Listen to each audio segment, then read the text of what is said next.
3 lights, deep blue, arranged like a whispering constellation. Sugiha Kirigaya reached out to trace those lights with her fingertips. The Lietis on the front rim of the Nervigear VR headgear indicated its current status. From right to left, they represented power, network connection, and brain interface. If that leftmost light ever switched to red, it meant that the user's brain had been rendered non-functioning. The Nervigear's wearer was resting on a large, soft gel bed in the midst of an off-white hospital room, deep in an unwaking sleep. But no, that wasn't quite right. His soul was actually in a far-off world, battling day and night, battling to free himself and thousands of other players held prisoner. Big brother, Suguha softly called out to Kazuto. It's been 2 years already. I'm going to be in high school soon.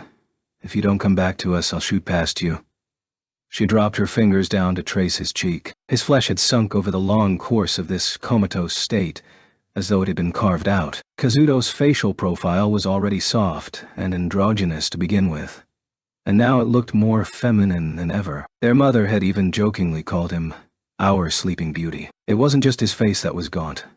His entire body was painfully thin. Arik Suguha, who had been actively training in kendo from a young age, almost certainly outweighed him at this point. Lately, she was gripped with the terrible thought that he might just wither away into nothing. But for the past year, she'd made certain not to cry while in his hospital room with him. Not since she'd heard the news from the member of the Ministry of Internal Affairs team in charge of handling the SAO incident. The man with long bangs and black-framed glasses spoke with a note of respect in his voice. Her brother was currently among the very top players within the game when measured by level, one of the capable few pushing the forward progress of the game, despite considerable personal danger. Even now, he was probably facing death within the other world, which meant that Suguha couldn't sit here crying over him. She had to take his hand and give him her full support. Hang in there. You can do it, big brother. She clasped Kazuto's bony hand in both of hers, praying fervently, when a voice from behind caught her by surprise. Oh, you're already here, Suguha. She hastily spun around. And Mom, it was their mother, Midori. The sliding doors on the hospital room were so quiet that she hadn't noticed they were no longer alone. Midori put the bouquet of cosmos into the vase at the side of the bed and took the seat next to Suguha. She must have come on the commute home from work, as she was wearing a rough leather blouse over a cotton shirt and slim jeans. Her light cosmetics and carelessly tied ponytail did not suggest a woman who would be in her 40s next year. She had the energy of a much younger woman, perhaps due to her job as the editor of a tech magazine. Sugiha often thought of her more as an elder sister than a mother. I'm surprised you had time to visit, Mom. Isn't the print deadline coming up? Midori flashed her a grin in response. I pushed my way free this one time. I don't usually manage to visit, so I wanted to make time today. That's right. Today's his birthday.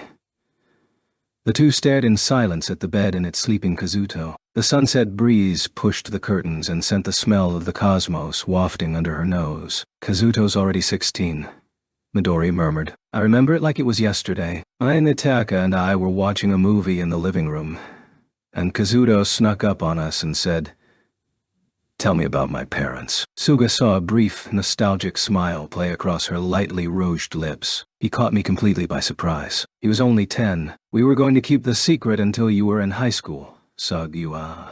Another 7 years. But somehow he realized that certain parts of his citizen record were deleted. She'd never heard this story before. Sugiha's initial reaction was not shock, however, but the same wry smile on her mother's face. Geez. That's so him. He caught us so flat-footed that we weren't able to deny it very convincingly. That must have been by design. Minetaka even agreed that he got us good. They laughed aloud together, only to return to watching the sleeping Kazuto in silence. Sugiha's brother, Kazuto Kirigaya, had been living with her for as long as she could remember, but in reality he was not her brother. He was her cousin. Midori and Minetaka Kirigaya were Suguha's parents, but Kazuto was the son of Midori's sister, Suguha's aunt. Kazuto's parents died in a tragic accident when he was not even a year old. He survived, though with significant injuries. Midori then took in her nephew as her own. Sugiha had only known the truth for the past 2 years, since the winter after Kazuto had been taken prisoner by the virtual world called Sword Art Online. Already traumatized by the awful circumstances, she turned on her mother, demanding to know why the truth had been kept from her for so long. Even now, 2 years later, She still felt a deep, simmering discontent that she'd been the only one excluded from the knoll edge. It was only recently that she'd finally begun to understand her parents' line of thinking. The reason they'd sped up their schedule and told Suguha the truth before she entered high school was a bitter one. They wanted to ensure she knew while Kazuto was still alive. The Sao incident resulted in an alarming number of deaths, more than 2,000 in the first month alone. Under those circumstances, her parents had no choice but to face the very likely possibility that Kazuto would die. They wanted to ensure that Suguha wouldn't regret something she'd never known until it was too late. Suguha visited Kazuto's hospital room often, searching for some kind of answer, conflicted by an array of clashing emotions. If her brother wasn't really her brother, what was it she was losing?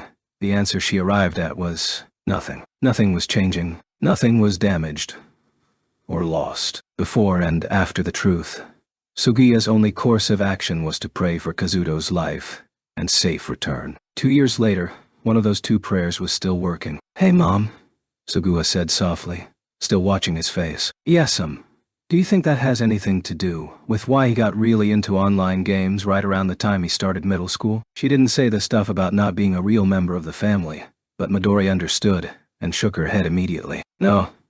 That had nothing to do with it. He built his own rig from some spare parts I'd left around the place when he was 6. Did you know that? If anything, he managed to remotely inherit my computer obsession." Suguha giggled and elbowed her mother's arm. "Grandma told me once that you were addicted to video games when you were a kid."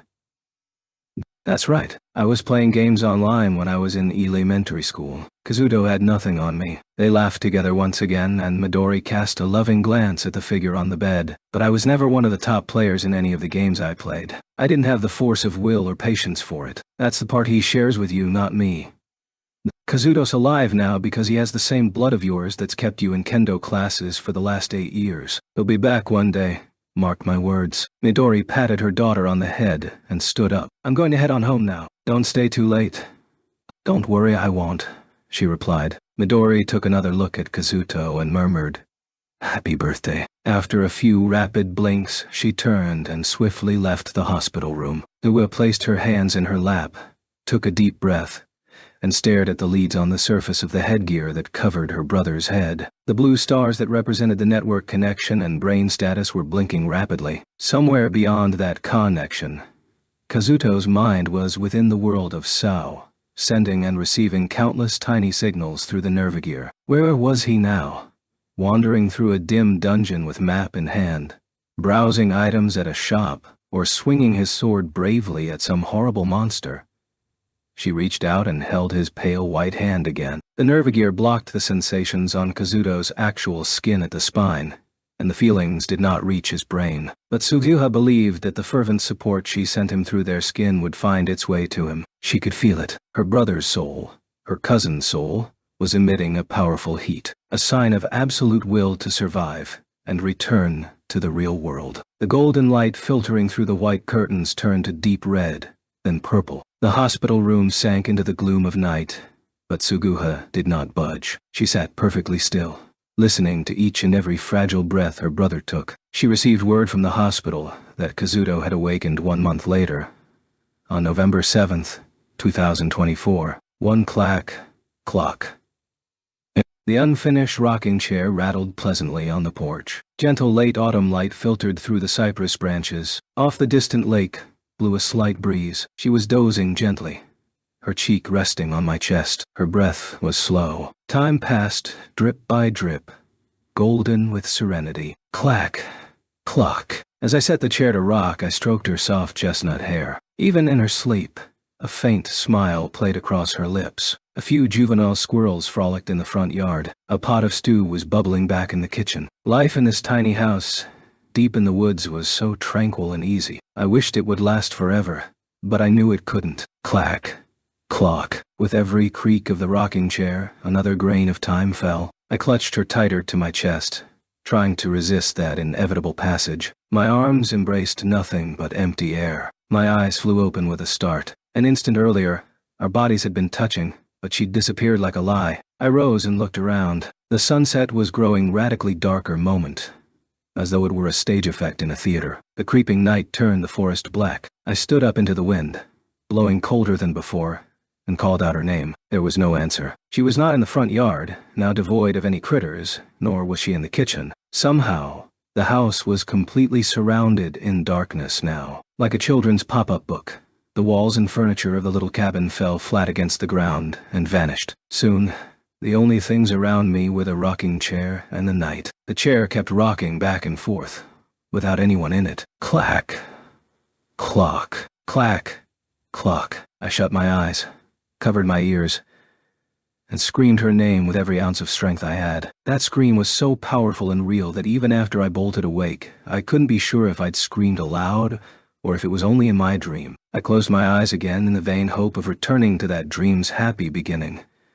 But eventually I had to give up the dark and open my eyes. It was not the white panels of a hospital room, but walls with narrow wooden boards that came into my vision. The bed, too, wasn't made of an advanced gel material, but a mattress with cotton sheets. There were no IV drips stuck into my arms. This is real-world Kazuto Kiragaya's bedroom. I sat up and looked around. The room had authentic wood flooring, a rarity in this day and age. There were only 3 pieces of furniture: a simple computer desk, a wall rack, and my pipe frame bed. The rack was the kind that tilts to lean against the wall. Sitting on the middle shelf was a piece of headgear in a faded navy blue, a Nervigear. This was the full-dive VR interface that had trapped me in a virtual world against my will for 2 whole years. It was only after a long and terrible battle that I was released to see, touch, and feel the real world again. I was back, but the girl who'd swung her sword at my side, who'd shared her heart with mine.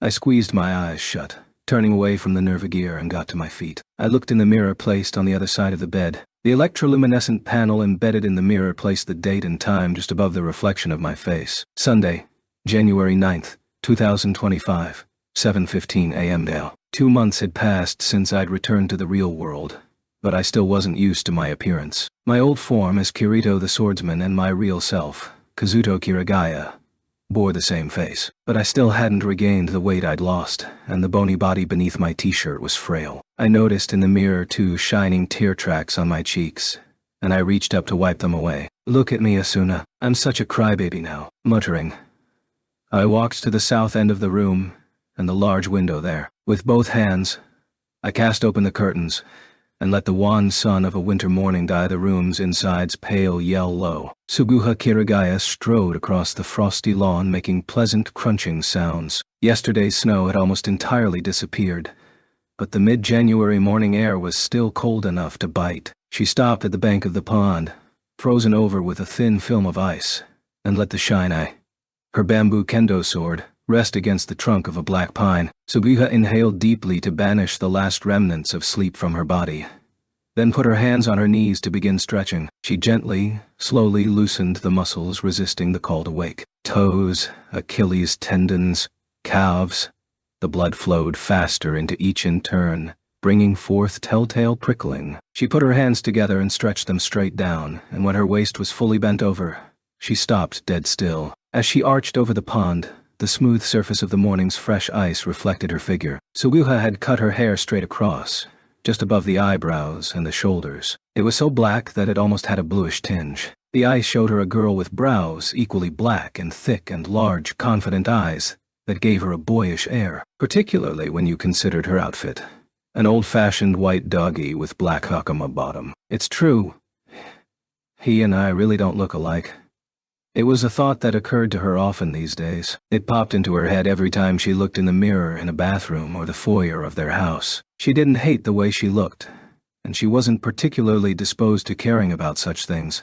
But now that her brother, Kazuto, was living at home again, she couldn't help but compare them. No use thinking about this. Suguha shook her head and resumed stretching. When she was finished, she grabbed the bamboo sword off the pine tree. She gripped the old familiar handle, letting it sink into her hands, and then straightened her back, hands at stomach height. She held her breath and pose, and, with a sharp cry, swung the blade straight downward. Several sparrows took off from the branches over her head, startled by the disturbance of the morning air. The Kiragaya home was an old-fashioned Japanese house in the southern region of Saitama Prefecture, a former castle town that still featured many of its archaic sites. Their family line could be traced back many generations, and Sugiha's late grandfather, who had died 4 years ago, was a strict man of the old ways. He had served on the police force for many years, and was said to be quite a kendo practitioner when he was young. He was hoping for the same from his only son, Suguha's father. But her father only swung the shinai until high school before transferring to an American college. Once out of school, he went straight to work for a multinational securities company. He met her mother, Midori, after getting a transfer to the Japanese branch, but his work still took him back and forth over the Pacific constantly. As a result, her grandfather's fierce passion was typically directed at herself and Kazuto. Sugiha and her brother were enrolled in a local kendo dojo at the same time they entered elementary school. Kazuto seemed to be influenced more by Midori's job as the editor of a computing magazine. He loved the keyboard more than the sword, and he'd quit within 2 years. But Sugiha, who was only placed in the dojo to keep her brother company, took to kendo quite easily, and she still practiced it now, even after her grandfather was gone. Sugiha was 15. Last year, she'd placed among the top in the country at her final middle school kendo meet, and she'd already earned a recommendation to one of the premier schools in the prefecture for kendo. But Sugiha had never struggled with her direction in the past. She loved kendo, and it made her happy to please others and meet their expectations. But ever since the incident that shocked Japan and stole her brother 2 years ago, a seed of doubt had grown within her. One she could not remove. You might call it regret. Regret that she had not tried harder to fill the deep, wide gap that grew between them when Kazuto quit kendo when she was 7. After leaving kendo behind, her brother had taken to computers as though slaking an unquenchable thirst. As an elementary school student, he'd built his own machine out of spare parts, even doing some rudimentary programming with their mother's guidance. To Sugiha, he might as well have been speaking a different language. Of course, she'd learned how to use a computer at school and even had one of her own in her room, but the most she used it for was email and web browsing. She didn't understand the world her brother lived in. The online RPGs he played were even more baffling. She couldn't fathom ever wanting to wear a mask to hide herself and playing along with other masked people. When they were much, much younger, Sugiha and Kazuto had been closer than friends. But when he'd ventured off to this strange world she didn't understand, Sugiha filled that sense of loss and loneliness with kendo. Yet, the more she swung her sword, the less they talked, and the further apart they grew, until that became the normal state of things. But deep down, Sugiha still felt that loneliness. She wanted to spend more time with her brother. She wanted to understand his world, and she wanted him to see her compete. Before she could bring herself to talk to him, the incident had happened. The game of nightmares. Sword Art Online. The minds of 10,000 young Japanese had been trapped in an electronic prison, asleep to the outside world. Kazuto had been taken to a large hospital in the city of Saitama. On the first day that Sugiha went to see him, surrounded by cords in that hospital bed with the hateful apparatus stuck on his head, she'd cried uncontrollably for the first time in her life. She clung to her brother, wailing and bawling. She might never talk to him again. Why hadn't she tried to close the distance between them? It shouldn't have been that hard. It should have been possible. That was when she'd begun reconsidering in earnest her Rie sons for doing kendo, but no amount of agonized deliberation brought her an answer. She turned 14, then 15, without her brother. She moved on to high school, following the path Althores laid out for her. But she never once was certain that she was moving in the right direction. If he came back, she would talk to him in earnest. She would reveal all her anxieties and indecision, and ask for his advice. And 2 months ago, a miracle had occurred. He broke the shackles of his own accord and came back. But much had changed between them by this time. Sugiha's mother had revealed that Kazuto was not actually her brother, but her cousin. Her father, Minateka, was an only child, and Midori's only sister had died at a young age, so Sugiha had no concept of cousins. When she suddenly learned that Kazuto was the son of her mother's sister, she couldn't immediately grasp the distance of that distinction. Part of her felt he was infinitely more distant, and part of her thought there was no difference at all. She still couldn't put her relationship with Kazuto into words. But no, there was one thing that had changed. Sugiha swung her sword sharper than before, trying to jolt herself away from that train of thought before it took root. She was afraid of where that would lead her, so she focused her mind on the sensations of her body and kept swinging. By the time she finished her allotted number of swings, the angle of the morning sun was quite different. She wiped away the sweat on her brow as she put down the shinai, and then turned to see Suguha froze the instant she looked back to the house. At some point, Kazuto had sat down on the edge of the porch, clad in sweats, watching her. When their eyes met, he smiled and said, "Morning." He tossed her a small bottle of mineral water, and she caught it with her left hand. "Gee, good morning. You should have said something if you were watching. You looked so serious I didn't want to disturb you. Trust me, it's all automatic to me at this point." Suguha was secretly pleased that they had been able to manage easy conversations like this naturally over the last 2 months. But she still sat at an awkward distance from him. She set down the shinai and twisted the cap off the bottle, feeling the cold water permeate her flushed body as it passed her lips. "Yeah, I guess so. You've been doing it this entire time." Kazuto picked up her shinai and gave it a quick swing, still sitting down. He looked instantly perplexed. "Too light, huh?" Suguha pulled away from the bottle to stare at him. "That's a true bamboo blade, so it's on the heavy side. The carbon fiber ones are almost 2 ounces lighter." "Oh, right. I meant, comparatively speaking." He suddenly snatched the bottle of water from her hands and downed the rest of it in one mouthful. "Hey." She felt her cheeks burn and questioned him in order to hide it. "Compared to what?" He didn't answer, placing the bottle on the porch and getting to his feet. "Say, you want to have a go?" She looked up at him, dumbfounded. "Have a go? Like a match?" "Exactly." Kazuto never had much of an interest in kendo, but he spoke as though the idea were commonplace. "With all the equipment and everything? I guess we could try holding back at the last moment. But I'd hate to see you get hurt, Sugu. We still have Grandpa's old gear, right? Let's do it in the dojo." Suguha quickly forgot her confusion and trepidation over his sudden idea, and a grin crossed her lips. "Are you sure? It's been a while for you, hasn't it? And you want to face one of the national quarterfinalists? Will there be any contest? Besides," she looked concerned, "can your body handle it? You shouldn't push yourself."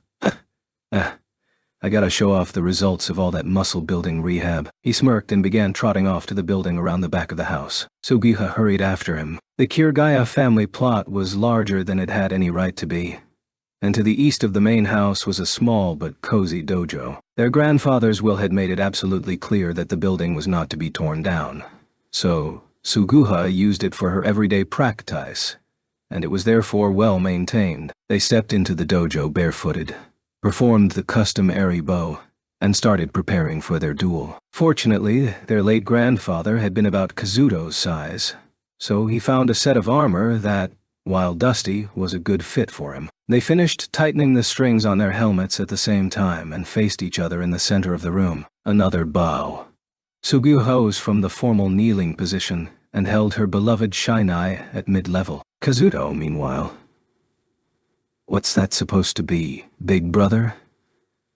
The moment Suguha saw Kazuto's stance, she burst out chuckling. It was absolutely bizarre. His left foot was extended forward, his right foot back. His waist was crouched, the tip of the shinai in his right hand nearly touching the floorboards, while his left hand was merely placed on the hilt. "If there were a judge here, he'd totally chew you out.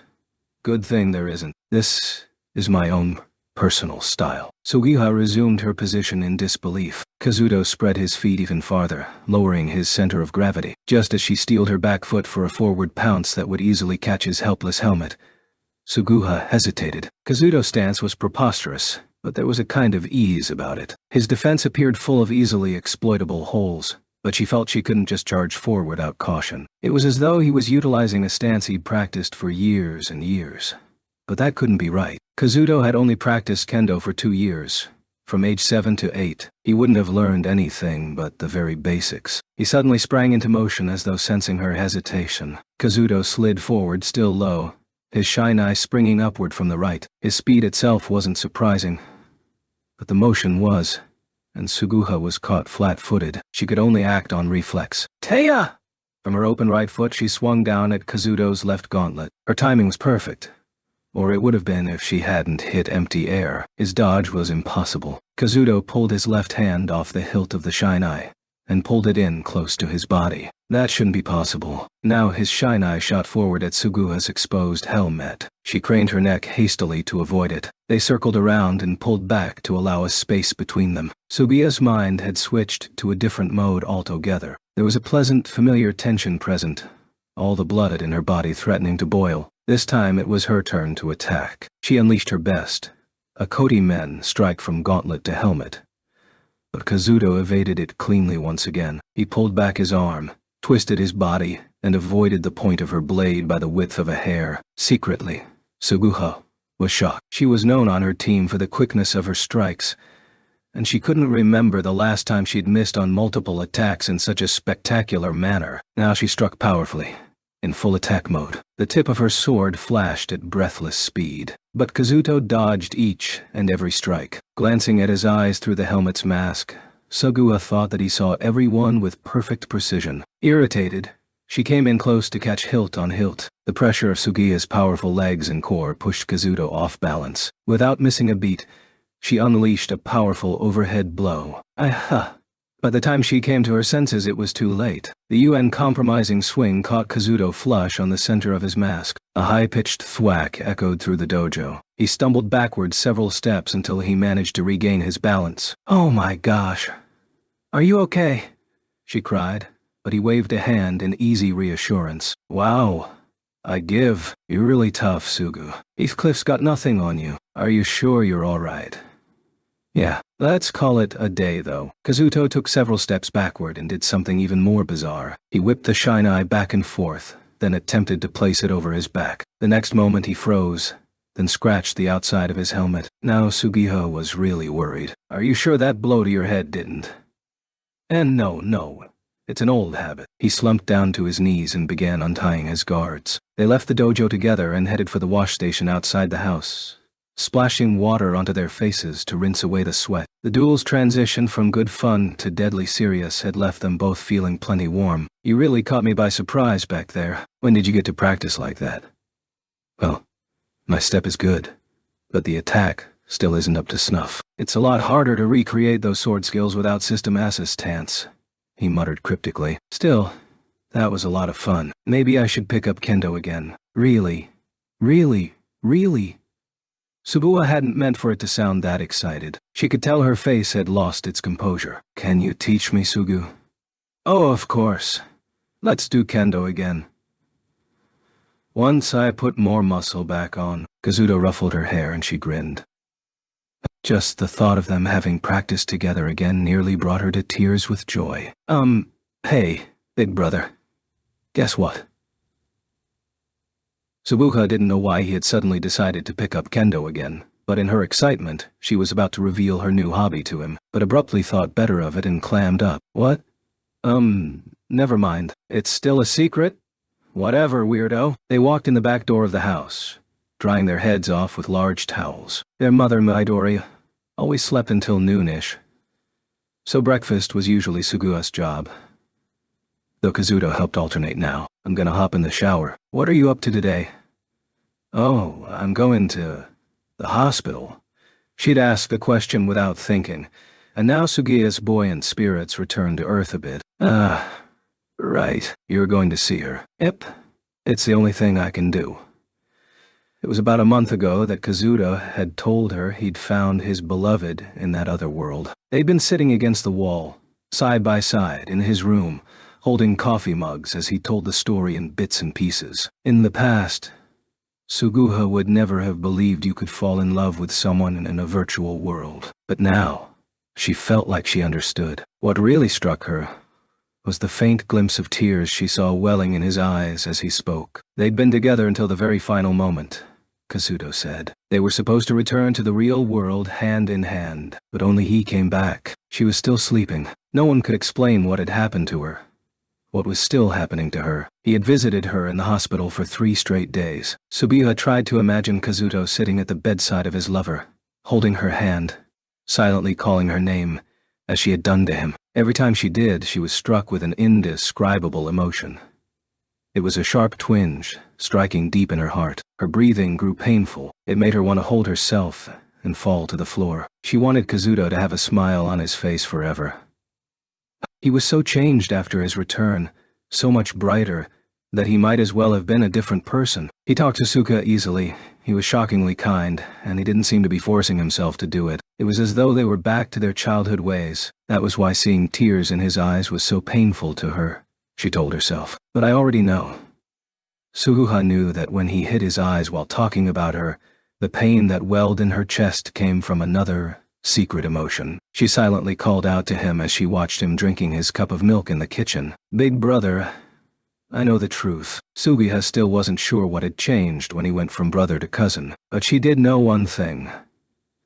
Something she'd never considered before, but which now perpetually twinkled inside of her secretly. It was the fact that maybe, just maybe, she was allowed to fall in love with her brother. I took a quick shower, changed, and left the house on the mountain bike I'd bought a month ago. I pedaled slowly and easily to the south. It was a 9-mile trip to my destination, which was a long way to ride on a bike, but it made for good muscle-building rehabilitation. I was heading for the city of Tokorozawa in Saitama Prefecture, a state-of-the-art general hospital on the outskirts of town. In a room on the top floor, she was quietly sleeping. 2 months earlier, I'd ended the game of death that was Sword Art Online by defeating its final boss, Heathcliff the Pal Adden, on the 75th floor of the floating castle Aincrad. Just after that, I awoke in an unfamiliar hospital room and realized that I'd returned to reality. But she, my game partner, the woman I loved more than any other, Asuna the Flash, did not come with me. It didn't take long to look up her actual location. After waking in that Tokyo hospital room, I wandered the halls on uncertain legs until the nurses spotted me. In less than an hour, a man in a suit rushed in to see me. He claimed to be from the Ministry of Internal Affairs, Sao Incident Office. That imposing-sounding organization had been formed soon after the Sao incident began, but in those 2 years, I'd been able to accomplish very little. I couldn't blame them. One wrong move attempting to interfere with the server and undo the mastermind Akihiko Kayaba's programmed protection, and 10,000 minds could have been boiled in an instant. No one man could shoulder the responsibility to make that choice. What they could do, however, was arrange for the victims to be taken to adequate hospitals, in itself a remarkable accomplishment of coordination, and monitor what little player data was available to the outside world. Somehow, they knew my level, my coordinates, and even that I was high up among the clearers who were responsible for advancing progress in the game, which was apparently why, when players held captive suddenly began waking up one day last November, they rushed to my hospital room to ask me what had happened. I had given the man in the black-rimmed glasses my conditions. I would tell him everything I knew. In return, he would tell me what I wanted to know. What I wanted was Asuna's location, naturally. After a few minutes of frantic phone calls, the man came back, clearly UN-nerved. Asuna Yuki is being held at a medical facility in Tokorozawa, but she hasn't awakened like the others. In fact, there are still 300 victims around the country who haven't come back yet. At the very beginning, simple server lag was the hypothesis, given the enormity of the process that had transpired within the game. But as the hours and days went on, no update came on the condition of Asuna and the 300 like her. The public was electrified, speculating that Akihiko Kayaba's plot still continued. But I couldn't agree. I'd been there in that world of endless sunset, as Aincrad collapsed behind us. I'd talked to him for a few brief minutes, and I recalled the lucidity in his gaze. Kayaba said that he would release all of the surviving players. At that late hour, he had no reason to lie about it. I took him at his word, that he was prepared to move on from that world and wipe everything clean. But through an unforeseen accident or someone else's design, the main SAO server was not reformatted entirely. It was still an impenetrable black box, working away. In the same way, Asuna's Nervagear still held her spirit prisoner, attached to that server. There was no way for me to know what was going on in there. If only, one more time, I could return to that world. Suguha would be furious if she knew. But one time I left a note, went into my room, and put my Nervagear back on. I tried loading up the Sword Art Online client, but before my eyes appeared only a simple error message. Unable to connect to server. So, as soon as my physical rehab was finished and I was able to get around again, I started visiting Asuna's hospital room as regularly as I could. The time I spent with her was always painful. Knowing that someone so important to me was spirited away by something cruel and unfeeling left my soul wounded. I could feel it oozing blood, but there was nothing else I could do. As I am now, powerless and minuscule, I was helpless. After 40 minutes of slow, measured pedaling, I turned off the major thoroughfare and onto a smaller road, which wound its way up some hills until a massive building came into view. It was a high-tech medical facility, operated by a private corporation. I waved at the now familiar security guard as I passed through the front gate, then parked my bicycle in a corner of the large lot. I got my guest pass from the luxurious first-floor lobby that looked more hotel than hospital and clipped it to my shirt pocket as I strode into the elevator. The doors opened smoothly. Just a few seconds later, on the 18th and highest floor, an empty hallway continued south. This floor was largely reserved for long-term patients, so it was rare to pass anyone in the halls. Eventually, I reached the end, and a pale green door came into view. There was a dully glowing nameplate on the wall next to the door. Yuki Asuna.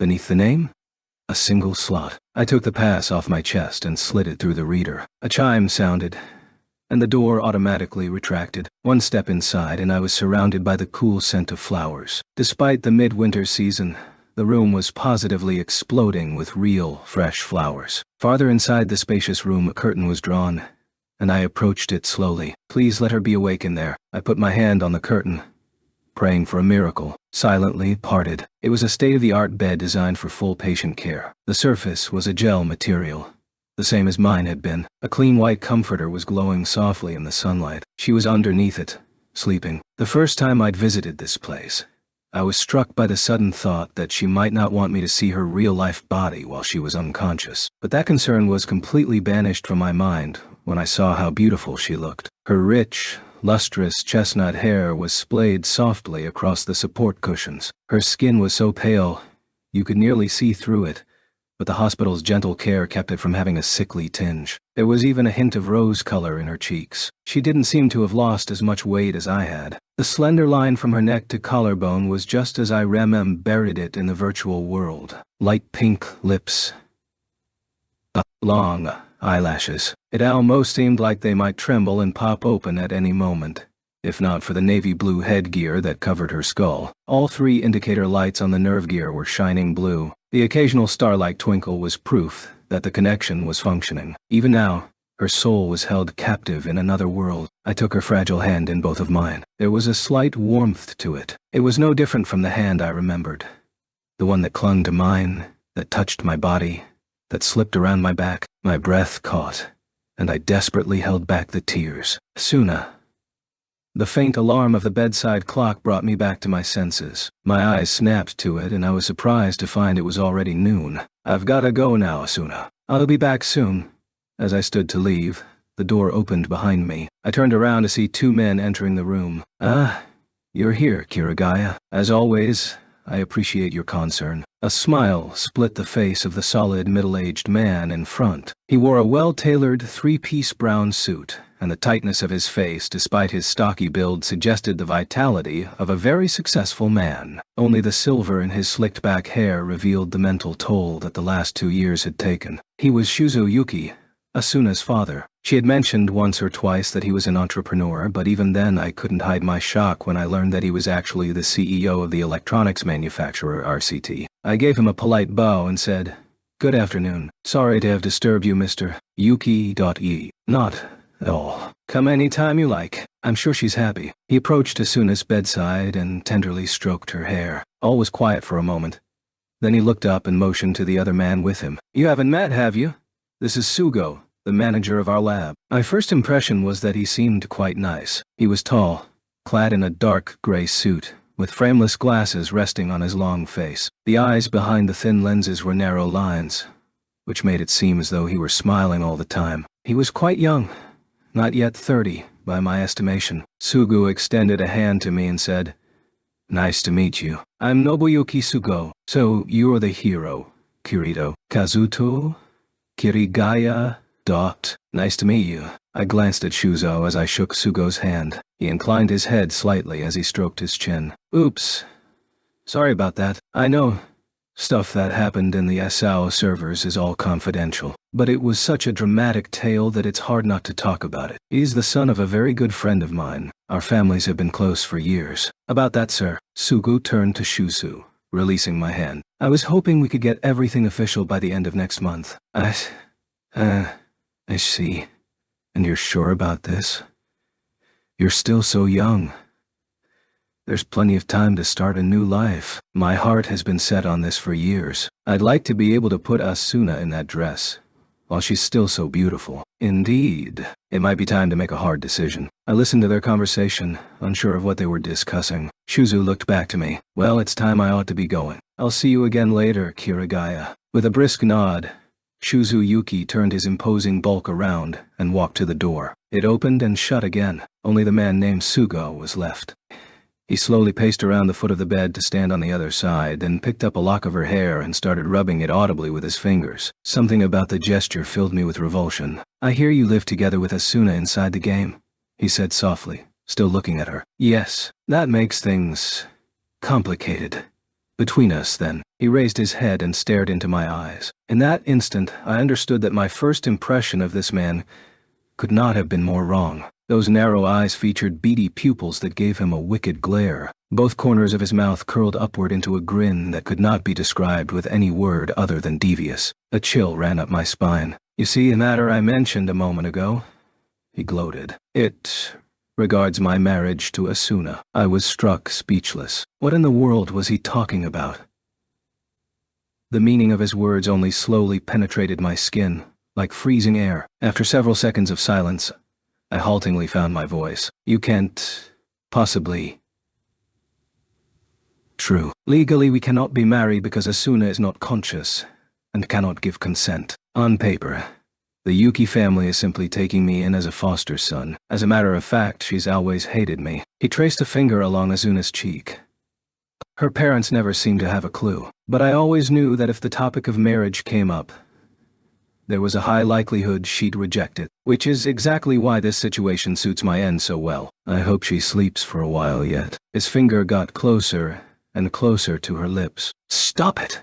I grabbed his hand without thinking and pulled it away from her face. My voice was hoarse with anger. Are you saying you're taking advantage of Asuna's coma? Sugu leered again as he snatched his hand away. Advantage? Actually, it's entirely within my legal right. Kirigaya, are you aware of what happened to Argus, the developers of SAO?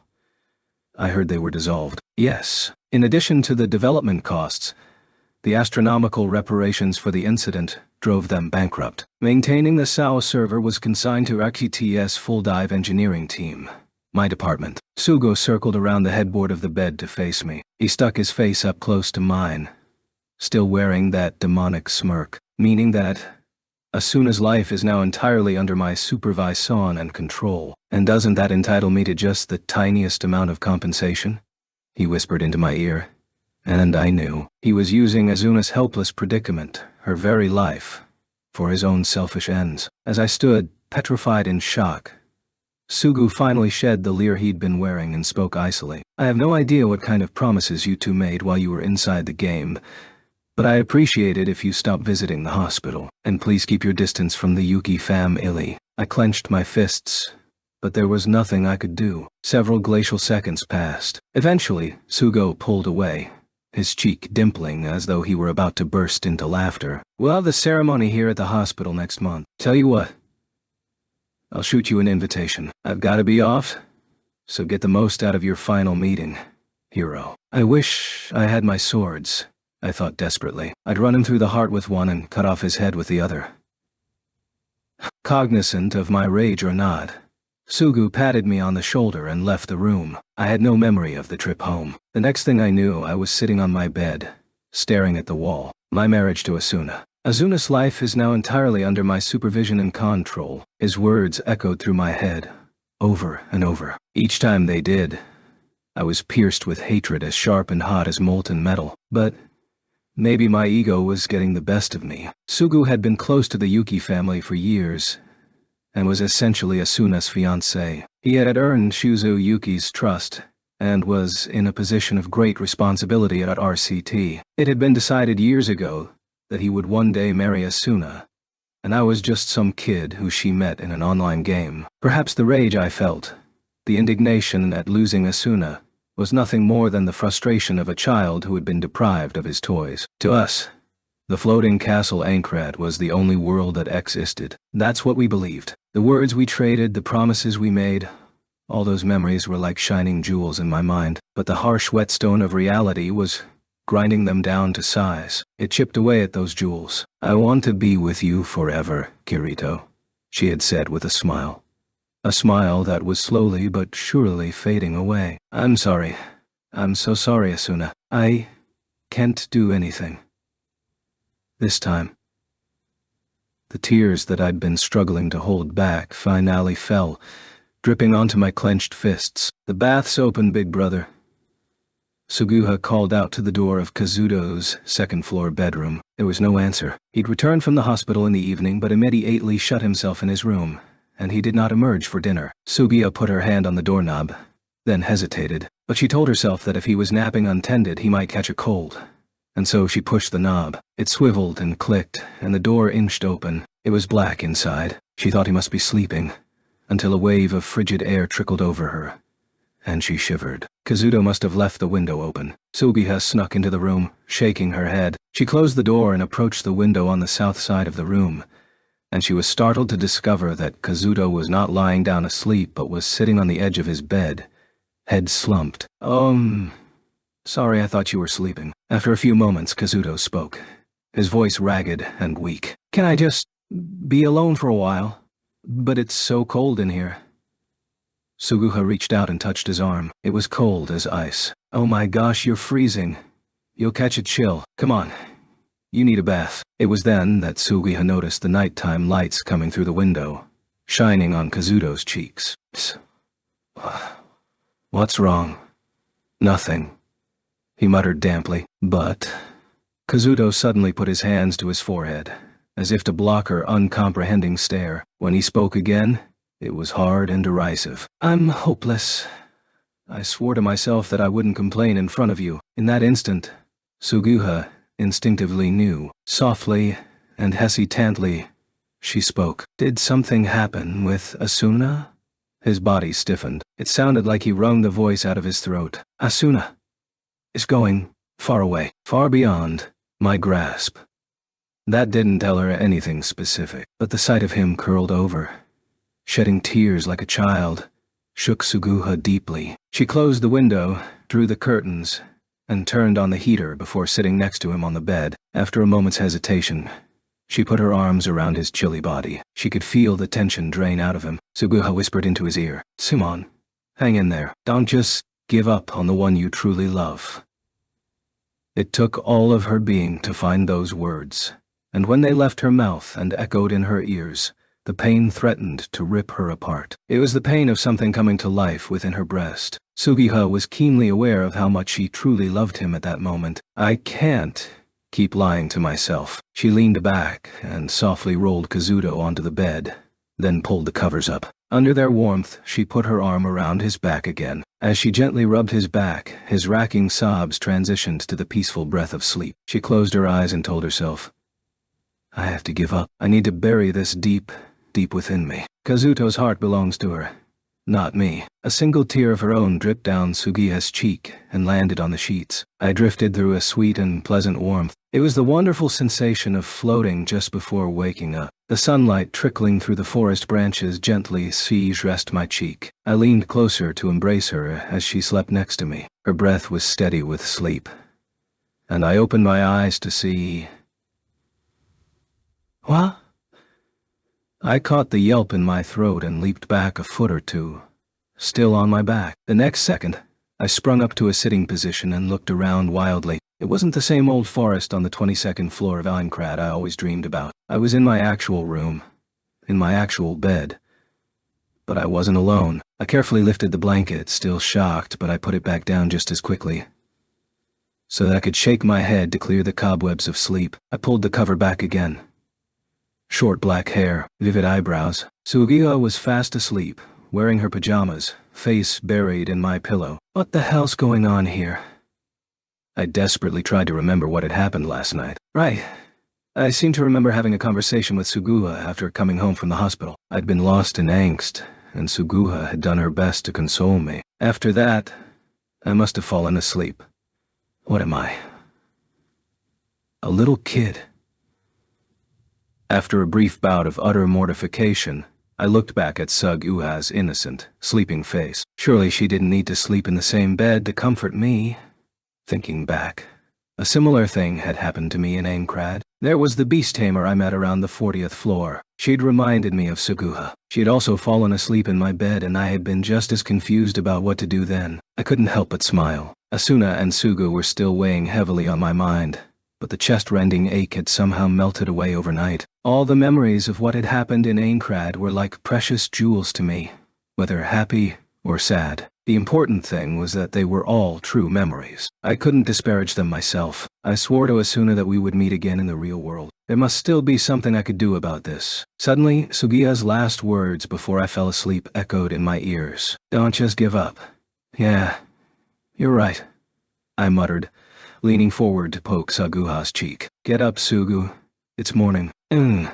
She grunted unhappily, trying to pull the blanket over her head. This time, I pinched her cheek and pulled it. "Wake up. You're wasting valuable morning practice time." Moo. Suzuka finally opened a bleary eye. "Oh, good morning, big brother," she murmured, sitting upright. She peered at me quizzically for a moment, then began looking around the room. Eventually, her tired eyes bulged wide. Her cheeks grew redder and redder. I didn't." Suguha was red to the ears, her mouth working soundlessly. She finally leaped to her feet and exploded out of the room with a massive crash. Sheesh. I scratched my head, getting to my feet. I opened my window and took a deep breath, letting the cold air flow over my lethargic limbs. I was laying out a fresh outfit to change into after an impending quick shower when I received the notice. An electronic ding sounded behind me, and I turned to my desk. The email indicator on the upper frame of my panel PC was blinking. I sat down in the chair and brushed the mouse to activate the monitor. Computers had changed quite a bit in the 2 years I'd been away. The final nail had been driven into the coffin of classic hard drive storage, and even its successor, the solid-state drive, had been phased out for high-speed RAM. This meant that there was no longer any discernible lag time of any kind while computing. The instant I activated the mail program, my inbox was fully refreshed, descending in chronological order. The sender of the latest message at the bottom of the screen was someone familiar. Agil. Agil the Axe Warrior had run a general store in Algade, the main town of the 50th floor of Aincrad. I had met up with him in Tokyo about 3 weeks earlier. We'd traded email contacts at the time, but this was the first message I'd actually received from him. It was titled, "Look at this." Perhaps he'd been in a hurry when he sent it, because there wasn't a single word in the body of the message, only a picture attachment. Curious, I opened the picture in the viewer. The next instant I rose from the chair and craned closer to the screen to get a better look. It was a mysterious image. The bold coloring and lighting told me it was not a photograph but a screenshot of a virtual polygonal world. In the foreground were blurry, unfocused golden bars. Behind them was a white table and chair. Sitting in the chair was a woman wearing a dress in the same shade of white, but the glimpse of her side profile through the bars looked just like Asuna? The resolution was rough. It seemed to be a section of a much larger picture zoomed in considerably, but I would recognize that long chestnut hair anywhere. Her hands were folded on top of the table, and her face looked lost in grief. Upon closer examination, she seemed to have translucent wings sprouting from her back. I grabbed my portable terminal off the desk and scrolled through my phone listings impatiently. The few seconds of dial tone seemed interminable. After a click, I heard Agil's deep voice. "Hell, what is this picture?" Normally it's good manners to say who's calling first, Kyo Ito. "No time. Just tell me." "Look, it's a long story. Can you come to my place?" "I'll be there. I'm leaving now." I hung up without waiting for a response and picked up my clothes. After the world's fastest shower, I slipped on my shoes and hopped onto my bike, hair still dripping. The familiar route to the train station had never felt so long. Agil's Cafe and Bar was located in a crowded alley in the neighborhood of Okachi, in the Taito ward of Tokyo. The storefront was made of sooty black wood, and only a small metallic sign AF fixed over the doorway indicated that there was a business there at all. The sign was decorated in the shape of 2 dice, reading Dicey Cafe. A dry chime sounded when I pushed open the door. The large bald man behind the counter looked up and grinned at my entrance. There was no one else inside. "Hey, that was quick. This place is as empty as the last time I visited. I'm amazed it stayed open for the last 2 years." "Shut up. We'd do a brisk night business. Our light-hearted ribbing was just as it had been in the other world. I'd tried reaching out to Agil late the previous month. An agent from the Ministry of Internal Affairs had succeeded in getting me a list of the names and addresses of as many in-game friends as I could remember. No doubt plenty of players were seeking to reunite with Klein, Nishida, Silica, and Lisbeth, but I decided to give them more time to get back to regular life before contacting them. When I brought up the topic on my first visit, Agil had retorted, "Oh, so I don't merit that kind of consideration?"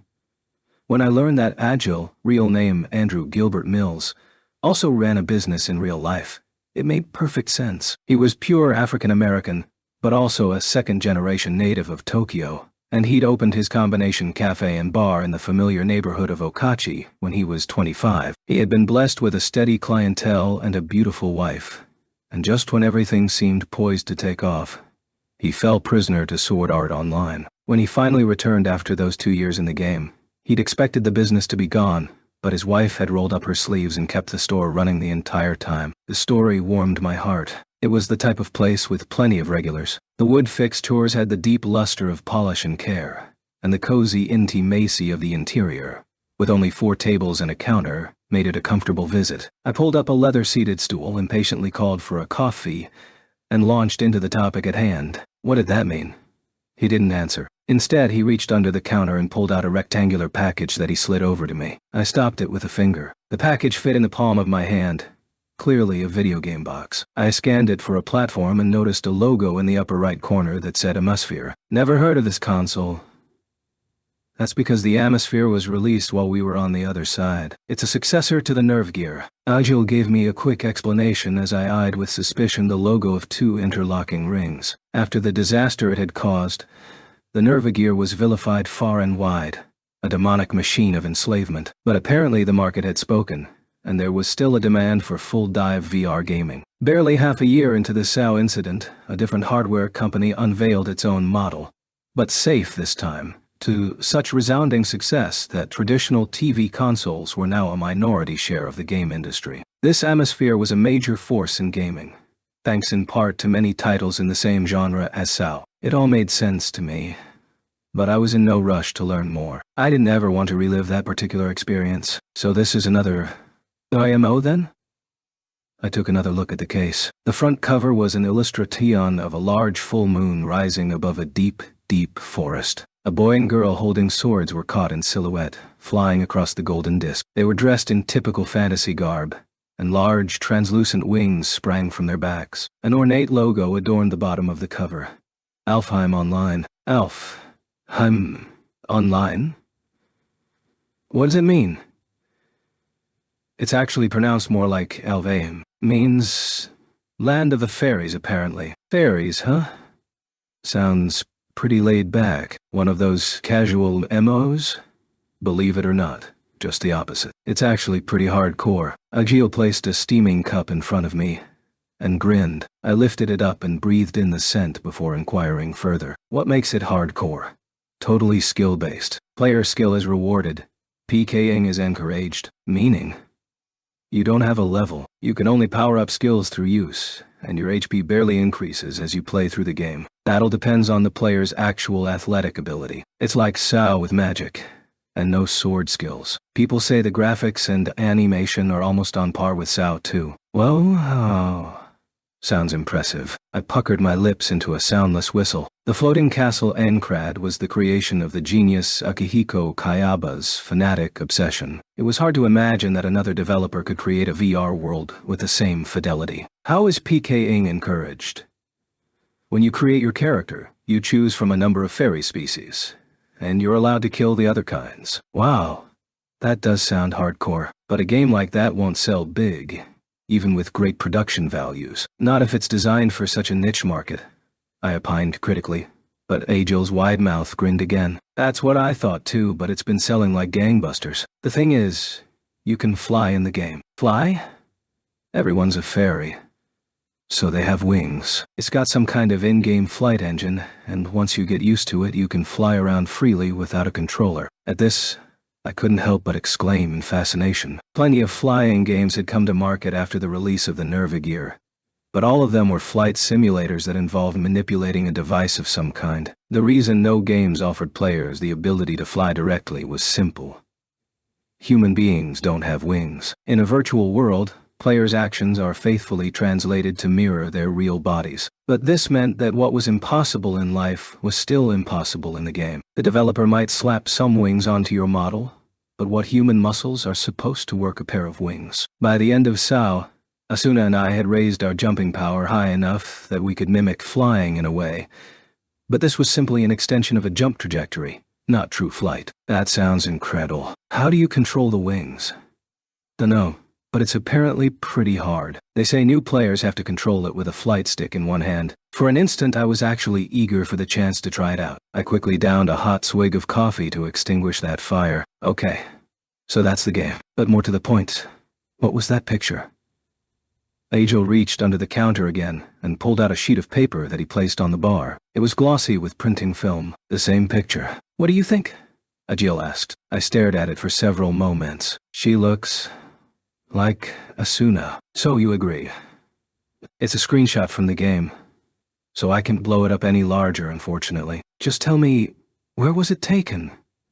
In there, inside Alfheim Online. Agil took the game box from me and flipped it over. In the center of the back cover, surrounded by the game description and screenshots, was an illustration of what appeared to be the game world. The round map was split into territories for each of the fairy races, extending radially outward from a massive tree in the middle. They call it the World Tree, Agil said, tapping the image. The player's goal is to reach the land atop the tree before the other races can get there. Don't they just fly?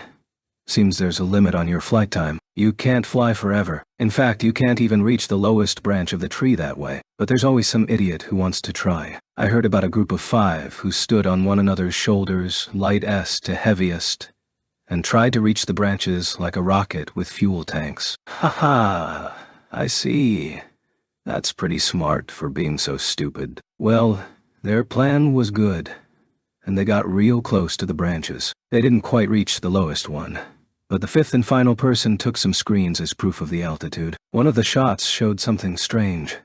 An enormous birdcage hanging from one of the branches. Birdcage.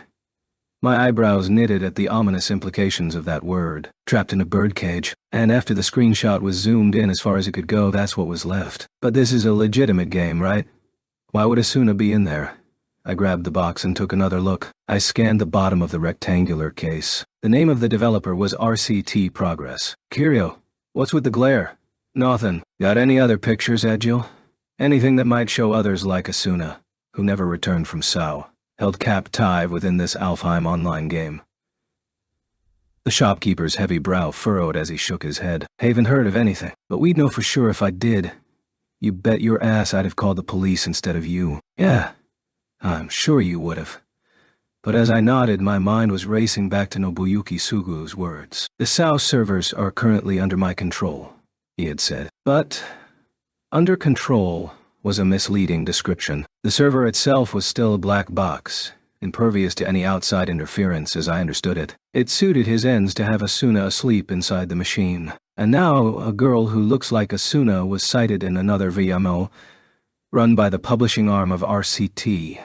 Could it truly just be a coincidence? For an instant, I thought I might contact the rescue team in the ministry, until I realized just how little proof I had to show them. I looked up into the face of the burly cafe owner. Agil, can I have this game?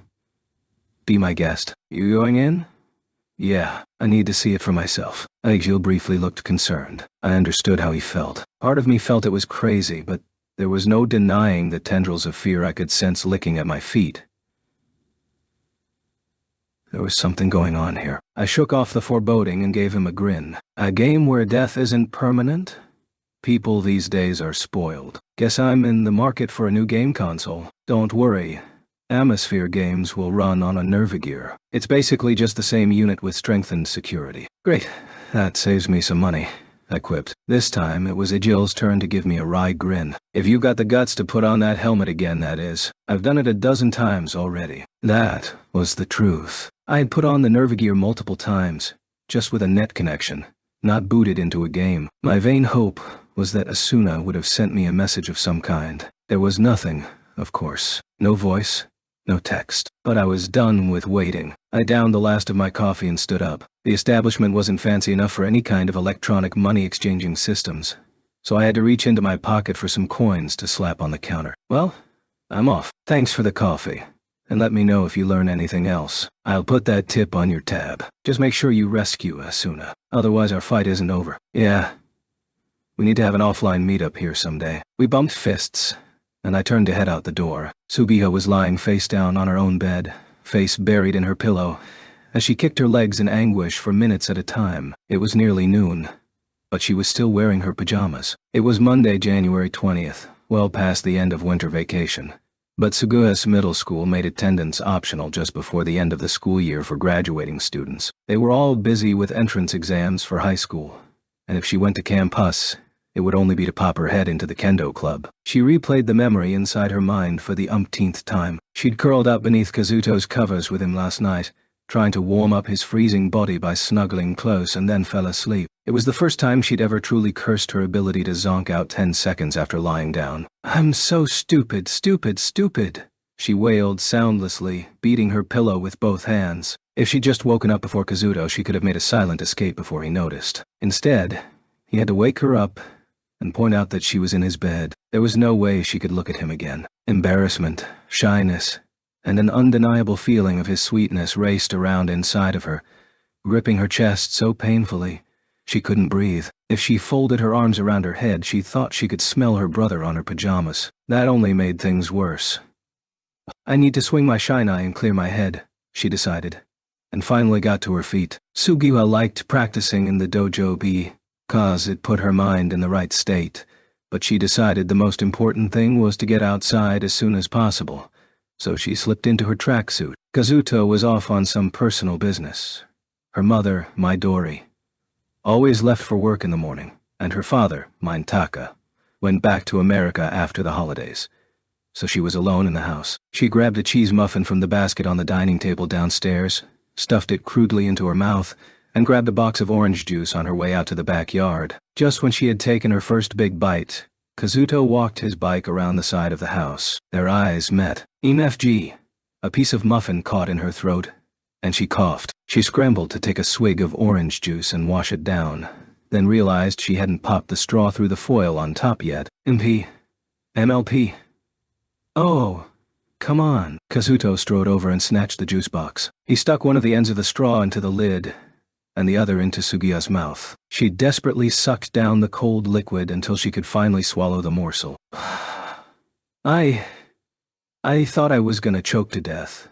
Man, you're so clumsy. You don't have to wolf it down all at once. Ugh, she muttered. Kazuto sat down next to her and started untying his shoes. She watched him out of the corner of her eye as she took another bite of muffin. Abruptly, he said, "About last night, Sugu." She took another hasty drink of juice before she could start coughing again. Yes? Well, thanks. Huh? Sugiha was not expecting this. She peered at him curiously. "Thanks for cheering me up yesterday. It really helped. I'm not going to give up. I'll keep going until I've rescued Asuna." She smiled to cover up the throb of pain in her chest. "Good. Keep at it. I've always wanted to meet her. I'm sure you'll be great friends." He scrunched her hair and stood up. "Well, see you later." Sugiha turned and watched him go up the stairs, then popped the last bite of muffin into her mouth. "And am I allowed to keep at it too?" She headed through the yard to do her stretches at the side of the pond. Once she was nice and warmed up, she picked up the shine eye and started swinging. Normally, the steady pattern of thorough swiping would clear her head of all distractions. But this time, the thought stayed put. Am I really allowed to fall in love with him? She thought she was ready, for a moment, to forget last night. Cradling him in bed, Asuna was the only person in Kazuto's heart, a fact of which she was painfully aware. But I don't think that matters to me. She didn't know why Kazuto was weighing so heavily on her mind these days, but her feelings had become as clear as day to her. When the hospital had called 2 months ago, Sugiha had raced out of the house without waiting for her mother. Kazuto had smiled at her on his hospital bed when he saw her, tears in his eyes. He'd reached out and said, "Sugu," in that familiar voice, And that was when these feelings had been born inside of her. She wanted to be with him always. She wanted to talk with him more, but forcing that on him, she couldn't. I'm fine just watching him, she told herself as she swung the wooden blade through empty space. She stopped briefly to check the clock in the living room. It was past noon. Ah, crap. I forgot my promise, she muttered. She put down the sword and wiped off her sweat with the towel hanging on the pine branch. Up in the sky, the first glimpse of blue was peeking through the clouds. Back in my room, I changed into street clothes, set my phone to away mode, and sat on my bed. I zipped open my backpack and pulled out the game Agil gave me, Alfheim Online. From what he'd said, it sounded like a pretty serious endeavor. No level system was a big plus for me, though, as it suggested I wouldn't be too inconvenienced by having started it later than everyone else in the game, normally with an MMORPG. Before starting, I'd want to read up on as much information as I could find on the net or in magazines, but I was in no mood for that. I opened the package, pulled out a tiny ROM card and slid it into a small slot on the nerve edge ear. After a few seconds, the LED on the front stopped blinking and went solid. I lay back on the bed and held the device right over my face. It had once been a gleaming navy blue marvel, but now the paint was chipping off here and there. This was the set of shackles that had held me prisoner for 2 years, but it was also an old friend that had been through hell with me without ever malfunctioning. "Lend me your strength just one more time," I pleaded silently and lowered the Nervigear onto my head. Next came the chin harness, then the visor shield. I shut my eyes, my heart racing with excitement and unease. I gave the command to begin the game. "Link start." The murky light shining through my closed eyelids abruptly vanished. The signals coming from my optic nerves were cancelled, and true darkness enveloped me. But, just as abruptly, a rainbow of color danced before my view. The amorphous light fashioned itself into the Nervigear logo. It was dim and hazy at first, but then grew sharper as the device's connection to the visual center of my brain became more solid. Eventually, a small message beneath the logo appeared, signaling that visual connection had been established. Next came an eerie, echoing noise from nowhere in particular. It seemed to be rushing closer, and the warped sound changed pitch until it formed a pleasing harmony. The solemn startup jingle played and abruptly finished. Audio connection established. Now the setup moved on to physical sensation, then gravity. The feeling of the bed on my back and the weight of my body disappeared. As each one of my senses was calibrated and tested, the check marks piled up. In time, full dive tech would no doubt shorten this process considerably.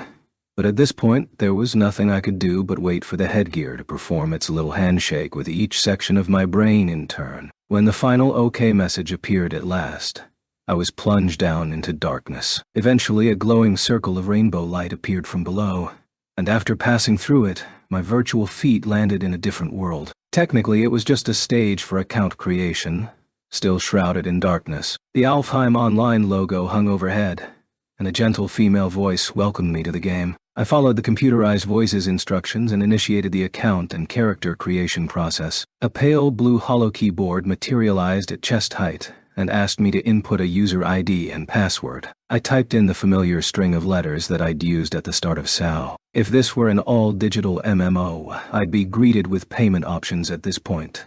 But the retail version of Allo came with a free month of play. Next came my character name. I started to type Kirito, but hesitated. Very few people knew that Kazuto Kirigaya in the real world went by Kirito online. Only the rescue team from the Ministry of Internal Affairs. Shuzo Yuki, the president of RCT, who had been closely involved with that team, and Sugu. After that, it was Agil and the still sleeping Asuna. Even Suguha and my parents didn't know. Nothing about what had happened in SAO had been made public, especially not character names. There had been countless battles between characters within the game, battles that led to a shocking number of actual deaths in the real world. If stories of who had murdered whom became public, it would no doubt set off a tangle of endless court cases. For the moment, all charges of murder related to the SAO incident were laid solely at the feet of the still missing Akihiko Kayaba. All damages claimed by the families of the victims were levied from Argus, the developer of the game. And it wasn't long until Argus had gone bankrupt. Kayaba had built up Argus into one of the premier development houses, and then leveled it to the ground. But as far as the government was concerned, they didn't want the ugly possibility of players suing one another. I was concerned about Nobuyuki Sugu finding me, but the name itself wasn't that remarkable, so I decided to go ahead and call myself Kirito. I chose male for my gender, of course. Next, the female voice instructed me to create my character. Yet, my only choice was player race. All of my cosmetic parameters would be chosen at random, and if I didn't like what I was given, I'd have to pay an in-game fee to recreate the looks I wanted. In this case, I didn't particularly care what I looked like. I had a choice of 9 different fairy-themed races for my char actor. Each one had its own advantages and disadvantages, the voice said. Some of the names, like Salamander, Sylph, and Gnome, were familiar RPG terms, while others, Kate Sith, Leprechaun, were less so. The choice didn't matter to me, as I had no intention of playing the game seriously. But I liked the all-black motif of the Spriggan starting equipment, so I chose that one and hit OK. With all the customization complete, the computerized voice wished me luck, and another vortex of light surrounded me. According to the explanation, each race was teleported to its own starting city. The sensation of ground beneath my feet vanished, and I was weightless for a moment before gravity pulled me down. A new world began to take shape from the light. I was in the air, over a small town shrouded in darkness. I could feel my first sensations of full dive gameplay in 2 months, sharpening every virtual nerve that had once been so honed by my last experience. The narrow steeples of the castle at the center of town grew closer, when, suddenly, the image froze solid. Tiny shards of polygonal material teared away, and digital noise crawled over my vision like lightning. The level of detail in the game grew cruder and cruder, until it resembled a digital mosaic. The world melted and crumbled away. Oh, what is this? I wailed and abruptly felt myself plunging again. I fell down and down. Endless blackness beneath me. What the hell's going on here? My helpless scream was swallowed by the void and snuffed into silence. 2. The massive moon hanging in the sky painted the deep forest blue, like the seafloor. Nights in Alfheim were short, but it would be a while yet until dawn brought its light. The darkness of the forest was normally an eerie thing, but on the run, its concealment was a blessing. Leafa looked into the starry sky from the shadows of an especially large tree. She couldn't see any foreboding shapes crossing the sky for now. She whispered to her party companion as quietly as she could. "Get ready. We're going to fly as soon as our wings are recharged." "Yay, but I'm still dizzy," he whined. "Are you still feeling sick?" "Oh, this is just sad. When are you going to get used to it, Recon?" "I can't help it if I'm afraid of flying."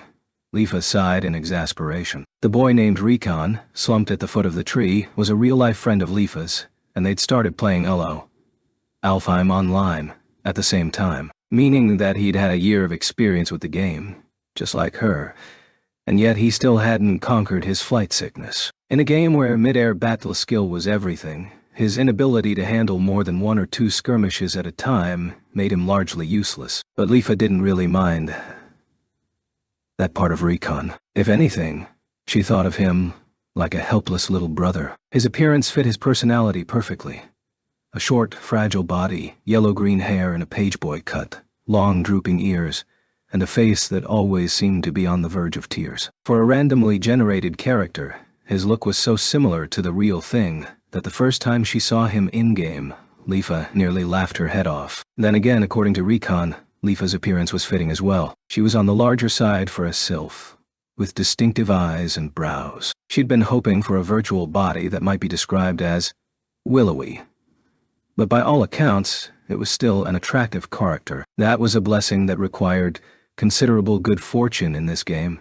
Many players had sunk several years' worth of monthly fees just on the character reroll cost, until they got the look they wanted. So Leafa wasn't about to complain. Incidentally, avatar appearance had no bearing on performance in Alo, so Recon's battles with dizziness were entirely an issue of his sense of balance. Leafa reached out and grabbed the back of Recon's chest armor, hauling him to his feet. His forewings were glimmering with pale green light, the game's indication that his flight power had recovered. "Okay, you're good to go. Our next flight is taking us out of the forest." "Oh, we must have lost them already. Let's take a break." "No. One of those salamanders had a really high search skill, so they might have already found us while we were resting here. We can't handle one more air raid just by ourselves. We need to rush back to our territory." "Oh, fine," Recon pouted. He grasped at the air, and a translucent joystick appeared in his hand. It was a Lowe's flight assistance controller, a short rod with a small ball in the end. He pulled the stick lightly toward himself, and the two pairs of wings on his back fluttered and glowed faintly. Leafa beat her own wings a few times. Unlike Recon, she didn't need the controller. She had already mastered the art of flying at will, the mark of a first-rate warrior in Alo. "Let's go," she commanded, springing into the air. The wings on her back spread to their full width, pushing her upward through the branches toward that full moon. The wind whipped at her cheeks and fluttered her long ponytail. In a few seconds, she was out in the open, flying above the forest. The land of Alfheim spread out as far as the eye could see. It was a feeling of endless liberation.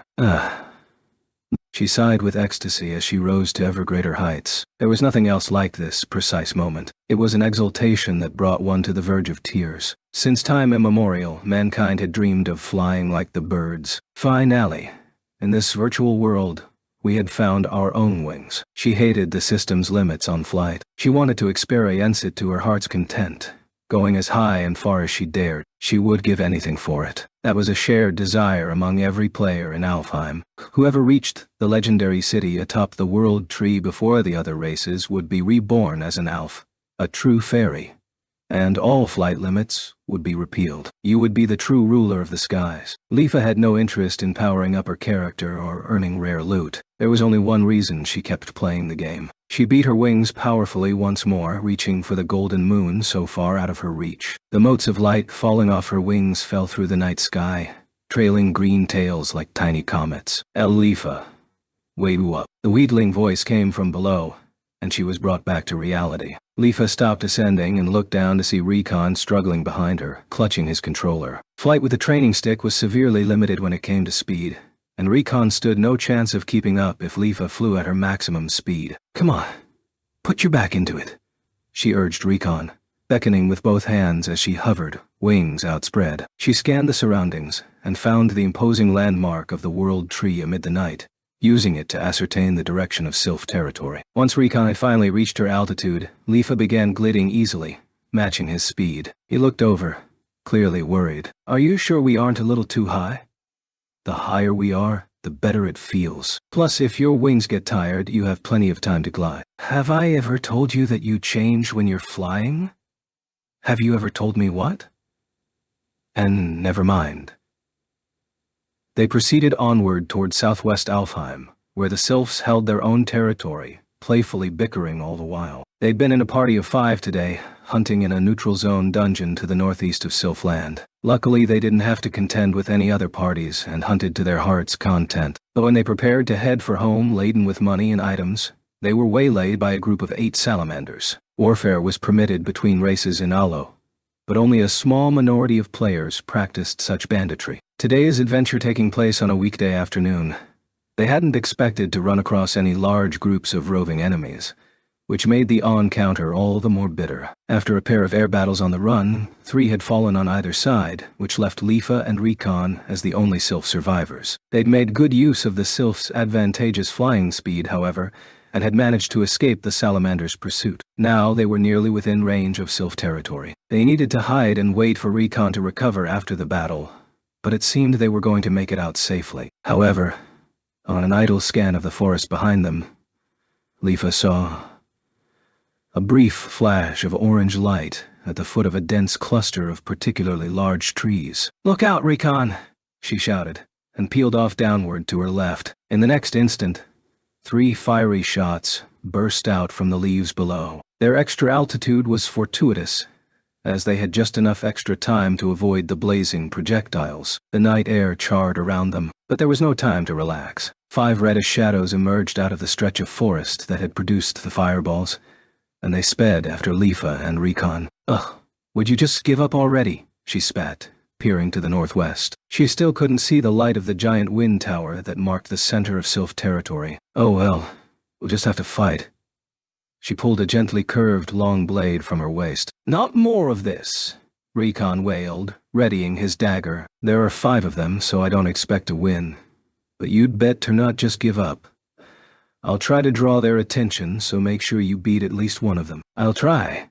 You ought to show me you can act heroic once in a while." Leafa jabbed Recon's shoulder, then readied herself to dive. She rounded herself up, did a loop for momentum, and folded in her wings at a sharp angle so that she dropped like a rock. She shot downward at the salamander's wedge formation with reckless abandon. Leafa and her party were old hands who'd been playing Alo since the start, with considerable experience and equipment. The only reason they'd suffered such an ignoble defeat was not just the enemy's number but the battle formation that the salamanders had recently begun employing. They sacrificed mobility by wearing heavy armor, and they used their weight as momentum for devastating charging lance attacks, over and over. The array of deadly horizontal spearheads flying forth was so overpowering that it was nearly impossible to use the sylph's natural agility in battle. But after their second mid-air clash earlier, Leafa thought she'd detected a weakness in the enemy's strategy. She summoned blind courage, unhesitatingly diving straight for the figure at the center of the wedge. The gap closed in no time. All of her attention focused on the sharp tip of the enemy's silver lance. The high-pitched whine of the sylph's descent and the metallic roar of the salamander's approach mixed dissonantly as they grew louder.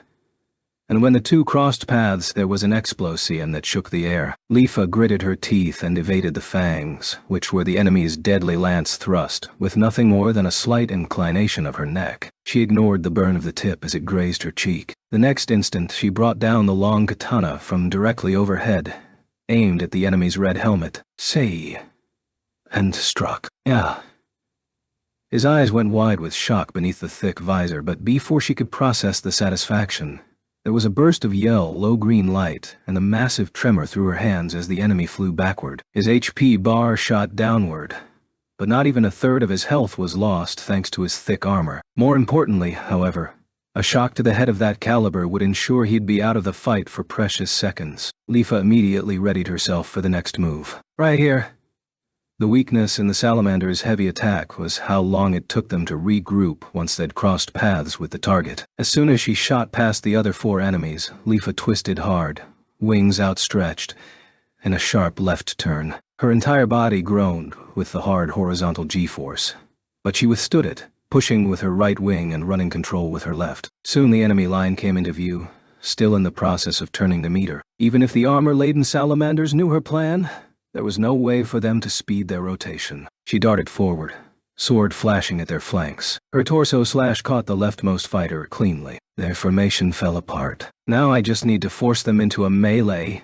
Out of the 5 salamanders, only the leader Leafa had already dispatched was using voluntary flight. The others were equipped with controllers, which meant Leafa had a considerable advantage when it came to mid-air dexterity. She looked around for Recon and saw him in fierce combat with the rightmost salamander. His demeanor might not have shown it, but he was a veteran player. Once Recon had a foe in close combat, his skill with a dagger shone. Leafa stuck fast to the rear of her target, meting out constant and significant damage with her long katana. We might actually win this, she began to think. The only concern in her mind was the prior blast of fire magic.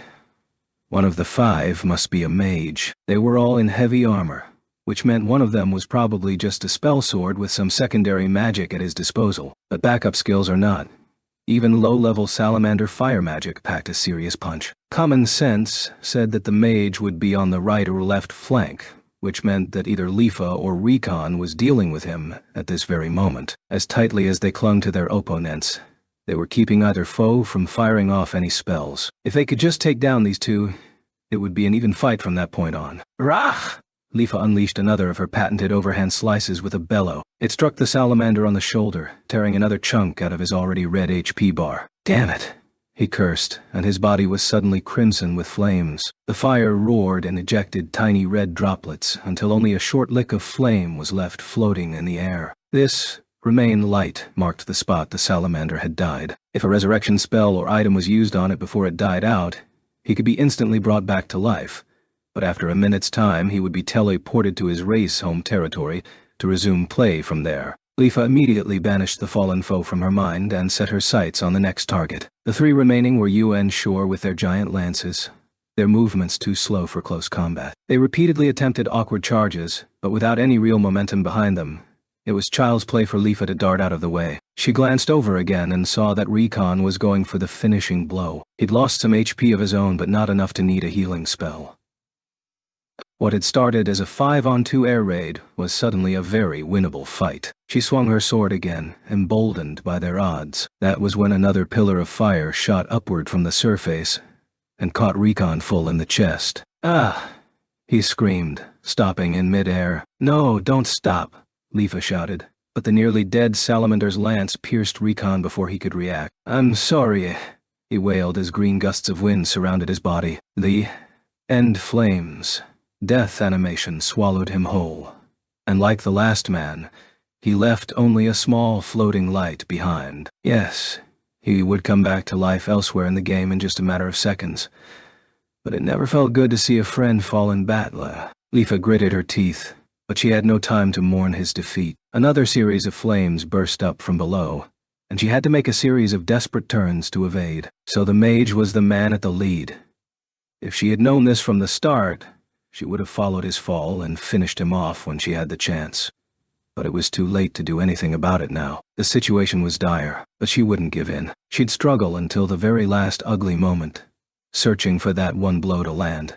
A philosophy and point of pride she'd earned through years of training as a swordsman. Two other salamanders who had recovered thanks to the de-extraction of the magic from below launched another long-range charge. "Do your worst," Leafa dared, holding her sword high. An endless fall, wailing helplessly all the way down, I finally landed somewhere unfamiliar. My cry was stopped short when I came to rest, not on my feet, but on my face. After several still seconds with my head buried deep in the grass, I slowly rolled over onto my back. I lay still in the grass for a good long while, savoring the relief that the freefall was finally over. It was night, inside a deep forest. A massive gnarled tree that could have been centuries old set its impressive branches sprawling in all directions far over my head. Between the leaves I could see black sky littered with stars and a large, golden full moon directly overhead. Insects buzzed nearby. On top of that, the low song of a night bird, far-off howls of wild beasts.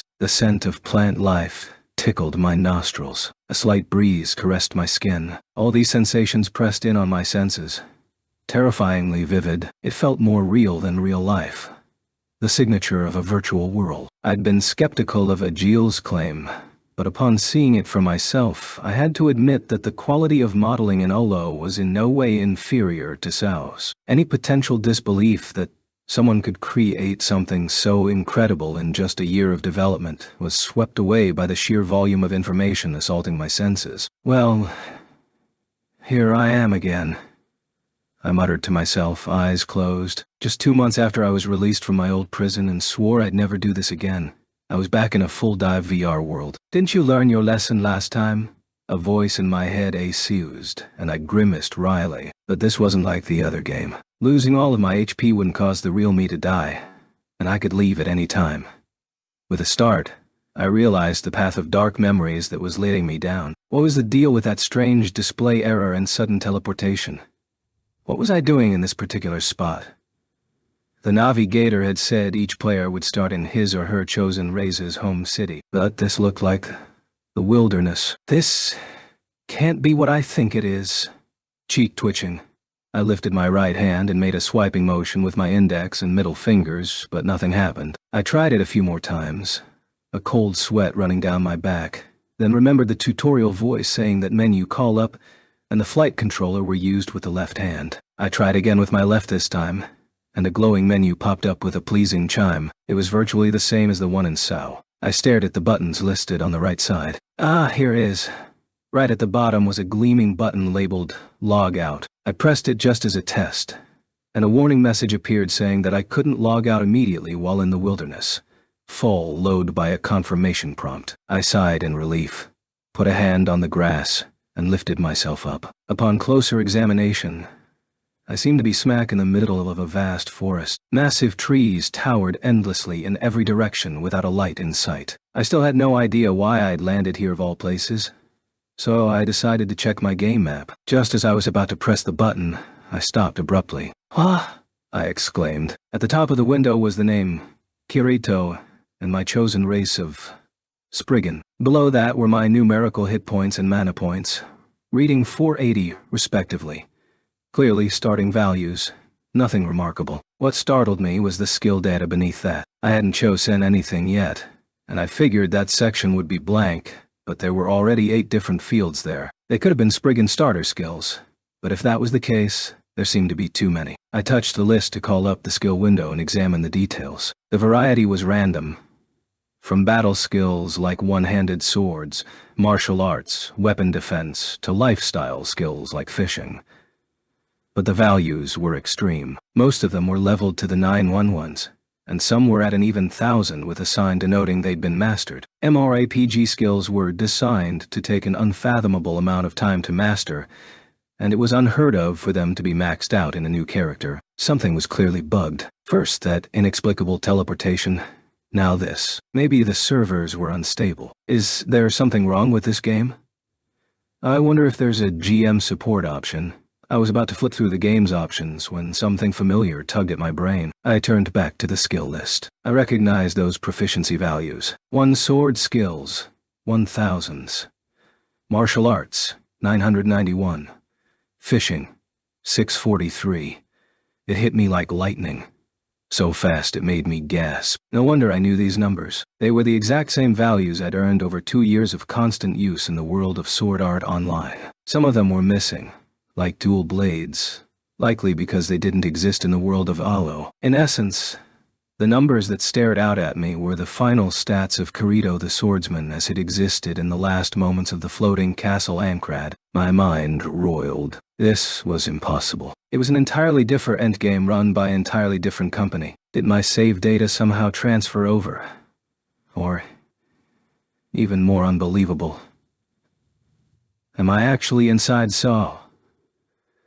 The words tumbled from my mouth as I sat in the grass. It took several dozen seconds before I could recover my thoughts. Shaking my head, I forced my brain back into gear and looked at the menu again. Whatever was happening, I needed more information than what I had now. I checked my inventory this time. Oh, geez.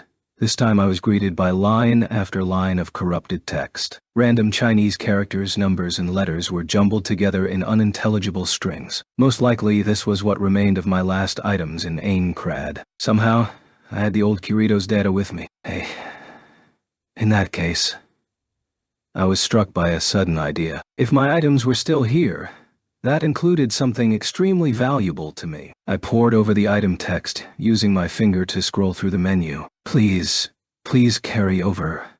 The garbled text sped past at high speed. My heart was racing in my chest, clanging like an alarm bell. My fingers stopped of their own accord. Just below them, glowing in a soft lime green, was a string of text reading MHPON. I forgot to breathe. With a trembling finger, I traced that name. The item was selected in the color inverted. I dragged the item over to the eject button. A white light arose from the surface of the window and quickly concentrated into a tiny object.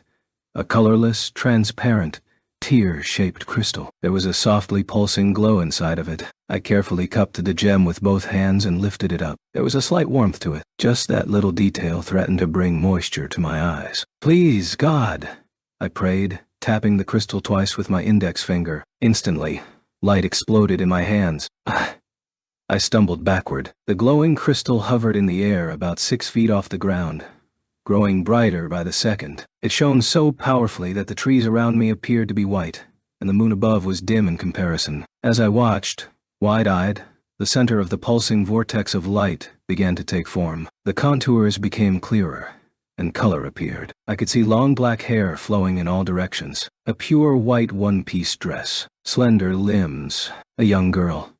Eyes closed and arms crossed over her chest, gently descended toward the ground, glowing as if she were a personification of light itself. The explosion disappeared as quickly as it happened, and the girl came to a stop to hover just off the ground. Her long eyelashes trembled and slowly rose as she opened her eyes. Within moments, eyes as deep as the night sky above stared directly into mine. I couldn't move, couldn't speak, couldn't blink. Her light pink lips slowly cracked into a smile that could only be described as angelic. Emboldened by this response, I finally found my voice. Hey, you, remember me?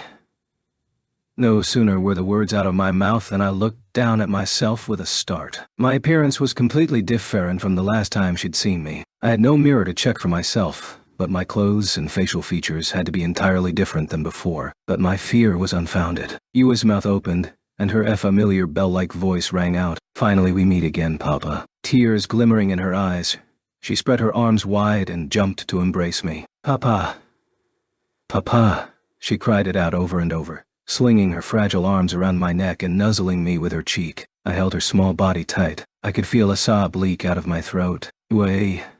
The girl I'd met in the old Sword Art Online world and lived with for just 3 days before she vanished. It was a short time in the grand scheme of things, but those precious memories were forever burned into my mind. They were the only moments in that long, painful battle in Aincrad that I could honestly say that I was happy. I don't know how long I stood there holding Yui, feeling a painful sweetness tinged with nostalgia. Miracles were real. I could surely see Asuna again somehow.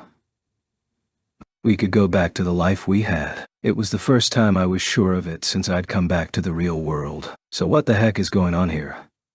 I found a stump to sit on, in a corner of the clearing that I'd landed in just a few minutes earlier. Yui was perched cradled on my lap, and I was resisting the impulse to ask her immediately about Asuna. Yui stopped rubbing her cheek against my chest in sheer bliss long enough to give me a blank look. We're not actually inside Sao, right?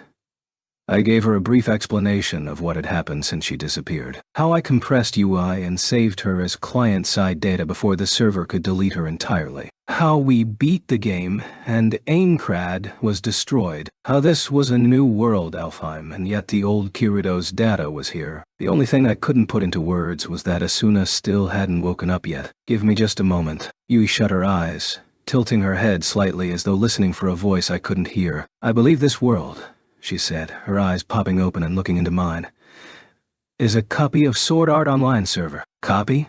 Yes. The core program and graphics system are entirely identical. That should be clear from the fact that I'm able to exist in this form. But the Cardinal System's version number is a bit out of date for some reason. Plus the game component resting on top of all that is completely different.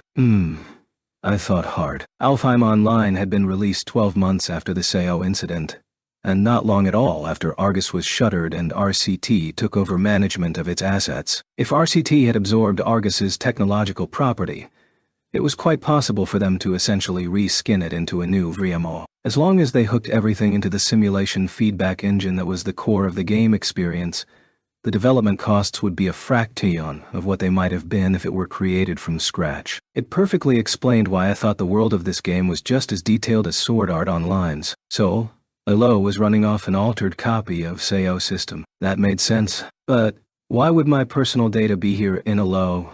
Let me take a look at your data first, Papa. She closed her eyes again. Yes, that settles it. This is your exact same character data from Sao. The formatting is almost entirely the same, so it just overwrote your skill data with the old information. Hit points and mana points are derived from a different equation this time, so they weren't carried over. It seems your items are all corrupted, though. We should get rid of them before you get caught by the error detection protocol. I see. Good idea. I ran my finger across the whole inventory to select all the corrupted items. Some of them were mementos of Aincrad packed with memories, but the situation called for cold pragmatism. Besides, I couldn't possibly pick out and save individual items when their very names were illegible. I summoned up my will and deleted them in one fell swoop, leaving only my starter equipment behind. But what about this skill data? The system has no problem with it. They're unnatural based on your playing time here, but you'll probably be fine as long as a human GM doesn't take a closer look. Oh, okay. I used to be a beater, now I'm just a cheater, I guess. No problem with my character being high-powered, though. I needed to climb this world tree and find Asuna. I wasn't looking for a rewarding gameplay experience. Besides, looking closer at the skill window gave me the sense that a character's numerical data didn't tell the whole story in this game. There was no agility or strength stat like in Sao, and the gains to be made in HP and MP were slight at best. Raising weapon proficiency only unlocked more weapon types to use, and it had no effect on power. And biggest of all, Sao's abundant sword skills were gone. In other words, Alfheim Online was an action-heavy game in which a player's actual movement and decision-making made the difference, not stats. It would not be like Sao, in which a high-powered character could simply stand still while much weaker foes failed to put a dent into him. The one major unknown was the existence of magic, which was not a part of Sao. There was an illusory magic in my skill list, probably a starter skill for Spriggans, but I wouldn't know more about how it affected gameplay until I used it, or had it used against me. Window closed. I had another question for Yui. who was still snuggled against my chest with her eyes shut like a contented cat. "By the way, how are you handled in this world, Yui?" She was not actually a human being, but an artificial intelligence that broke free of Sao when its mental counseling program bugged out. In the present day of 2025, several research laboratories had announced the development of their own AAIs that were extremely close to human intelligence. The ability for programs to act in an intelligent manner had improved to the point that the line between false intelligence and true intelligence was blurring. Those AIs that straddled the boundary were some of the most advanced technological feats in existence. Yui could possibly be counted among them. She might be the very first true artificial intelligence, but none of that mattered to me. I loved Yui, and she adored me. That was enough. Let's see. Here in Alfheim Online, it seems they have human-like programs designed for player support, just as in Sodata. They're called navigation pixies, and that's how I'm categorized. As she said this, her brow furrowed. A second later, her body glowed and disintegrated. "What the?" I shouted in alarm. I was about to leap to my feet and look around when I finally noticed what was resting on my knees. She was no more than 4 inches in height. Tiny limbs extended out of a light magenta dress styled like flower petals. There were even 2 pairs of translucent wings on her back, the very image of a fairy. The size might have been different, but the adorable face and long black hair were unmistakably Yui's. "This is what I look like as a pixie." She stood up on my knees, hands on her waist, and flicked her wings back and forth. "Ooh." Impressed, I jabbed her cheek with a finger. "Hey, that tickles," she laughed, flitting up into the air with a jingling sound to escape the wrath of my finger before perching on my shoulder. "So, do you still have admin privileges like before?" "No," she said, slightly disappointed. "All I can access are reference data and general map information. I can also view the STS of players I've contacted personally, but I can't seem to get into the main database." "I see. The thing is," I composed myself to deliver the most important news. "Asuna, your mama, is here in this world." "Who? Mama's here?" She leaped off my shoulder and hovered just in front of my face. "What do you mean?" I was about to explain about Sugu, but stopped at the last moment. It was the weight of negative human emotions that Origi Nali brought Yui to the brink of ruin. I didn't want to expose her to any more malice. Even after the Sao server disintegrated, Asuna never came back to reality. I came here on some information that a person who looked like her was spotted in Alo. It could just be a coincidental stranger, but without anything better to go on, I had no idea. "I'm sorry, Papa. If I had the authority, I could run a check through the player database and tell you right away. But I don't. Actually, I have a good idea where to find her. It's called the World Tree. Do you know where that is?" "Ah, yes. That would be to the northeast, but it's quite far off. More than 30 miles by real distance." "Wow. That's really incredible. Huh. 5 times the diameter of the base floor of Aincrad. By the way, why did I get logged into such a remote stretch of forest?" I wondered aloud, but Yui didn't seem to have an answer. "Either your locational data was corrupted, or your information got mixed with another player diving within your real-life vicinity, but I couldn't say for sure. Would have been nice if I'd been teleported right next to the World Tree. Anyway, I was told you could fly in this game." I got to my feet and craned my neck over my shoulder. "Hey, I've got wings." Sprouting from my back were sharply angled, clear gray wings. They almost looked like insect wings. I had no idea how to use them, however. "So, how do you fly?" "It seems there's a controller for assistance. Put out your left hand and motion like you're gripping something." Following US instructions, I held out my hand and squeezed. Suddenly, I was holding what looked like a simple joystick. "Let's see, if you pull it back, you fly up, and pushing it down makes you descend. Turn left or right for rotation. The button AC accelerates, and letting go decelerates." Sounds simple enough. I tried slowly pulling back the stick. The wings on my back sprung to full extension and began glowing gently. I pulled hard. Whoa! Abruptly, I was floating, gently rising from the forest floor. Once I was a few feet off the ground, my body went into neutral, and I tried pressing the spherical button on the top of the stick. I started gliding forward, smoothly and effortlessly. After a few experiments with descent and rotation, I started getting the hang of the controls. Compared to the flight sim VR games I'd tried before, it was actually quite simple. Okay, I think I've got it down. Next, I need some basic information. Which way's the nearest town? There's a place called Swilvane to the west. That's the closest, She looked up suddenly. What's wrong? Players are approaching. It seems like a group of 3 Chaz in one. Ooh, a battle. Let's go check it out. You never have a care in the world, do you, Papa? I gave his head a quick knuckling, then turned to my inventory to ensure my starter longsword was equipped on my back. I pulled it out and gave a few practice swings. Yikes.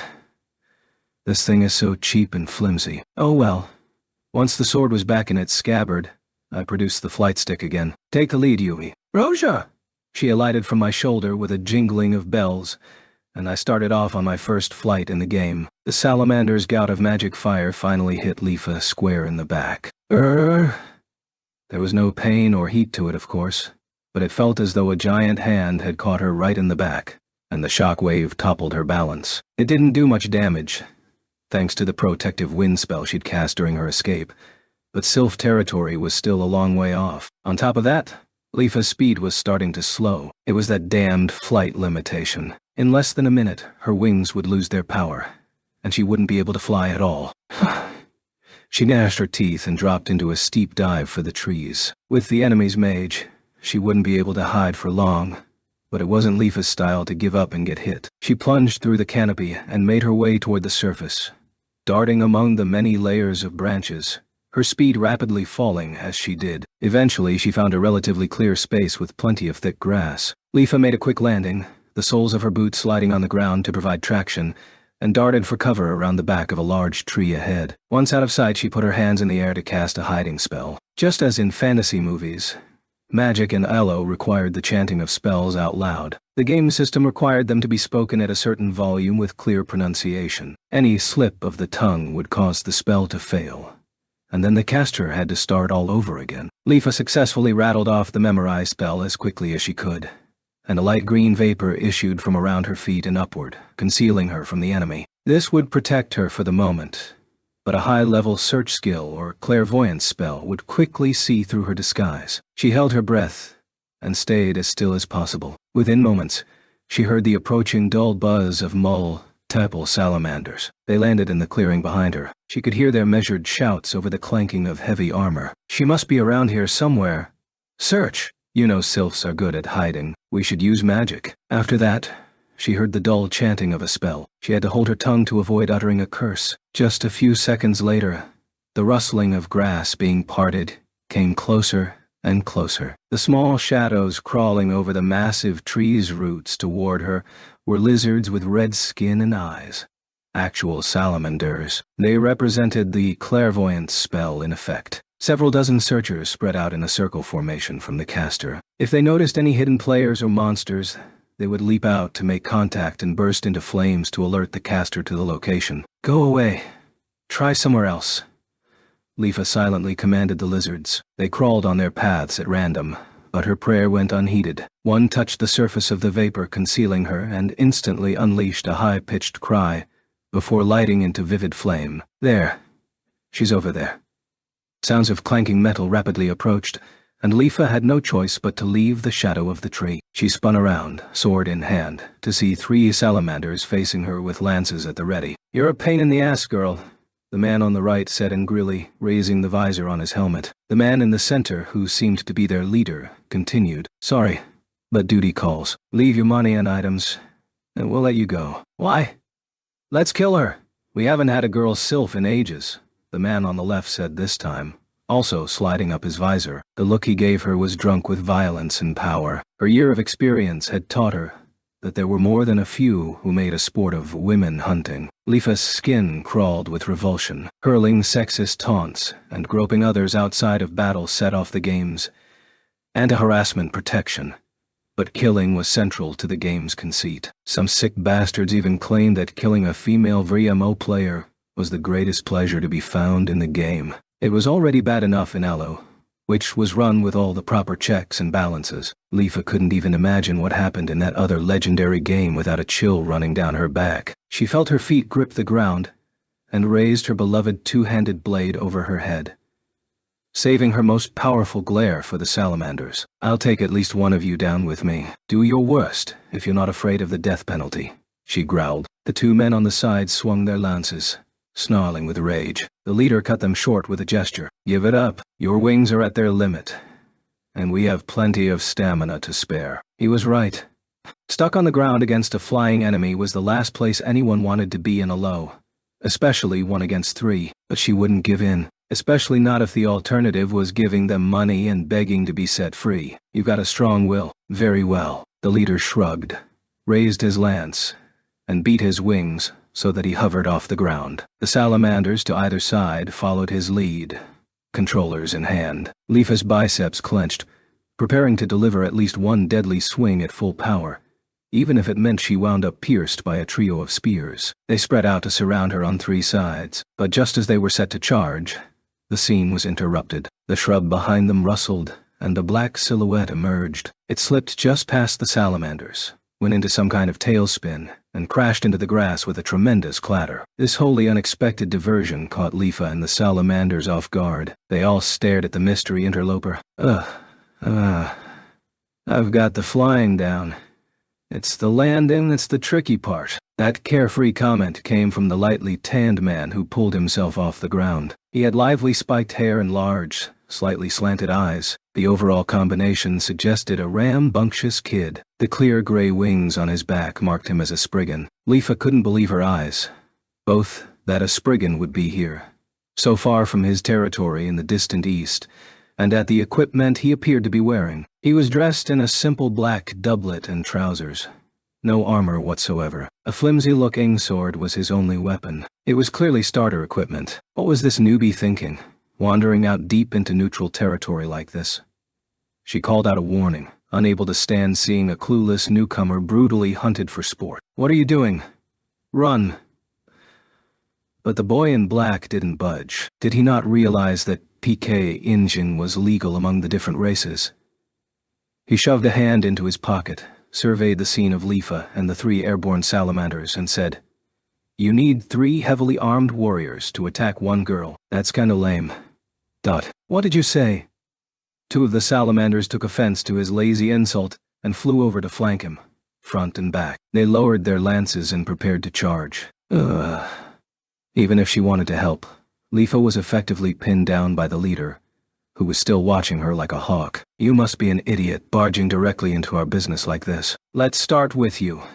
The salamander positioned in front of the boy loudly snapped down his visor. The next moment his outstretched wings glowed ruby red, and he charged. The one in the rear prepared to charge on a slight delay, so he could catch the boy if he dodged the first attack. It was a helpless situation for any new player. Leafa bit her lip and averted her eyes, not wanting to see the boy run through.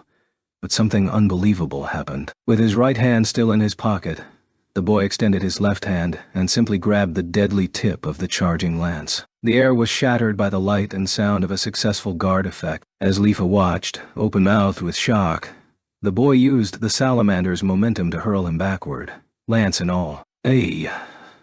The salamander wailed in surprise as he collided directly with his waiting partner, and they fell to earth with a metallic clatter. The boy turned around to face them, put his hand on the sword behind his head, and stopped, looking to Leafa hesitantly. So I'm allowed to waste these guys?"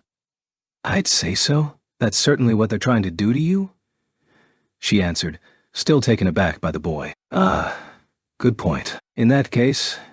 He pulled the weak-looking sword from its scabbard and let its tip trace along the ground. For all his talk about wasting their foes, neither his movement nor his manner suggested much confidence. His weight was balanced much too far forward, with his left foot perched in front, when a sudden shock wave erupted where the boy used to be. Even Leafa couldn't follow his path, and she'd never once been caught blind by an attack in the game. She spun around hurriedly to see the boy crouched over, far from where he'd been standing. His pose suggested he'd brought up his sword to slash directly in front of him. The salamander, who was closer to standing after their Kali Cyan, suddenly erupted into red end flames, then disintegrated. A small wisp of flame was left floating in the air. How can anyone be so fast?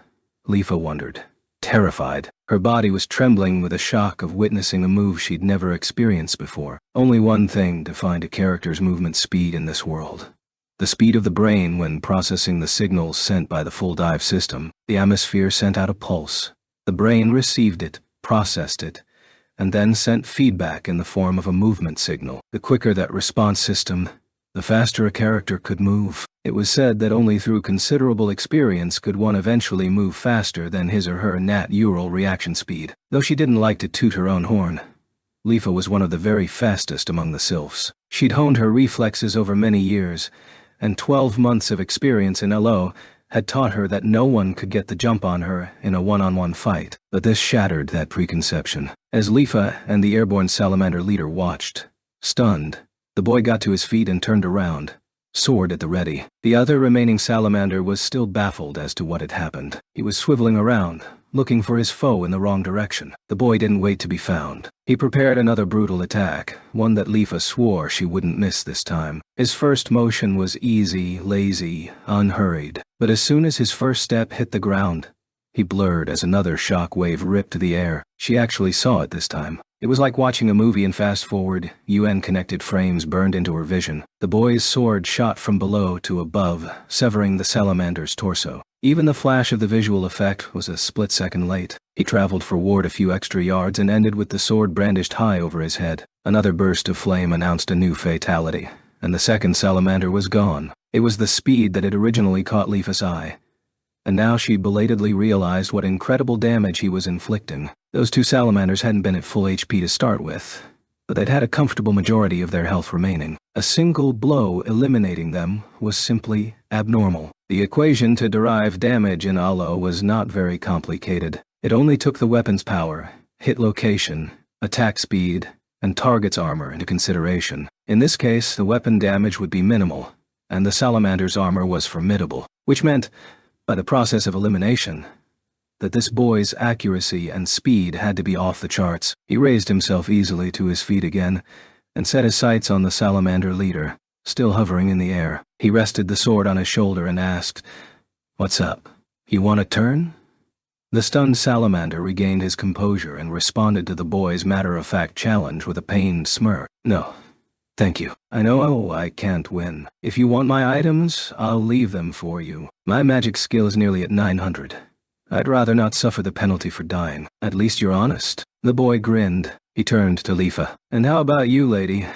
If you want to fight that guy, I won't interfere." She had to laugh at this display of restraint, given his previous utter lack of it. Suddenly, her determination to take down at least one of the salamanders with her seemed a bit pointless. "I'll pass, but next time, I'll beat you, salamander." "Well, I doubt I could beat you one-on-one anyway," the red warrior said, spreading his wings. With a flash of fairy dust, he flew off. A brief rustle of branches sounded overhead, and he disappeared into the black night sky. Only Leafa, the boy dressed in black, and two red remain lights were left. Within a minute, both flames were gone. She turned to the boy, slightly nervous again. "So, what should I do now? Should I thank you? Run away?" He sliced his sword back and forth quickly before sliding it back into the sheath over his back. "Personally, given that I'm kind of the heroic knight who saved the princess from the villain in this little scene," he smirked, "I could go for a tearful, smothering embrace from the grateful princess." "What? Are you crazy?" Leafa screamed, her face suddenly hot. "I'd rather fight you." "Ha ha ha, I'm just kidding." She ground her teeth in disgust at his obvious delight, but before she could come up with a snappy retort, a third voice piped up out of nowhere. "That's right. She can't do that." It sounded like a young girl. Leafa looked around the clearing but didn't see anyone. The boy hastened to respond, "Hey, I told you not to come out." Looking closer, she saw something glowing, trying to escape the boy's tunic pocket. It spun free and danced around his face, making petite jingling noises all the while. "The only ones who get to hug Papa are Mama and me. Papa?" Leafa had to take several steps closer to see that it was a little fairy, small enough to perch on the palm of her hand, a Navigatian pixie, the kind that could be summoned from the Help Wind Dao. But those were only supposed to give prepared answers to basic game questions. She forgot her suspicion of the boy for a moment and stared at the circling fairy. No, it's not what you..." He hastily tried to cover the pixie with both hands, smiling nervously. Leafa peered around his hands. "Hey, is this one of those private pixies? You know, the kind that were given out by lottery to those who pre-ordered the game. Wow, I've never seen one before." "No, not a MJF. The pixie piped up before the boy cover up again. "Ah yeah, that. I just got lucky in the draw." Lifa gave the boy another appraising look. This one from head to toe. What? Just thinking. You're pretty weird. For someone who's been into the game since before it opened, your equipment sure looks starter level. And yet you were super tough back there. Yeah, I made the account ages ago, but only started playing recently. I was busy with, different MMO. Oh? This didn't entirely answer her suspicion, but if he'd gotten used to the atmosphere with a different game, that would at least explain his incredible reflexes. But what's a Spriggan doing so far out here? Your territory is supposed to be way, way to the east. Because I got lost. Lost? Lifa couldn't help but burst into laughter at his pathetic excuse. Come on. No one's sense of direction is that bad. You're such a character. Now a real belly laugh came bubbling up at his affronted expression. Once she'd had a good chuckle at his expense, Lifa returned her long katana to its sheath. Well, I suppose you deserve some recognition. Thanks for saving me. My name's Lifa. I'm Kirito. And this is Yui. He spread his hands to reveal the pixie. She bowed and fluttered up to land on his shoulder. Lifa was somewhat surprised to realize that she actually wanted to sit and talk with this boy named Kirito. It was especially rare for her. She wasn't particularly shy, but she didn't make friends easily in this game. He didn't seem to be a bad person. So she summoned up her courage and asked, "What are you doing after this?" Nothing in particular." "Oh, in that case, why don't you let me treat you to dinner?" The boy named Kirito gave her a face-splitting grin. Lifa was inwardly impressed. VR games still hadn't gotten fine emotional simulation down quite right, and few people could make a smile look so natural. "That'd be great. I'm looking for someone to teach me things." "About what?" "About this world, especially." He stopped smiling and turned to the northeast. "That tree, the world tree? Sure. Believe it or not, I've got seniority here myself. It'll be a bit of a trip, but I'd recommend going to the neutral town to the north." "Are you sure? Isn't there a town called Swilvain that's closer?" Lifa looked at him, exasperated. "True, there is. But you or Ala don't know anything, do you? That's Sylph territory." "Is that a bad thing?" he asked innocently. She was stunned. "Well, you can't attack any Sylphs within a Sylph town, but they can attack you." "Oh, I see. But they're not going to rush out to whack me all at once, are they?" "You'll be with me, Miss Lifa. Plus, I'd like to see the Sylph land. I hear it's beautiful." "Just Lifa will do. You really are weird." "Well, if you insist, I don't mind.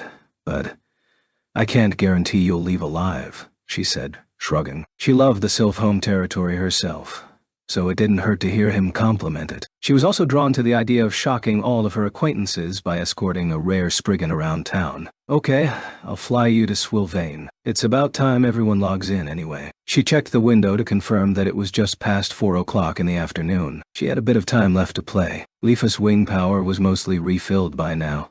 She beat her glowing wings once or twice. Kirito spoke up, curious. "Wait, you can fly without a controller?" "Sure I can. How about you?" "I barely just learned how to use this thing." Kirito made the grasping motion with his left hand. "Ah. Well, there's a knack to using voluntary flight. Some people pick it up right away. Some never figure it out. Let's give it a try, shall we? Turn around and don't pull out the controller." "Ooh, okay." Kirito gave a half-turn, and she extended her index fingers to touch just above the shoulder blades of his slender back. The pixie on his shoulder looked on in curious fascination. "Can you tell what I'm touching?" "Yes, they call it voluntary flight. But you don't just start flying with your imagination. You have to assume that there are virtual bones and muscles sprouting out of this spot. And move them. Virtual bones and muscles." He repeated the words vaguely and twitched his shoulder blades. In response, the intangible gray wings sprouting through his black outfit began to tremble with his movement. "Yes, that's it. First, you just want to move all the muscles in your shoulders and back until you get the hang of which ones are connected to your wings." As soon as she said that, the boy's back crunched inward. The vibration of his wings rose in pitch until it reached a high-pitched hum. "Yes, that's the way. Try that again, but harder." Harm. Kirito tucked in his arms, grunting with the effort. Once she sensed that he'd built up enough thrust, Leafa slapped him heartily on the back. "What?" Suddenly, the Spriggan shot directly upward like a rocket. Kirito's wail grew distant as his body got smaller and smaller. A brief rustling of leaves above, and he was already beyond the forest canopy. Leafa and the pixie who'd fallen off of Kirito's shoulder looked at each other. "Oh, Papa!" They both quickly took to the air after him. Once out of the forest, they scanned the night sky until they noticed an unsteady figure careering left and right against the background of the golden moon. Let me oof. The piteous wail echoed through the wide open sky. Leafa and Yui shared another look and burst into laughter together. "I'm sorry, Papa. This is just too funny." They hovered side by side, holding their sides with laughter. When their mirth subsided, a fresh lament from Kirito came floating on the wind, and they fell back into more chuckling, legs kicking helplessly.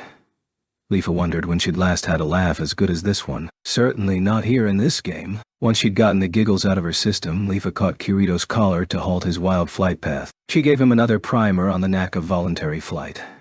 And after just a 10-minute lesson, he was already managing to fly unsteadily on his own. "Oh, this is great!" he exclaimed as he tried making wide turns and loop-the-loops. "Isn't it?" Leafa laughed. "It's just so, I don't know, moving. I wish I could keep flying like this forever." "I know." In her excitement, Leafa flapped her wings to fly in parallel alongside Kirito. "No fair?"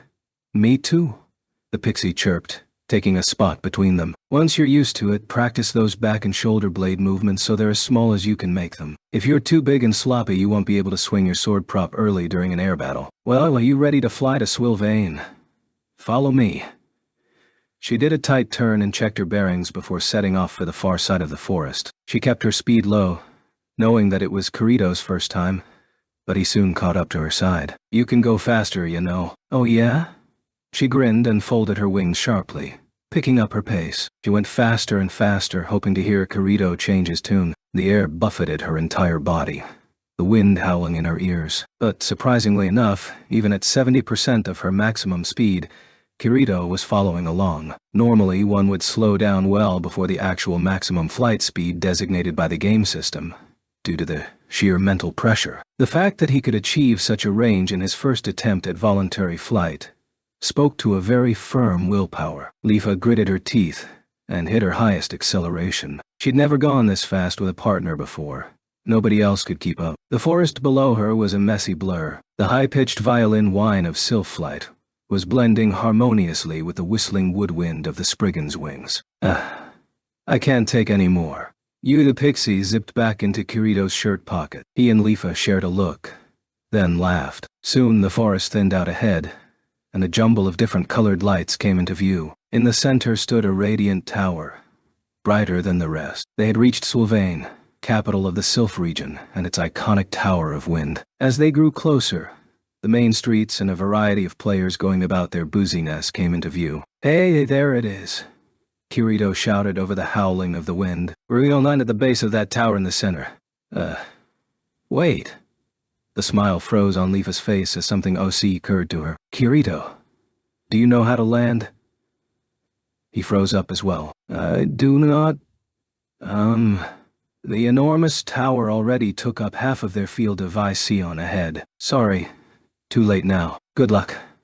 Leafa smiled apologetically and prepared to slow down. She stretched out her wings to catch the air and began the descent to the square, legs held out in front of her. You've got to be kidding me." The Spriggan plunged straight toward the outer wall of the tower, still screaming. Leafa watched him go and said a silent prayer in his honor. Several seconds later, the air shook with a tremendous crash. "That was messed up, Leafa.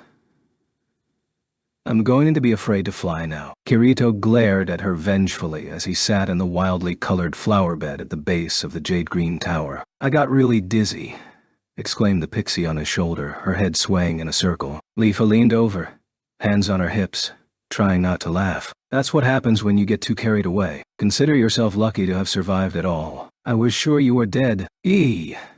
Thanks for the vote of confidence." He had slammed face first into the wall at top speed, but Kirito still had more than half of his HP remaining. He truly was a mysterious newbie. Was he just lucky? Or did he know how to brace himself against impact? "Don't worry, I'll heal you," she reassured him, chanting the healing incantation with her right hand held out to him. Glowing blue dewdrops sprayed out from her palm onto Kirito. "Oh, cool. So that's magic, huh?" Kirito watched her with intense interest. "You can't use high-level healing magic unless you're in Undine, but the more basic stuff is totally essential, so you ought to learn it. So the different races have different magical affinities, huh? What about Spriggans?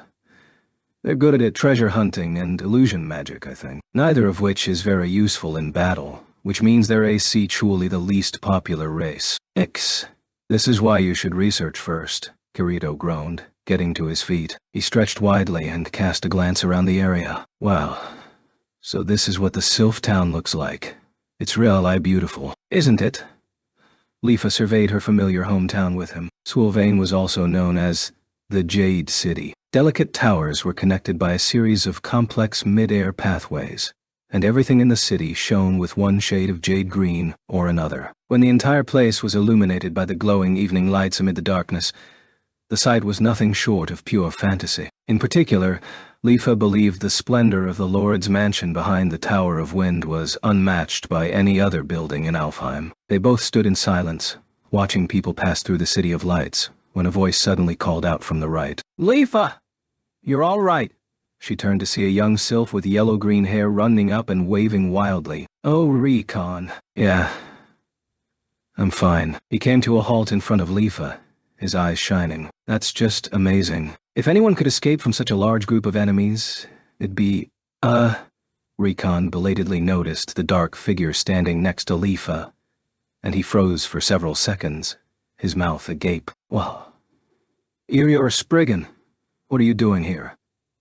He leaped backward and put a hand on his dagger, but Leafa quickly interceded. "It's okay, Recon. He saved me." "Ooh," she pointed to Recon, who was still confused. "This is Recon, a good friend. He got wasted by those salamanders just before I met you." "Sorry I didn't get there sooner then. I'm Kirito. Nice to meet you." He grasped Kirito's outstretched hand and bowed deeply. "Wait, no!" Recon leaped backward again. "Are you sure about this, Leafa? What if he's a spy?" "I had my doubts at first too, but he seems a bit too airheaded to be a spy." "Hey, that's messed up."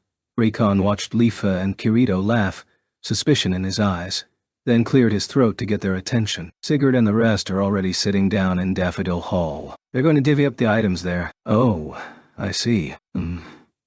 When killed by an enemy player, any character had a 30% chance of his or her equipment being stolen. However, when in a party, insurance slots were available to hold items of particular value. If the player was killed, that item would automatically be transferred to another party member for safekeeping. Anything of value from the day's hunting party was tagged as insurance, which meant that as the last survivor of the group, Leafa wound up with all the spoils. The salamanders knew that, hence their persistence in chasing her down. Thanks to Kirito, however, she was able to bring the entire haul back to Sylvain. Normally, the party would rendezvous back in a tavern so that all members, surviving or slain, could redistribute the loot. Leafa considered for a moment before answering Recon. "I'll pass. None of the items fit my skills anyway. I'll leave them with you to split up among the others." "Ooh, you're not coming?" "Nope. I promised Kirito a free meal." Now, Recon gave Kirito an appraising look of an entirely different sort. "Don't get any funny ideas, okay?" She gave the toes of Recon's boots a kick, and then opened up a trade window, dumping all of the day's spoils into his inventory. "Just shoot me a message when the next hunt is scheduled and I'll participate if the time works out. See you later. Leafa." But she was growing uncomfortable under the scrutiny. After forcing a premature end to the conversation, Leafa grabbed Kirito's sleeve and pulled him away. "So was that guy your boyfriend? Was he your lover? Excuse me?" Leafa tripped on the paving stones at the simultaneous questions from Kirito and Yui. Her wings spread wide as she caught her balance. "No way. He's just a party member. You two seemed pretty close for in-game acquaintances." "Well, I do know him in real life. As a classmate at school, but that's it. Playing a MMO with your classmate, huh?" "That sounds fun," Kirito said wistfully. but Leafa grimaced. It's not all great, actually. Sometimes it reminds you of the homework you need to do. Ha ha ha, good point. They made their way down an alley as they chatted. The OCSEA still passing Sylph did a double take at Kirito's black hair, but the sight of Leafa accompanying him kept them from voicing any suspicions. Leafa wasn't the most active player in the game, but she was well known around town for winning Sylvain's regular fighting tournaments on multiple occasions. Eventually, a cozy tavern inn came into view.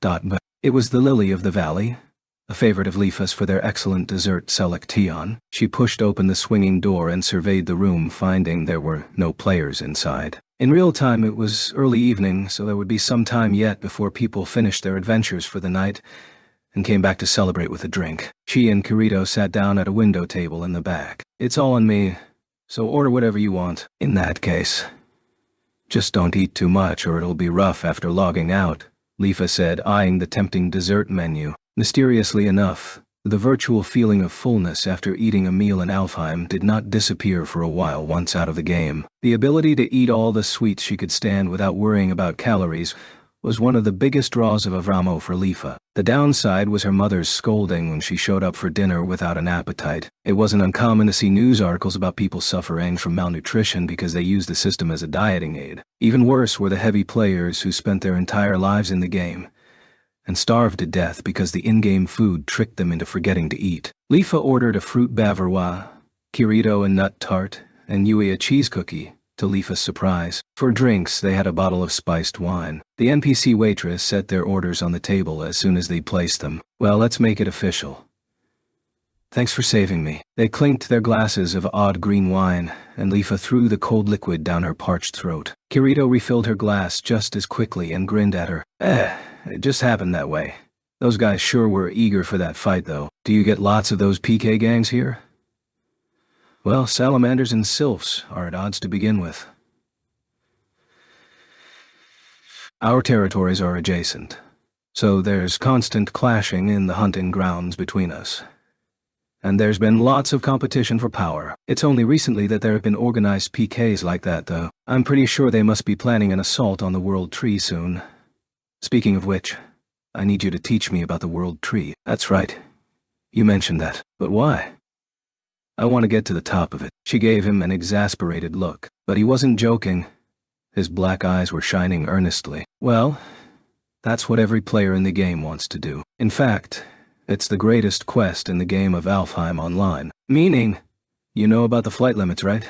Every race in the game can only fly for about 10 minutes at a time, max. But whichever race reaches the floating city atop the World Tree first, and meets Fairy King Oberon, will all be reborn as a new, higher race, called Alfs. After that, you'll be able to fly as long and far as you want. I see, Kirito murmured, taking a bite of his nut tart. It's an enticing story. Does anyone know the way to get to the top of the tree? Within the roots beneath the tree is a giant dome. There's an entrance in the roof of the dome that lets you climb up the inside of the tree. But the NPC guardians that watch over the dome are super powerful. A bunch of the different races have tried to challenge them, but we've been wiped out every time. The salamanders are the most powerful race at the moment. They're probably mustering forces now, gathering money for equipment and items, thinking the next time's the charm. So, these guardians are that strong, huh? It's insane. Allo opened a year ago. What game has a quest you can't beat even after a year of play? Good point. Well, last autumn, one of the major Allo fan sites started a petition to have Rise CT rebalance the quest. Oh, really? And?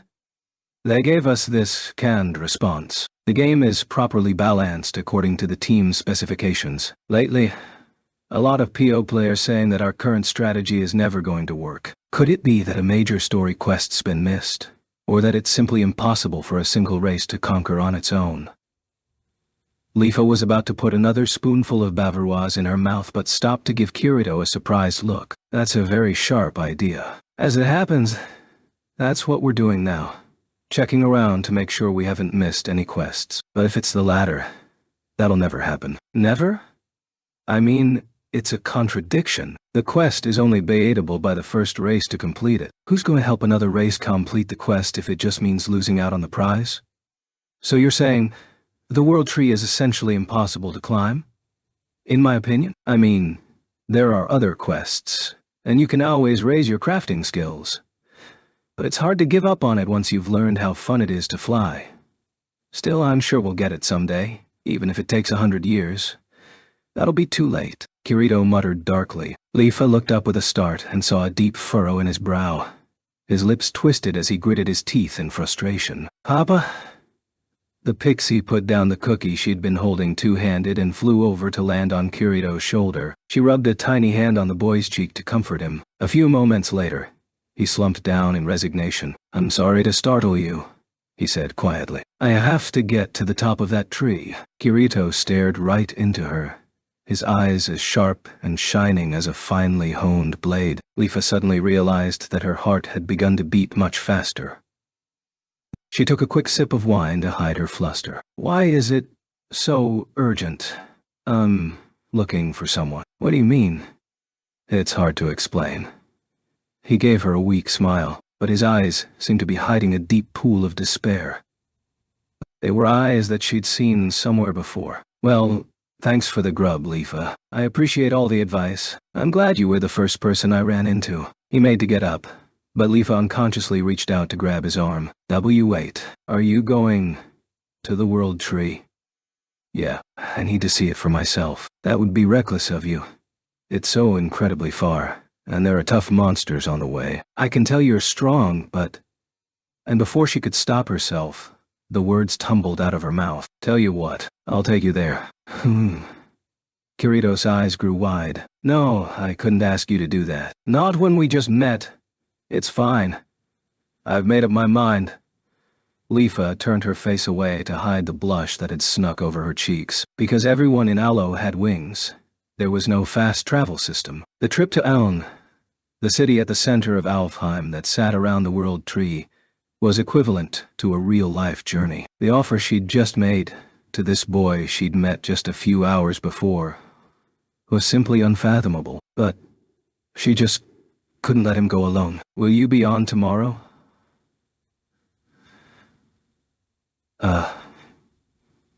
Yeah. Meet here at 3:00 p.m. then. I've got to leave for now. Go to the inn upstairs to log out. See you tomorrow. Before she had even finished speaking, Leafa was waving her hand to bring up the game menu. She could log out instantly anywhere in Sylph territory, so she smacked the button at once. Hey, wait! Kirito blurted out, and she looked up to see him smiling at her. Thanks. She did her best to smile back and then nodded before hitting the OK button. The world flashed into a rainbow of light, then blacked out. The sensations of Leafa's body faded away, until only the burning of her cheeks and racing of her heart remained. Her eyes opened slowly. The first thing she saw was the familiar ceiling of her room and the large poster she'd pinned to it. It was a custom-made poster of an in-game screenshot blown up as large as she could get it. The picture was of a flying fairy with a long ponytail in the midst of a flock of birds and endless blue sky. Sugiha Kirigaya raised her hands and slowly removed the atmosphere. The device was two simple rings in a crown-like structure, much more fragile than the original Nervigear, but without the same sensation of being clamped into place. Even back in the real world, her cheeks were still ablaze. She sat up in bed, slapped her face, and raised a silent wail inside her chest. Ah! Waves of belated embarrassment crashed over her at her boldness. Recon, her classmate Shinichi Nagata, once said that when Suguha was Leafa, she was at least 50% bolder. Today's escapade was well above that mark. She writhed in agony, her legs flopping on the bed. He was such a strange boy. Well, there was no saying whether the player was actually a boy, but Suguha's instinct told her he was quite close to her age. But between his relaxed demeanor and his occasional mischievous remarks, it was hard to tell for sure. His personality wasn't the only mystery, though. Where did that incredible strength come from? In her year of playing Alo, he was the first person she'd come across who didn't seem beat able in a duel. She spoke his name very quietly. Kirito, huh? The first time that Suguha had felt the urge to see a virtual world for herself was just about a year after the Sao incident began. Until then, the concept of a VMMO was nothing but a target of loathing to her, the tool that had literally stolen her brother from her. But the more she held Kazuto's hand as he slept in his hospital bed, the more she spoke to his deaf ears, the more she began to wonder what his world was like. It was up to her to bridge the distance that was now between them, she had thought. Midori had given her a long, hard look when Suguha said she wanted an atmosphere, but she eventually granted her daughter's request, asking only that she be mindful of the time and her health. The next day at lunch, Suguha visited the desk of Shinichi Nagata, the biggest gamer in class, for better or for worse, and asked him to come up to the roof with her to discuss a serious topic. The absolute silence and subsequent frenzy of the class after this scene was still the stuff of legend. Leaning against the chain-link fence around the roof, Suguha asked the hopelessly anticipatory Nagata to teach her about VR MMOs. After several seconds and an entire emotional spectrum of facial expressions, he asked her what kind of game she had in mind. When Suguha told him that she couldn't take any time away from her studies and kendo practice, Nagata pushed his glasses up on his nose and muttered some gibberish like, "You'll want a skill-based entry rather than a grind-fest time sink then." Ultimately, his best recommendation was Alfheim Online. She hadn't been expecting him to start playing Alo with her, but with the help of his thorough tutorials, Suguha found that she was surprisingly well-suited to this virtual world game. There were two main reasons. First, Sukiya's years of diligent kendo study translated extremely well into the game. When players squared off in battle, evasion was a foreign concept. It was a foregone conclusion that both sides would hit the other.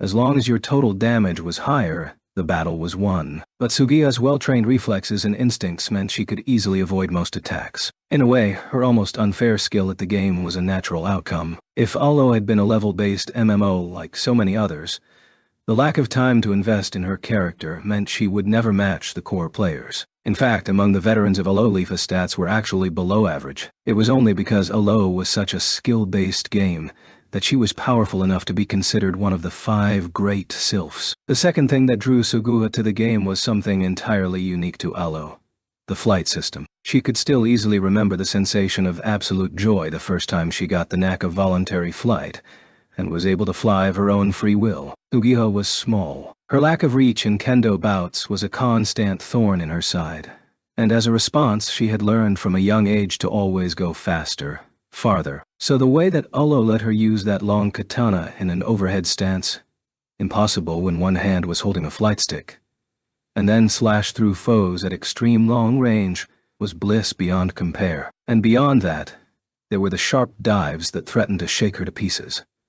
The long, gentle cruises at high elevation among the flocks of birds, and so much more. With the act of flying, Suguha was deeply in love. So while slow, clumsy Recon called her a raging speedaholic, Suguha couldn't imagine playing Alo without the joy of flight. After a year of experience in the game, Suguha was a fully dead, IK'd VMMO player. She'd started this experiment to grow closer to her brother, and now she loved it for what it was. Several times a day since Kazuto had come back, Suguha had desperately wanted to talk to him about Alo, to share the pains and pleasures of the virtual world she'd finally come to understand with him. But the sight of the shadows behind his eyes kept her from ever broaching the subject. She was certain that even after the horrors of the Sao Incident, Kazuto still loved the idea of a virtual world. All the nerve gears were supposedly recalled, but he'd gotten his back somehow, and the Sword Art Online Rome card was stuck in the photo stand on his desk. But the Sao incident wasn't over for Kazuto, not until she woke up. The thought tore Suguha's heart to pieces. She never wanted to see him cry in such terrible despair again,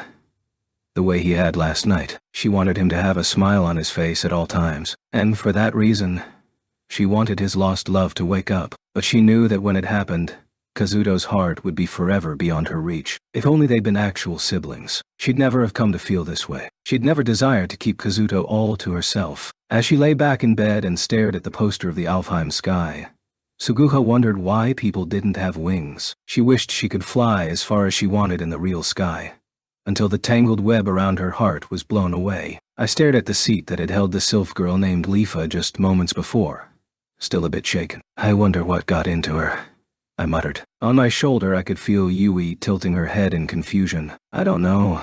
I don't have my old mental monitoring functions anymore. Figures. Well, it's nice of her to offer to show me the way. If a map is what you need, I've got one. But the more on our side, the safer we'll be. On the other hand, Yui stood up to speak directly into my ear. You shouldn't cheat on Mama, Papa. I'm not. I shook my head furiously. Yui leaped off my shoulder with a giggle and landed on the table, resuming her two-handed cookie feast. Sure, it's all funny to you, I grumbled, taking a swig directly from the bottle of herb wine. She had a point, though. Not about cheating on anyone, but the simple fact that Lifa wasn't just a character in a game. There was a player on the other end, a stranger with an entirely different personality. For a very long time, the virtual world had been my reality. It was pointless to ponder the differences between player and char actor there. All emotion, whether malicious or friendly, was real. It was the only way to survive. But that didn't apply here, of course. All players were acting out a persona. The only differences were in the degree. There was no stigma against playing as a thief, attacking, stealing, killing. If anything, it was recommended. This Vramamo stuff is tricky, I sighed, then grimaced at my words. I put down the empty bottle and dropped you, still chowling the cookie as big as she was, onto my shoulder. It was time to leave this world for a bit. The particulars of logging out in an MRPG were a delicate balance between player convenience and game fairness. For example, there were many times when one needed to leave abruptly to handle a pressing personal matter or attend to physical needs, which was fine. But if logging out were instantaneous across the board, what was to stop a player from abusing the feature in the midst of a losing battle or during a chase after committing theft? Most MRPGs therefore placed limits on logging out. O was no exception. Instant log out was only possible in one's own territory. Anywhere else, and the player's soulless avatar was left in place for several minutes, openly susceptible to attack or theft. Logging out of the game safely outside of racial territory required the use of a special camping gear item or taking out a room at an inn. So I decided to follow Lifa's advice and leave the game from the second floor of the Lily of the Valley. I checked in at the counter and climbed the stairs. Behind the door with the number I'd been given was a simple room with just a bed and table. I was struck by a powerful sense of déjà vu. Until I'd earned enough money to buy my own room in Aincrad, I'd stayed many a night in rooms like this. All I needed to do was open my window and hit the logout button.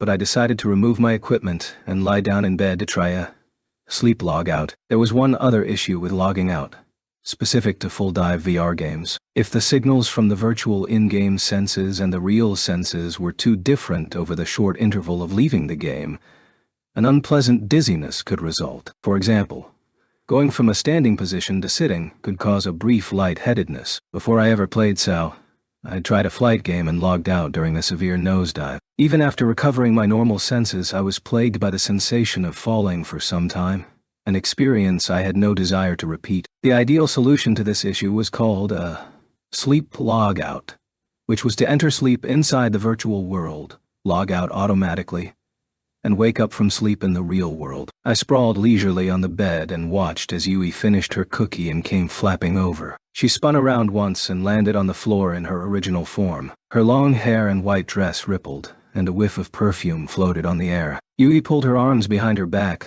leaned forward slightly and said, "Goodbye until tomorrow, Papa." "I guess you're right. Sorry, you waited so long to see me again. I'll be right back for you, okay? She cast her eyes down, her cheeks reddening slightly. "Can I lie on the bed with you until you log out?" "Huh?"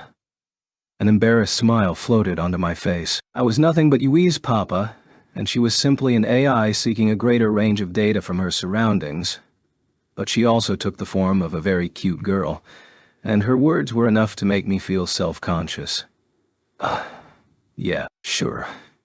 I had to suppress my shyness and roll toward the wall to give Yui room. She smiled happily and hopped onto the bed. As she rubbed her cheek against my chest and I stroked her long hair, I murmured, "We need to rescue Asuna quickly so we can buy another home somewhere. Do you think there are player homes in this game?" Yui looked surprised for a moment, then nodded. "They seem to be quite expensive, but they're available." She paused. "It would be like a dream, wouldn't it, you and me and Mama, to live as a family again? Just the three of us." Nostalgia gripped my chest like a vise as I remembered those fond days. It was only a few months ago, but it seemed like a product of the long-distant past, never to be regained. I hugged Yui tight and closed my eyes. "It's not a dream. I'll make it real soon enough." I was suddenly struck by a deep sleepiness, perhaps after the mental rigor of my first dive in quite a while. "Good night, Papa." U.S. voice rang like a dainty bell, caressing my mind as I sank into the warm darkness of sleep. 3. The pair of birds spread their wings on top of the white table, chirping morning songs. She held out her hand. As soon as her finger traced down the brilliant jasper, the birds took flight without a sound. They danced up in an arc and spun off in the direction of the light. She stood from the chair and followed them for several steps. But before very long, the thin golden bars blocked her path. The birds flitted through the gaps into the outside air, higher, higher, and off into the distance. Asuna stood in that spot for several moments, until the birds had melted into the color of the sky, and then slowly turned on her heel back to Thethia. Chair dots. The round table and chair were made of white granite, chilly and hard. To the side was a magnificent covered bed, also pure white. Those were the only items in the room, if you could call it a room. It was perfectly round, with enough space to take 20 steps across the, you guessed it, perfectly white tiles before reaching the gleaming metallic bars. The space between the bars was just wide enough that Asuna could have squeezed through if she tried, but the system prevented her from doing so. The intersecting golden bars stretched vertically before meshing together overhead in a dome. At the top was an enormous ring, with a frightfully large branch running through it that supported the entire massive structure. The knobby winding bough cut through the view above until it joined the trunk of the gigantic tree, so large it blotted out a section of the otherwise endless sky, which made this room a giant golden birdcage hanging from the branch of an impossibly large tree. But no, that description wasn't right. The birds who came to visit could come and go freely between the metal bars. It was a cell designed to hold a single prisoner, Asuna, a fragile, elegant, beautiful, but cruel cell. 60 days had already passed since Asuna woke up here, but she wasn't sure of that number. There was no way to write down the count, so she had to remember it herself. On top of that, the game did not run on a full 24-hour clock, so even if she slept and woke based on her body's circadian rhythm, the mornings and nights didn't match up. Every time she woke, she told herself what day it was, but she was losing confidence in her number. What if she was just repeating the same day over and over? What if she'd already spent years in here? The more she fell into the haze of confusion, the further back in her memory slipped those precious days she'd spent with him, the last moment they'd been together. As the floating castle Aincrad had crumbled into dust, and the world melted into light and nothingness around them, Asuna had held him close, waiting for the moment it all ended. She'd had no fear. She'd known that she'd done what she must and lived the life that she needed to live. She was almost happy to die, as long as it was with him. The light enveloped them. Their flesh disappeared, their souls intertwined, and they had flown up, up.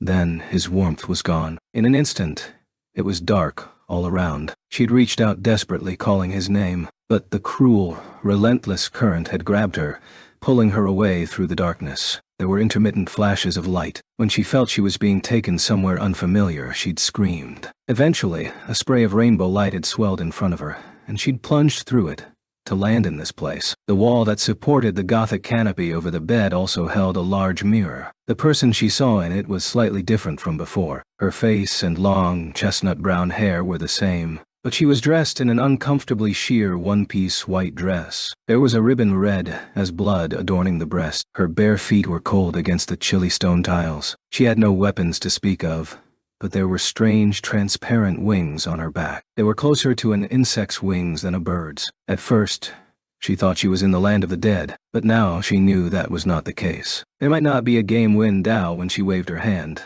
but this was clearly another virtual world apart from Aincrad. It was a digital prison created by a computer, and she was being held against her will by an act of human malice, which meant she could not give in. She couldn't submit and crumble before evil. So Asuna bore the terrible loneliness and impatience that hounded her every day. Even that was becoming more and more difficult, however. She could feel the poison of despair slowly tainting her heart. She sat on the cold chair, folded her hands on top of the table, and, as she always did, said a silent prayer to him. "Hurry, hurry. Hurry and come save me, Kirito." "That's the loveliest look on your face, Titania," the voice said, echoing through the birdcage. "The look right before you burst into tears. I wish I could freeze it and put it on display." "Why don't you do it then?" she answered, turning to face the voice. On the side of the cage that faced the world tree was a small door. A smaller branch running off the large one extended to the door.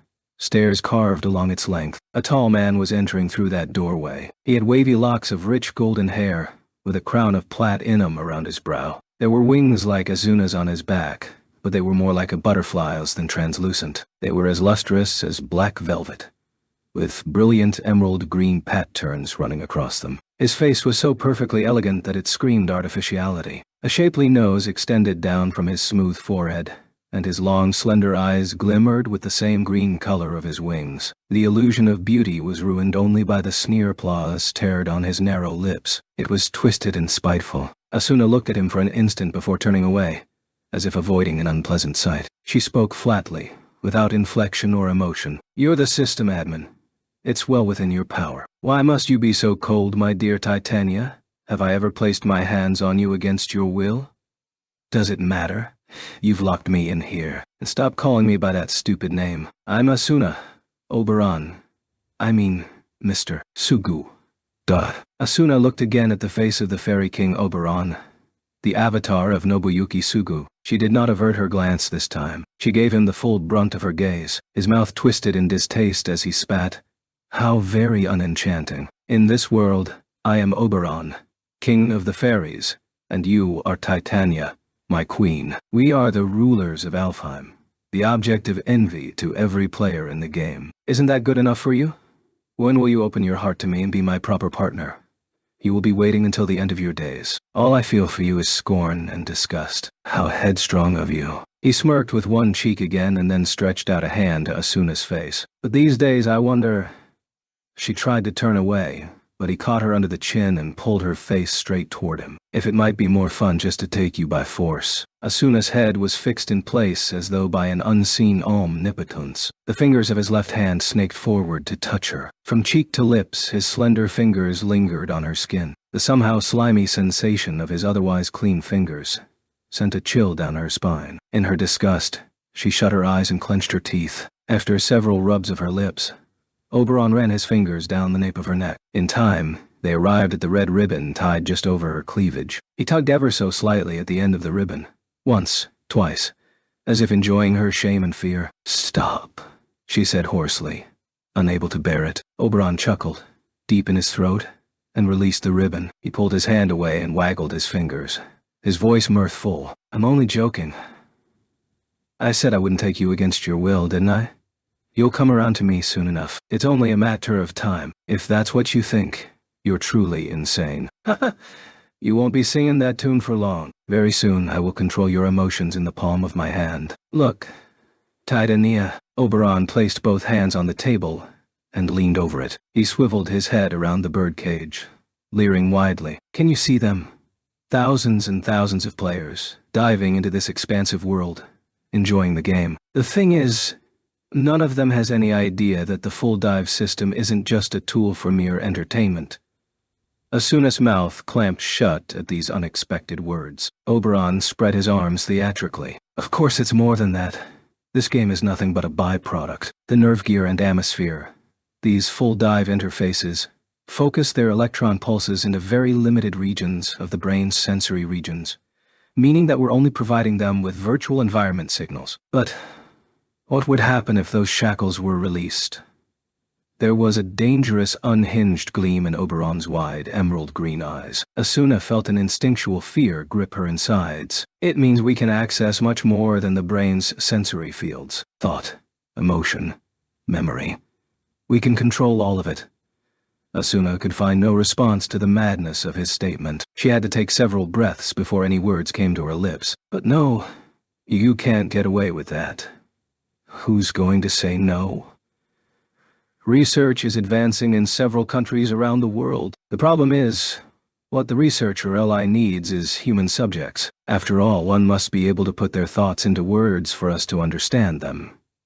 He practically leaped from the table, cackling in high tones, striding in circles around Asuna as he spoke. And there is great variety in higher brain function among individuals, which necessitates a great number of subjects. However, this is the brain we're tinkering with. One cannot snap one's fingers and obtain human test subjects, which means human progress in this field has been woefully slow. But then, What should I see when I'm watching the news but a story about 10,000 ideal test materials?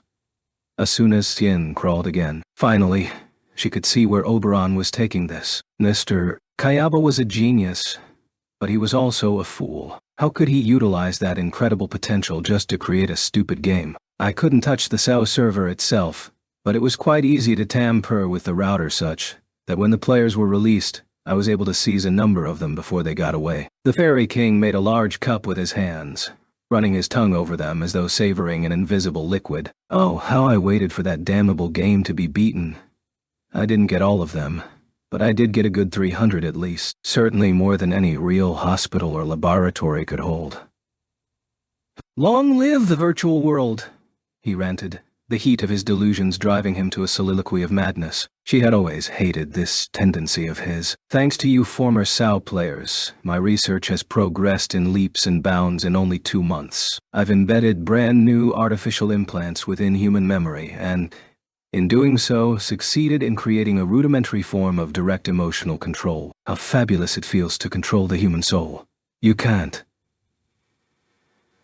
You won't get away with this. Father will never let you continue such mad research. He will if he doesn't know a thing about it, of course. The project has been undertaken in absolute secret, with a tiny team and swearing directly to me. We can't commercialize it otherwise." Commercial? "There's a major business in America eagerly awaiting our assaults. We're going to make a fortune selling them the research, along with RCT itself at some point. Soon I'll be a member of the Yuki family. I'll only be a son-in-law at first, but eventually, I will be the rightful heir to Rakden name and fact, with you as my wife. So what's the harm in doing some dress rehearsals in preparation for the big day in real life?" Asuna stifled the shivers running up and down her back, and then shook her head quickly, but firmly. "No, you can't. I won't let you do this. Once I get back to the real world, I'll expose all of your wicked deeds. The world will know." "Oh, come now. You still don't get it? The only reason I told you about the experiment is because you'll be forgetting everything right away, and all that will remain is your devotion to—" Oberon stopped talking mid-sentence, his head cocked insolence. He held up his hand and opened a game window, then spoke into it. "I'm coming. Wait for orders." He closed the window and resummed his leer with a soft purr. "I hope my point has sunk in by now. You are going to love and serve me with a blind, devoted passion. But naturally I have no desire to use your brain as my first test subject. So I'll be praying that you are already more subservient at our next meeting, Titania." He gave her hair one last stroke before turning to leave. Asuna did not watch him as he strode across to the door. She was too busy steeling her heart against the terror that his final words commanded. The door clanked shut heavily, and silence returned. Suga left the kendo club, back in her school uniform, bamboo shine-eye case slung over her shoulder. The breeze through the school's valley brushed her cheek comfortably. It was 1:30 in the afternoon, and with fifth period already in progress, the campus was quiet. The first and second-year students were in class, and any third years who elected to come to school were in special focused seminars to prepare for high school entrance exams. Only the students with advancement recommendations already in place, like Suguha, were free to stroll around the grounds at this hour. She felt at ease, but Suguha didn't like coming to school just to hang out. If she came across a classmate, there was guaranteed to be a sardonic comment or two directed her way. But the school's kendo club advisor was very dedicated and couldn't stand to be out of the loop with his favorite pupil heading off to join a kendo powerhouse high school. As a result, Suguha had been ordered to visit the school dojo once every day. According to him, Sugiha's blade had picked up an eccentric itty recently. Secretly, Suguha shrugged it off and agreed with him. Nearly every day, she was spending at least some amount of time in Alfheim, mixing it up in wild aerial battles without a hint of proper form or discipline. Fortunately, this hadn't had an effect on Sugiha's ability as far as the kendo club was concerned. Just today, she had scored 2 consecutive points on the club advisor, a man in his 30s who had once ranked highly in the national tournament himself. She was rather proud of her victory. Lately, she found it particularly easy to see the opponent's strikes. When locked in battle with a powerful foe, she felt her nerves stretching to their limit, and it was almost as though time itself slowed down. She thought back to her match with Kazuto a few days prior. She had given him her best shot multiple times, and he'd evaded everyone. His reaction speed was so fast, it was almost as though he sensed time on a different scale. It made her wonder, What if the experiences during a full dive had some kind of effect on one's real body upon returning? Suguha was idly walking toward the bicycle rack, lost in thought, when a voice called out from the shadow of a school building. Lifa. She was so startled that she jumped back a step. It was a scrawny boy with glasses. Those sagging hangdog eyebrows that he shared with Recon were even droopier than normal. Suguha put her hand on her hip, exasperated. Didn't I tell you not to call me that at school? Sorry. Suguha. Why you? She put a hand on her shinai case and took a threatening step. D. He panicked, a terrified smile frozen on his face. Sorry. I mean, Kirigaya. What is it, Nagata? Something to tell you. Can we find someplace more comfortable to talk? You can tell me here. Shinichi Nagata slumped his shoulders, looking pathetic. In fact, you already have a recommendation for high school. What are you doing here? I've been here all day. I needed to tell you this. Kirigaya. Ugh. Don't you have anything better to do with your time? Suguha took several more steps backward until she could sit down on the tall edge of the flower bed. So what is it? Nagata sat down next to her at an awkward distance and said, Sigurd decided we should go hunting again this afternoon. They want to hit up an underwater cave. Plus, there won't be much concern about salamanders there. I told you to text me news about hunts. Sorry, but I'm not participating for a while. Who? How come? I've got to go to Alni. In the center of Alfheim, there was a large neutral city at the foot of the massive world tree. That was Aln. Not only was it quite a long distance from Swilvain, but there were several points along the journey that were impossible to fly over. It would take several days to make the trip. He stared at her in open-mouthed disappointment for several moments, then sidled closer. You mean you're still working with that Spriggan? Yeah, pretty much. I'm acting as his guide. What are you thinking, Lee? Kirigaya? You can't spend the night with that weird stranger. Why are you blushing? Stop imagining me in stupid Situa tie-ins. She whacked him on the chest with her shinai case. He stared at her with open resentment, his eyebrows at perfect 45-degree angles. When I suggested going to Aln earlier, you totally brushed me off. Because we'd be flattened over and over if I was with you. Anyway, that's what I'm doing. So let Sigurd and the others know. She hopped up, briefly waved goodbye, and took off at a trot for the bicycle rack. His scolded puppy look needled at her heart, but there were already rumors floating around them at school. She had no desire to close that distance with him. I'm only escorting him there.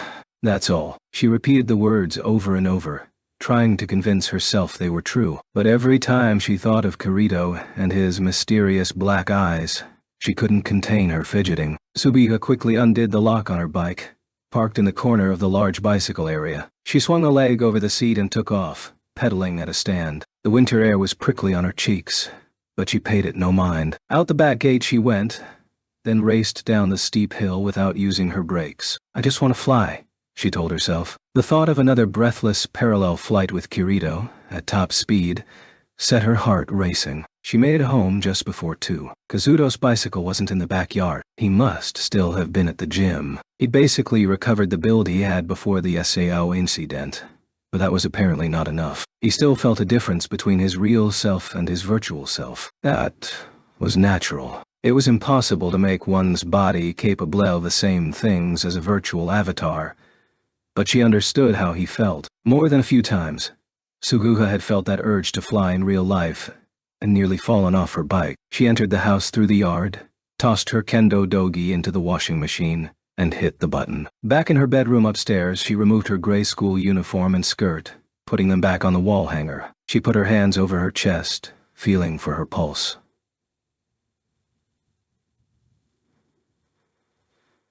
The exertion of her bike ride home should have subsided by now, but her heart was still pounding at about 90 beats per minute. Suguha didn't want to admit that her racing heart had nothing to do with the exercise. She took several deep breaths, but the more she thought about it, the faster it became. What am I thinking? I'm only showing him the way to Aln. Plus, I already have my big brother to think about. Wait, no, I'm not supposed to think about him.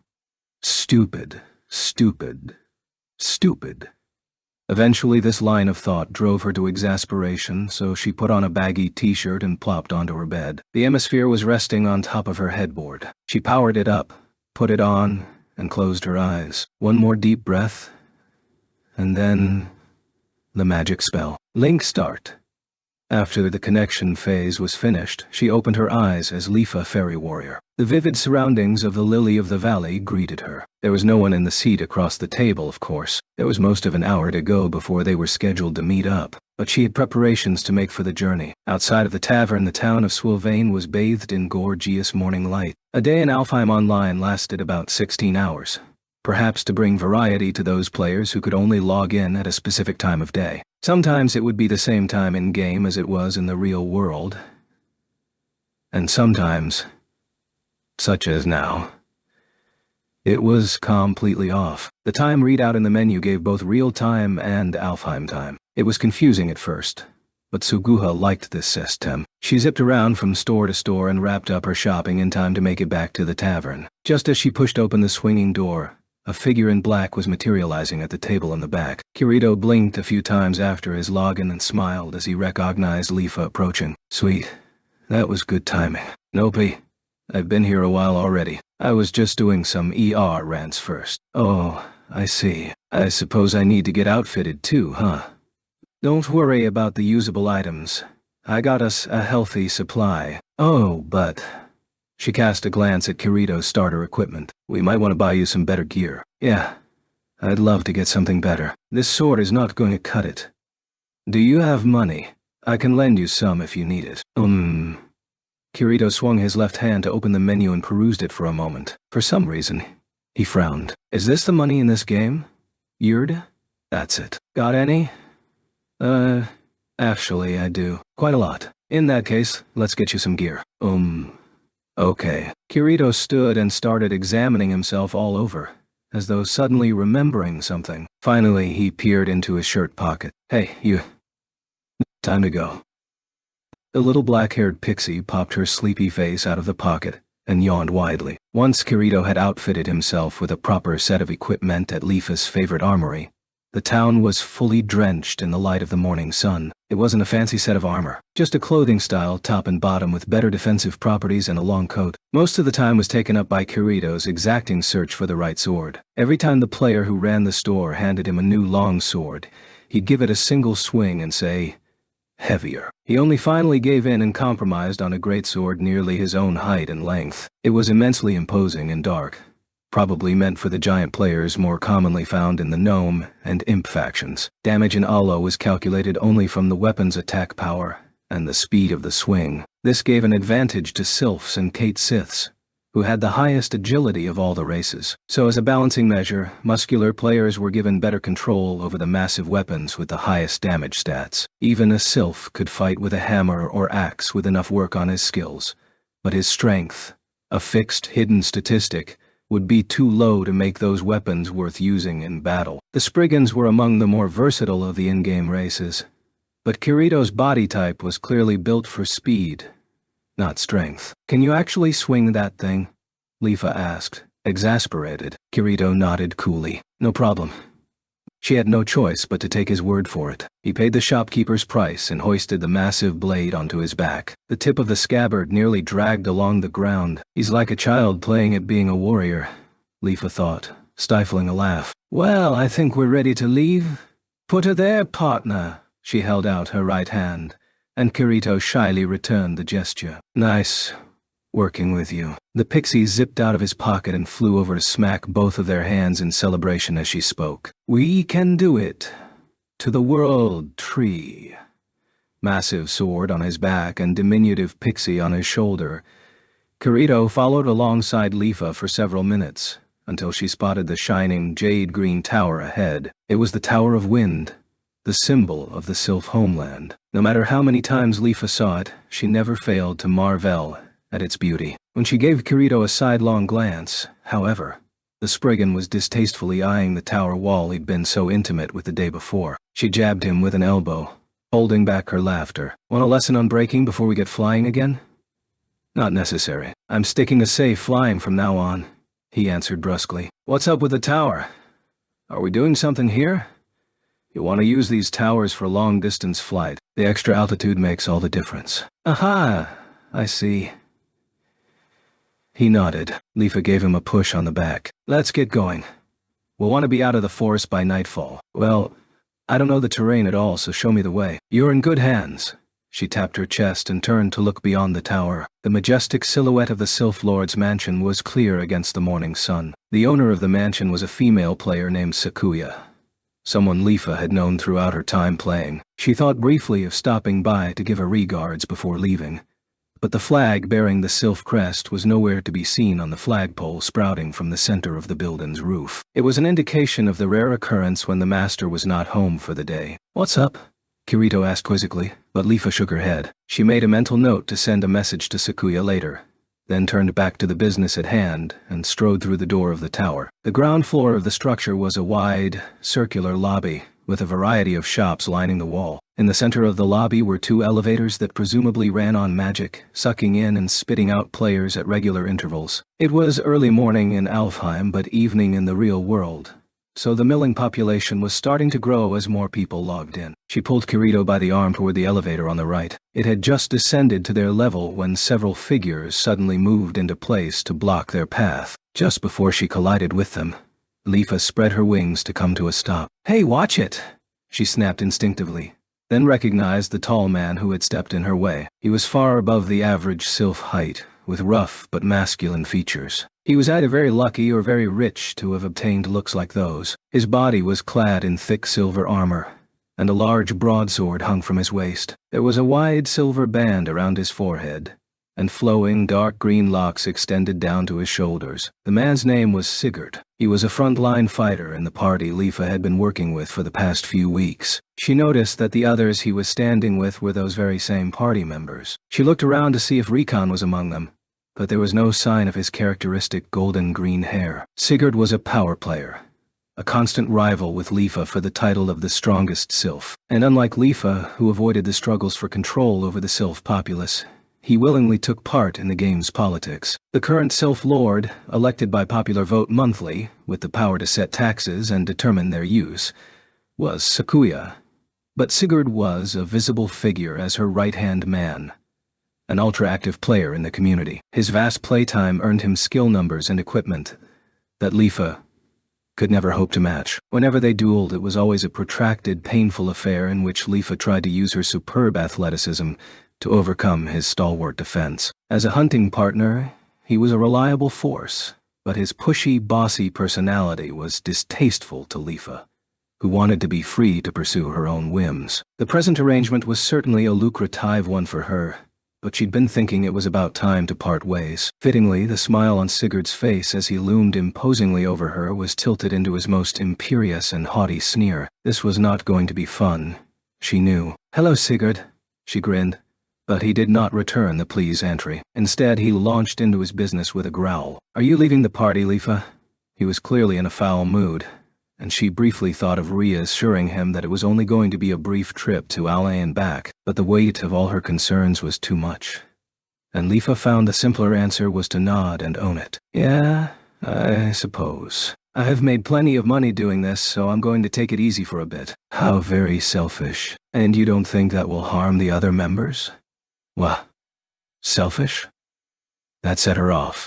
At the dueling tournament 2 months ago, after Leafa had defeated Sigurd in a close contest, he approached her later to admit that he was scouting her for his party. She'd thought she made it clear to him that she had conditions.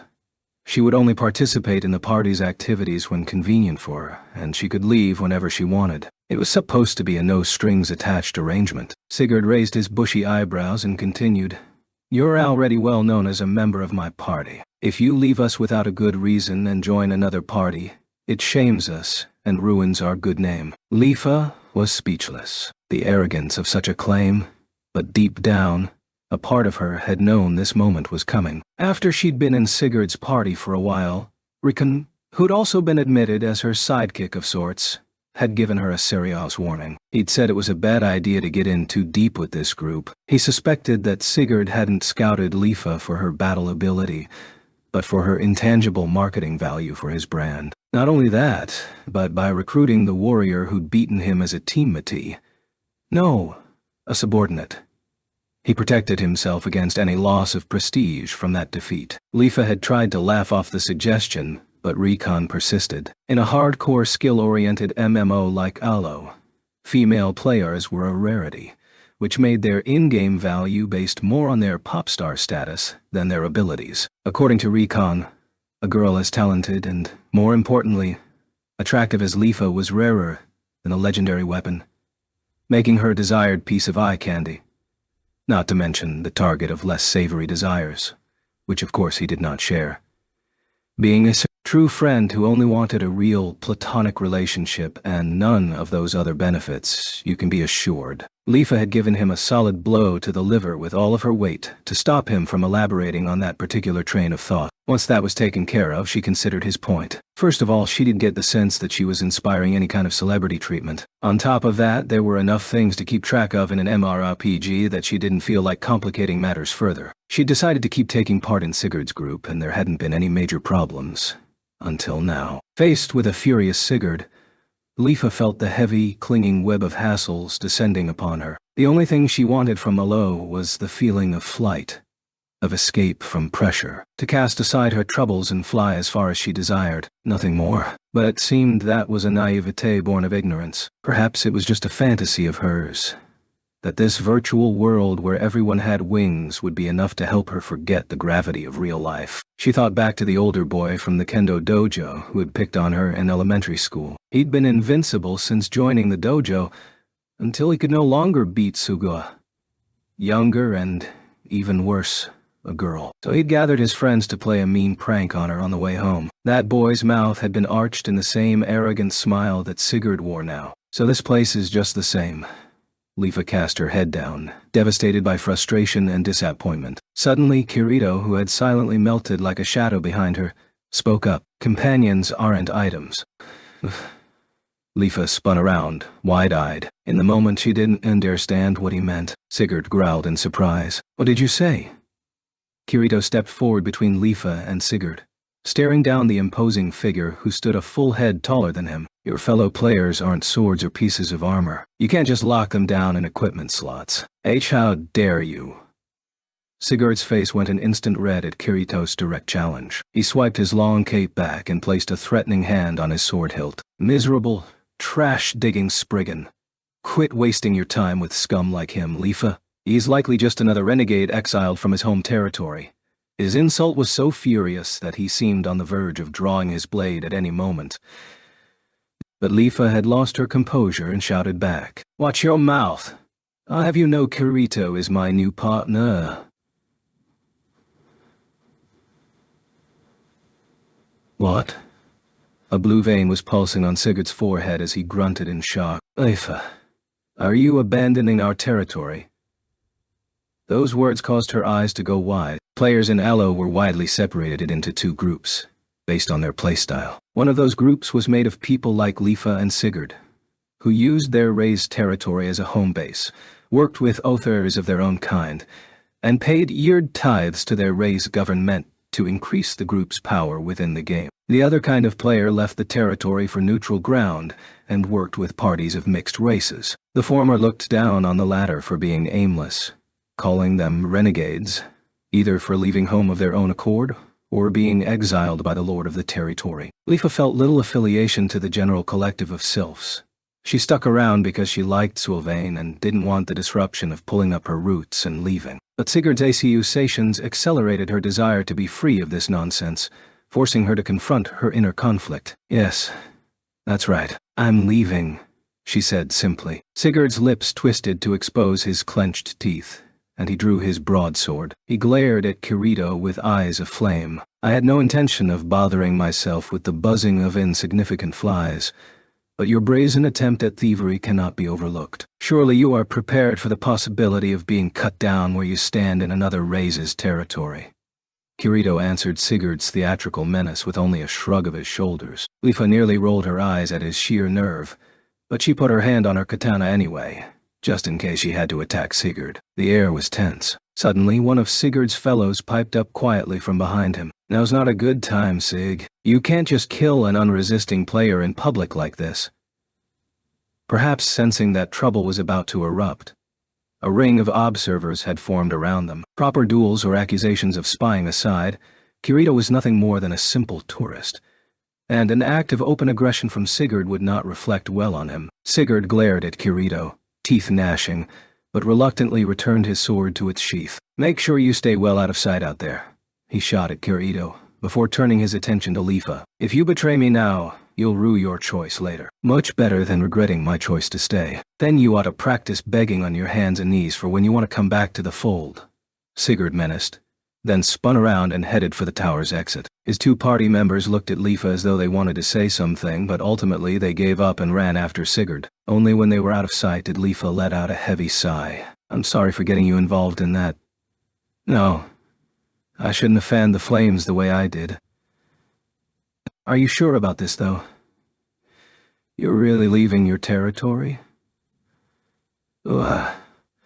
Leafa struggled to find something to say at first, then pushed Kirito on the back without any elaboration. They made their way through the circle of observers and hopped onto the elevator. She hit the button for the top floor, and the large stone circle that served as the elevator platform glowed green and shot up through the clear glass tube. Less than a minute later, the elevator came to a stop, and the glass wall opened without a sound, letting in the white morning sun and a pleasant breeze. Leafa quickly paced out onto the observation deck on the tower's top level. She'd been to this landing countless times, but the open panorama in all directions never failed to make her heart spring to life. The Sylph territory was in the southwest region of Alfheim. To the west was a stretch of plains that abruptly met the sea, an infinite expanse of blue water. To the east was an endless forest bordered by the purple haze of a mountain range. Beyond them, looming even larger and virtually the same shade as the sky above, was one enormous shadow, the World Tree. "Wow, what a view," Kirito marveled, squinting as he scanned the horizon. "The sky's so close, I feel like I could reach out and grab it." He stared out at the blue with eyes full of longing. Leafa extended her hand into the air and said, "Right? When you gaze out at this sky, it makes everything else seem insignificant in comparison." Kirito gave her a concerned look. She smiled back to reassure him. "It's for the best, really. I was looking for the chance to leave anyway. I was just too afraid to make the plunge on my own." "I see. But now you really burned your bridges on the way out." After his reaction, I doubt there was any peaceful way to leave the party. "I wonder," she started to mumble, mostly to herself. "Why does everything have to come down to control or be controlled? I mean, we have these wonderful wings." It wasn't Kirito who answered her, but the pixie named Yui, whose face was propped up on his wide jacket collar. "Humans are very complicated things." She spun into the air with a jingle and landed on Kirito's other shoulder, crossing her arms and muttering, "I do not understand the nature of humanity to make the search for the hearts of others such a complicated process." Leafa stared at Yui, briefly forgetting that she was only a program. "The search for... I understand that the root cause of much human behavior is the desire to interact with the hearts of other people. This is the foundation of my understanding. In my case..." Yu suddenly put a hand on Kirito's cheek and gave him a dainty kiss. "I do this. It is a very simple and clear way to demonstrate that desire." Leafa's eyes went wide with surprise, but Kirito laughed uneasily and flicked Yui's head. "The human world is a bit more complex than that. If everyone tried it, they'd cross the harassment code and get banned. It's a matter of sequence and style, right?" "Please don't pick up nonsense like that, Yu." Leafa finally found her voice and butted into the conversation. "That's quite a remarkable AI. Are all private pixies like her?" "No, she's especially weird," Kirito remarked, picking up Yui by the lapel and depositing her back into his shirt pocket. "I see. Searching for the hearts of others, huh?" she repeated, then stretched her back out. Leafa's personal desire was to fly as far as she could across this world. Did this mean that underneath that exterior, she simply needed to connect with another person? Kazuto's face suddenly flashed through her head, and she felt her heart leap within her chest. Perhaps what she really wanted was to use these fairy wings to fly over all those obstacles in real life. Until she finally reached Kazuto's heart. "Yeah, right. I'm overthinking," she told herself. "I just want to fly. That's all." You say something? And nothing. "Let's get going, shall we?" She cast a smile toward Kirito and looked up into the sky. The clouds that had been glowing gold during the sunrise had dissipated by now, leaving only unbroken blue. It was going to be a lovely day. There was a monument on the platform called a locator stone that Leafa instructed Kirito to use. It would bookmark his location so that he could return later. Once that was done, she stretched and beat her 4 wings. All ready? Yeah. Kirito checked with the pixie in his pocket to confirm she was ready as well. But before they could start flying, Leafa! A figure behind them was practically falling out of the elevator. He was in such a rush. Leafa lowered herself back onto the platform. Oh, Rikon. This isn't right. You could have told me before you left. Sorry, Rikon. I forgot. He tried to pull himself together, and when he looked up at her, it was with a serious expression on his face. I heard you're leaving the party. Half out of impulse, really. What are you going to do now? Isn't that obvious? My sword exists only for you, Leafa. I didn't ask for that. Rikon slumped his shoulders again, but this wasn't enough to stop him. Well, I'd like to go with you, of course, but there's something weighing on my mind. What's that? I'm not certain of it yet, but I need to be sure, so I'm going to stay in Sigurd's party for a bit longer. Kirito? Now he fixed Kirito with his most serious gaze. She has a bad habit of jumping into trouble, so watch out. Yeah, got it. Kirito nodded, seemingly entertained. And just so you know, she's my... Gak! Leafa's boot landing on the bridge of his foot, hard, cut him short. Enough out of you. I'll be in neutral for a good while, so send me a message if anything happens. She chattered hastily, then spread her wings and took to the air. Leafa waved down at Rikon, who was looking up unhappily. And make sure to keep practicing your voluntary flight, even while I'm gone. Also, stay away from Salamander territory. Bye. Stay safe, Leafa. I'll catch up to you soon, he wailed, tears in his eyes. I'm going to see you at school tomorrow. You dip, Leafa thought. But she was surprised to find a touch of emotion at the parting, and she turned away before it could develop into anything. She set her sights to the northeast and spread her wings for a glide. Kirito pulled up to her side within moments, clearly struggling to hide a grin. Is he a real-life friend of yours? Yeah, you could say that. Oh, what? Is that interesting to you? Just thinking that it's... Nice. Yui spoke up from Kirito's pocket. I can understand his emo tie-ins. He likes you, Leafa. What do you think of that? I don't care, she shouted, increasing her speed to hide her embarrassment. She was used to Rikon's open attitude about his feelings, but she felt strangely self-conscious when he did it with Kirito around. In quick order, they had left the town and were surrounded by the green of the forest. Leafa flipped around onto her back and looked at the shrinking Jade City. Something like wistful longing pricked her heart when she thought of leaving Sylvain, her in-game home for the past year. But that pain was washed away by the excitement of a journey to new, unfamiliar surroundings. She said a silent goodbye and turned back over. Let's hurry. We can make it to that lake in a single flight. She pointed at the sparkling water far in the distance and beat her wings. Asuna simply closed her eyes and shut out the sensation of the clinging, clammy fingertips sliding along the underside of her arm. They were on the enormous bed in the middle of the birdcage. Oberon was stretched out on his side, long green toga in a disheveled state around his body, as he held Azuna's hand and rubbed her skin. His handsome face was even creepier and more loathsome than usual. He was clearly enjoying toying with her, knowing she would be at his mercy if he chose to take her. When Oberon had entered the cage and sprawled out on the bed, she initially resisted his command to join him. When he started fiddling with her arm, she nearly punched his lights out. The only reason she swallowed her disgust and obeyed him was the knowledge of his mercurial temper.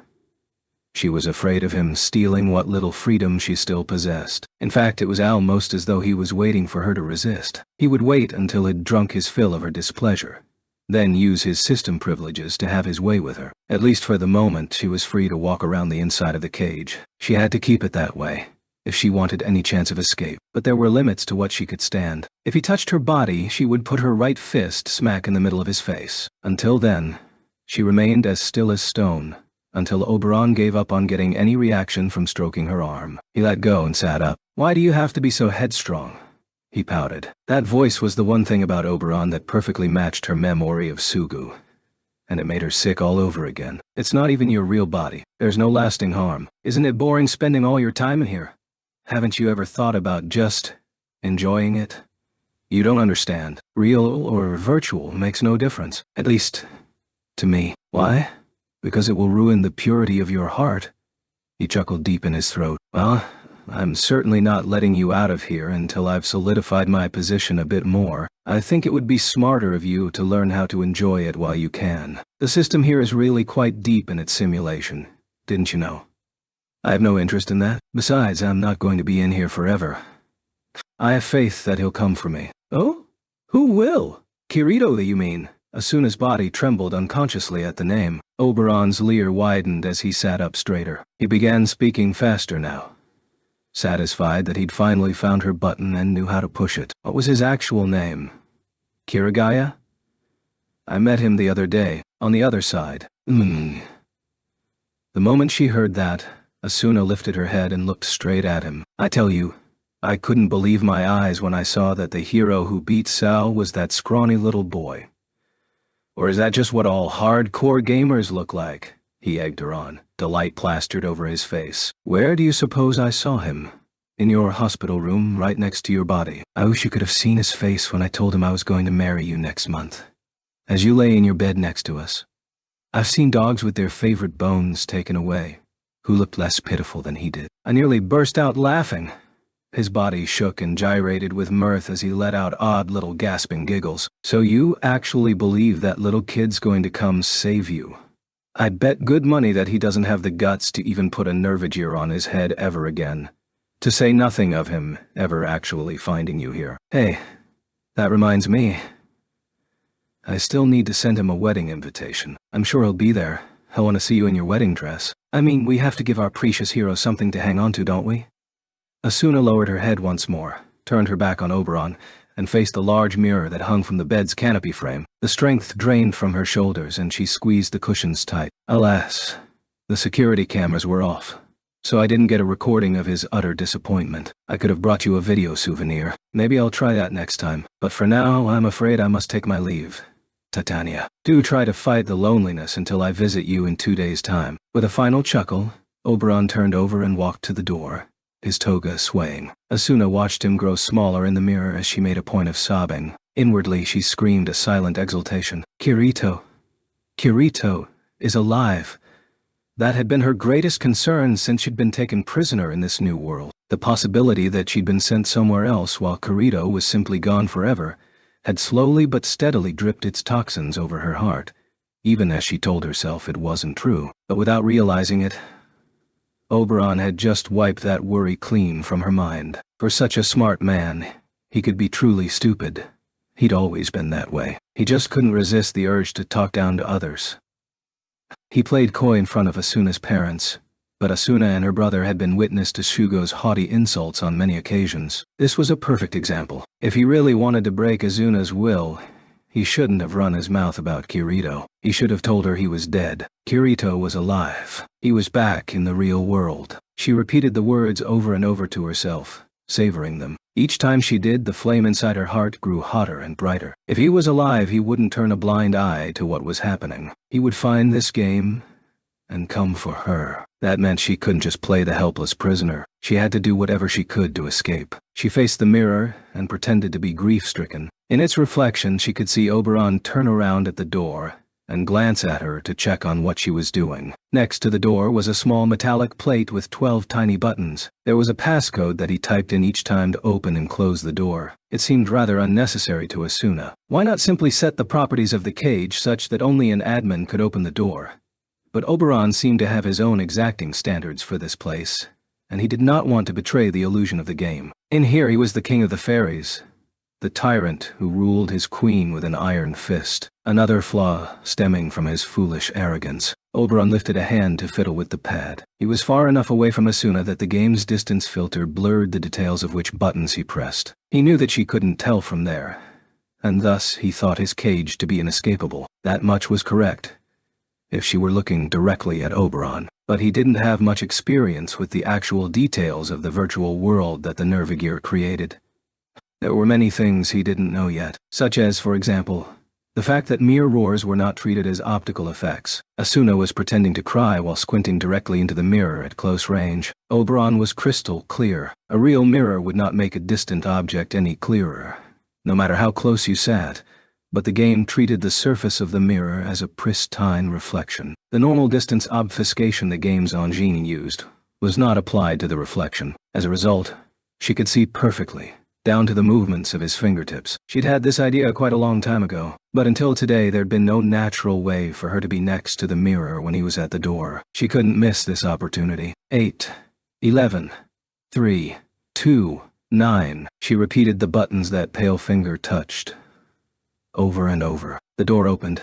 Oberon passed through it, and it shut again with a heavy clank. Through the bars, she saw the Fairy King walk along the branch, his black and emerald wings waving, until he passed out of sight. Asuna patiently waited and waited for the metal bar pattern painted on the floor of the birdcage by the light of the sun to change. She had not gained much information to this point. This was another VR MMO much like Sword Art Online, titled Alfheim Online, and shockingly enough, it was actually in business and taking new users. Oberon, Sugo, was using the Allo server to imprison the minds of about 300 former SAO players, and he was planning to use them for illegal brain experiments. That was all. When she'd asked why he would risk the danger of running illegal experiments inside a well-known video game, he'd simply snorted at her. Please, do you have any idea how much it costs to run a system like this?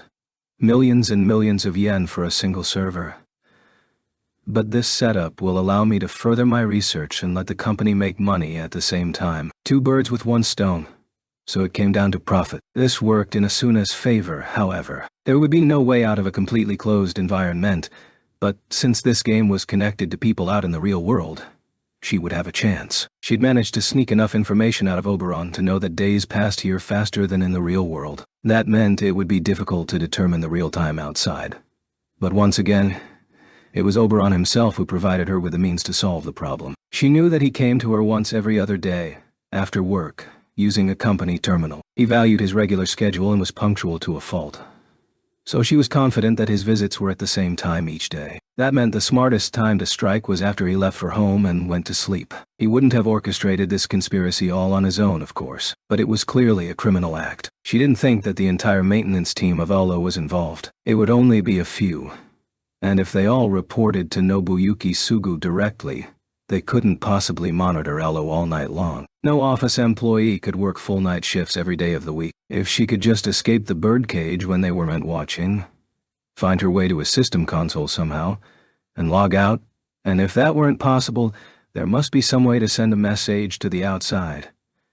She rolled over onto her stomach, face buried in the pillow, and simply waited for time to pass. Leafa watched Kirito fight with half wonder, half disbelief. They were in the air over the ancient forest in the northeast stretch of Sylph territory, just before the woods gave way to rolling plains. Sylvain was far in the rearview mirror, the Jade Tower well out of view by now. Because they were deep in the neutral territory between safe havens, the monsters were of a high level. Kirito was fighting 3 evil glancers, giant, one-eyed winged lizards. The beasts were each as strong as the boss of the starter dungeon in the Sylph homeland. They were quite powerful, naturally, but the real menace they posed was in their evil eye ability, a magical curse attack that temporarily reduced the victim's stats. Leafa kept her distance to provide backup, casting a curse nullification spell every time Kirito got hit, but she was beginning to wonder if that was even necessary. Kirito swung his mammoth sword with berserk abandon.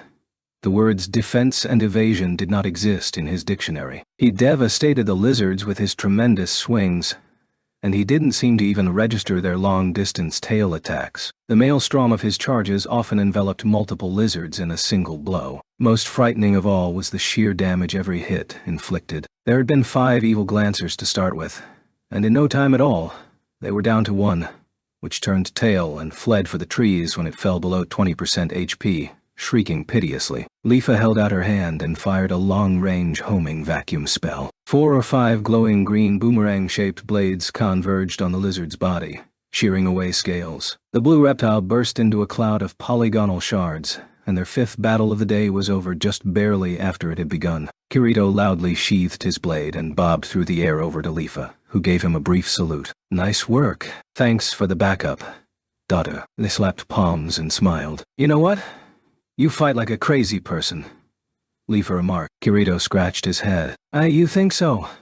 Normally you're supposed to prioritize evasion and dart around, but you're just hit, and hit. Hey, it finished the battle quicker, right? That might work against a group of the same monster, but if you go up against close and long-range foes at once, or a party of other players, they'll snipe at you with magic. Can't you avoid magic? There are different kinds of spells. The really heavy blasts that fire in a straight line can be dodged if you see them coming, but not the good homing or area of effect spells. If you run across a mage using those spells, you have to keep moving at top speed and try to time it so you don't get caught. Well, there was no magic in the last game I played. I've got a lot of new stuff to learn, I guess. He scratched his head like a child being faced with a particularly tough test question. I'm sure you'll pick it up in no time. You've got very good eyes. Do you play sports or something? Nope, not at all. Oh, well, whatever. Let's keep going. Yeah.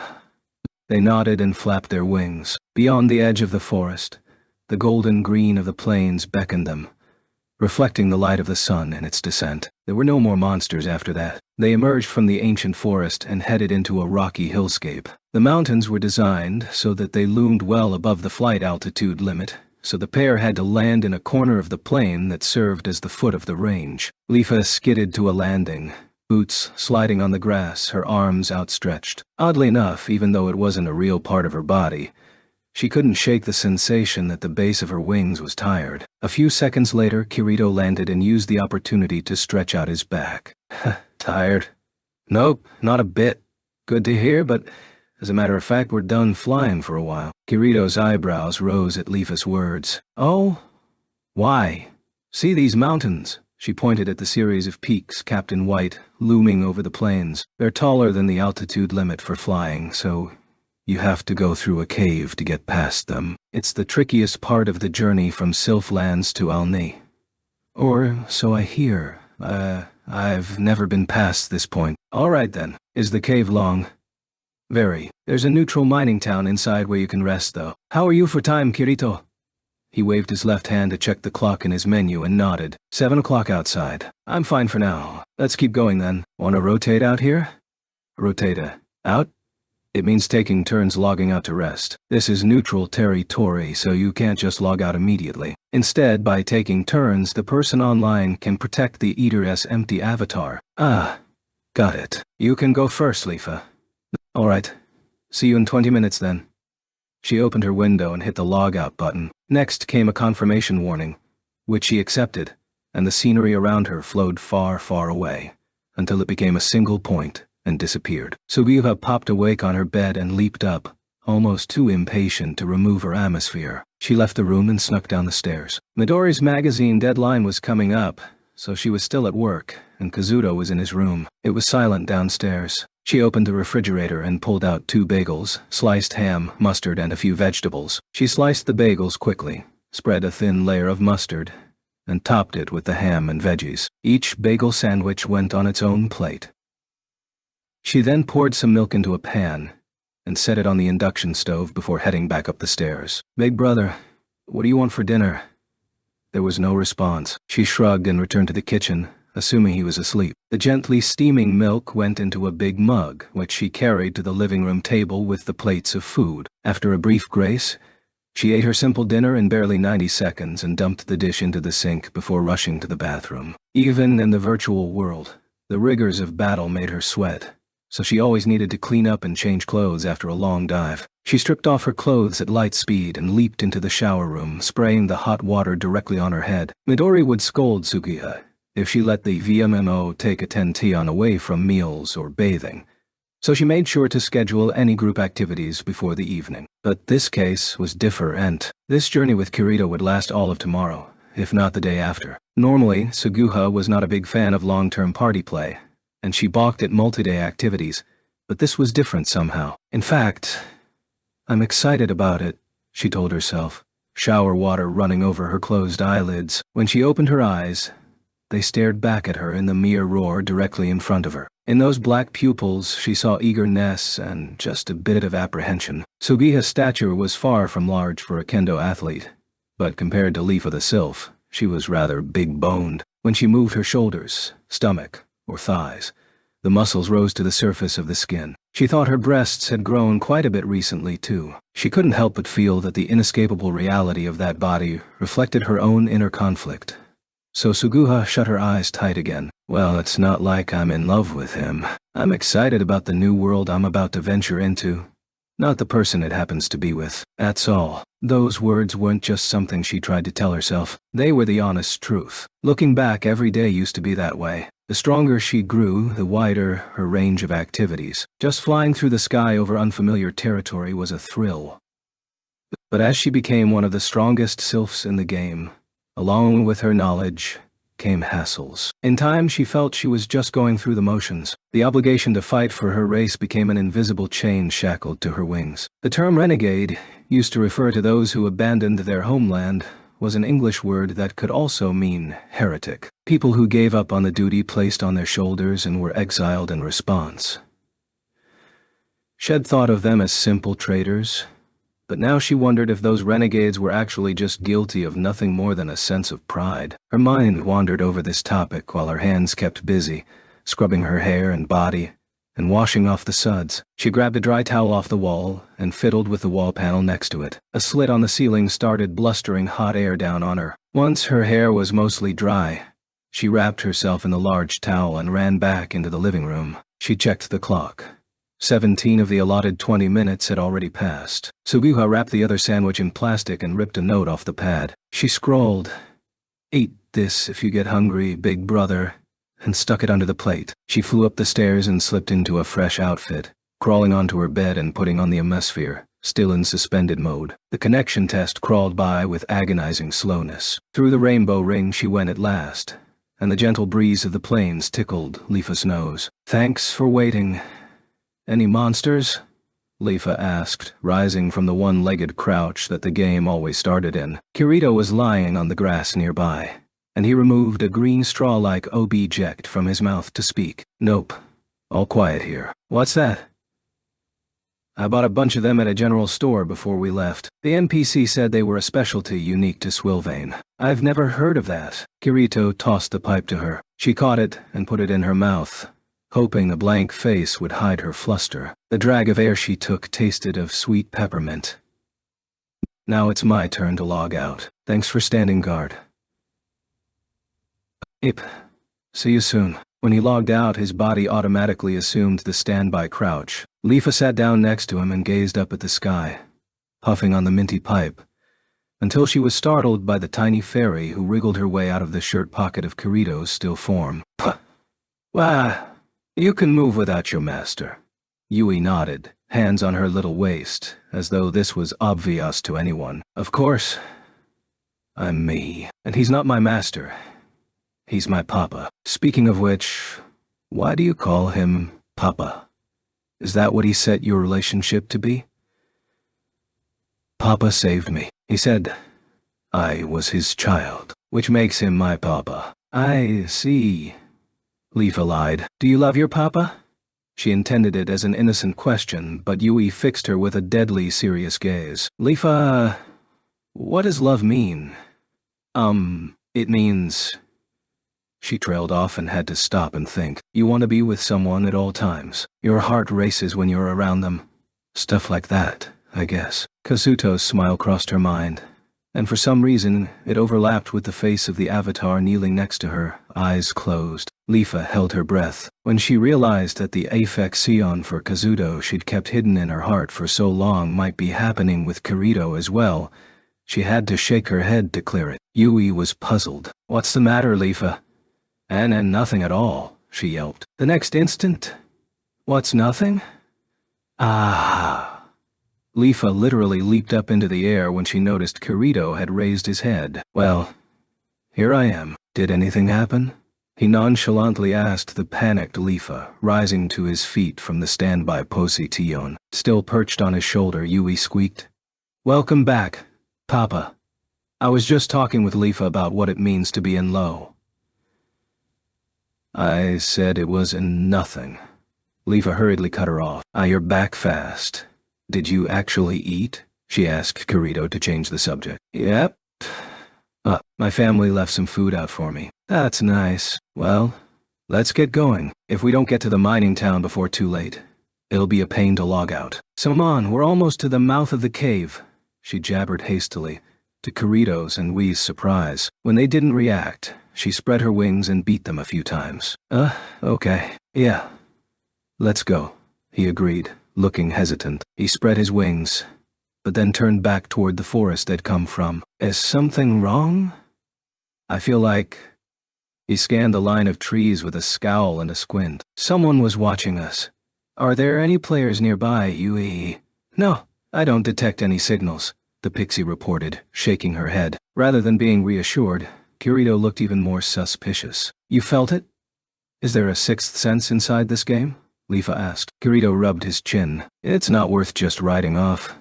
Say that someone's watching you, for example. The system has to scan us, to read the data it gives to him. Some folks say your brain can sense that process happening. In theory, if you say so.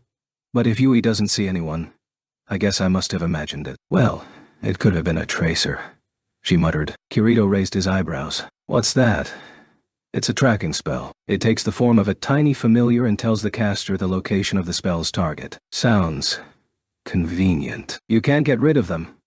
If you can spot the tracer, sure. But the higher the caster's magic skill, the farther distance the spell will work from the target. In the wide-open outdoors like this, it would be basically impossible to stop. I see. Well, it might have been my mind playing tricks on me. Let's keep going. Okay. They took flight. The White Mountain Range loomed overhead, as sheer as cliffs, with a yawning black cave mouth smack in the center. Leafa beat her wings, accelerating toward the evil-looking cave, which seemed to be emitting an ominous chill. After a few minutes, the group was at the aperture in the rock. Right in the center of the nearly vertical mountain face was a square hole, as clean as if a giant had chiseled it out. It was 3 or 4 times Leafa's height in both directions. Only up close did it become apparent that the sides of the cave were decorated with eerie carvings of monsters. Directly overhead, a much larger demon head menaced all who entered. Does this cave have a name?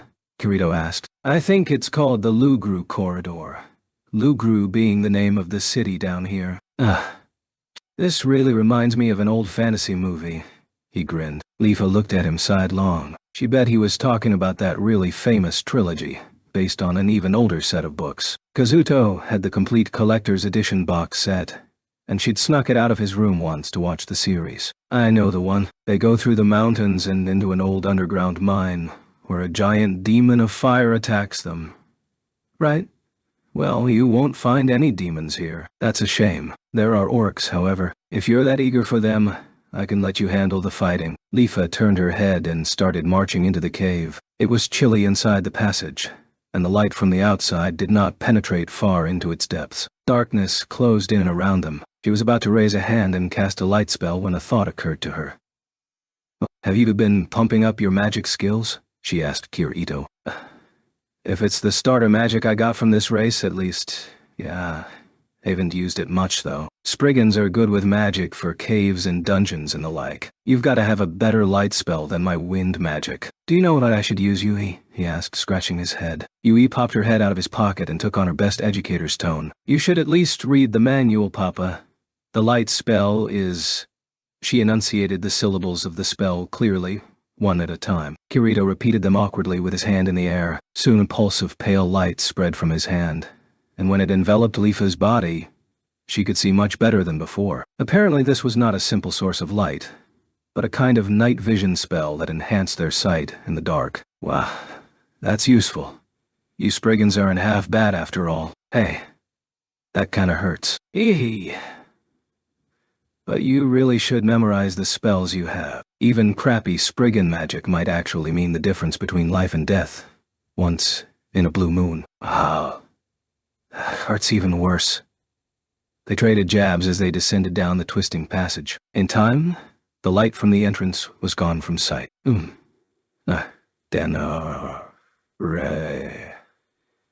Kirito was poring over the glowing purple game manual, muttering the unfamiliar words of the spell to himself. It's not going to work if you stumble over each and every part. Don't try to just mechanically memorize all the sounds of the words. Learn the meaning of all the words of power.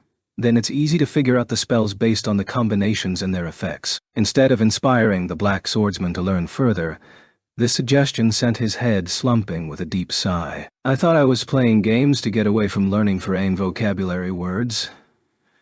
Just so you know, the top-tier spells are made up of about 20 words each. I think I'll stick with being a pure fighter. No complaining.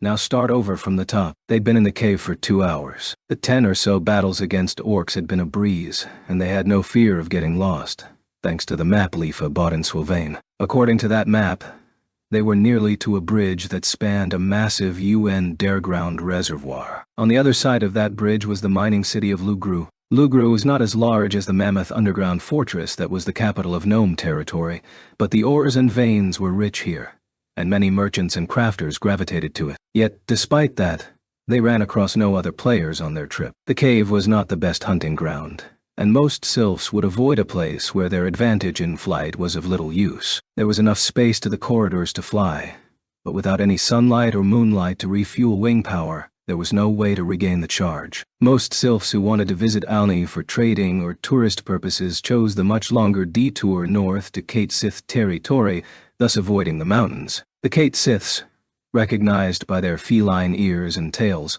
were experts in the taming skill, which allowed them to control monsters and animals. Throughout the year of history in Ullo, the Kate Siths had traded tamed mounts to the sylphs, and they'd been on good terms. The lords of each territory had remained friendly, and some even said there would be an official alliance soon. Lifa had a number of Kate Sith friends, and she considered using that route for this trip, but Kiritos' obvious haste led her to choose the shorter way. The underground route made her uneasy, but so far, the going had been quick. But Kiritos' reasons for rushing to Alni and the World Tree were still a mystery to her. His aloof demeanor made it difficult to read his mind, but the way he tore through their battles told her much about his haste. Lifa remembered him saying that he was looking for someone. Trying to track down someone in a game who couldn't be reached in real life wasn't that strange of a story. There was a bulletin board out front of the general store that was always packed with wanted notices looking for specific players. It usually had to do with grudges to settle or romantic entanglements, but those didn't seem likely to apply to Kirito. Searching in Al made sense,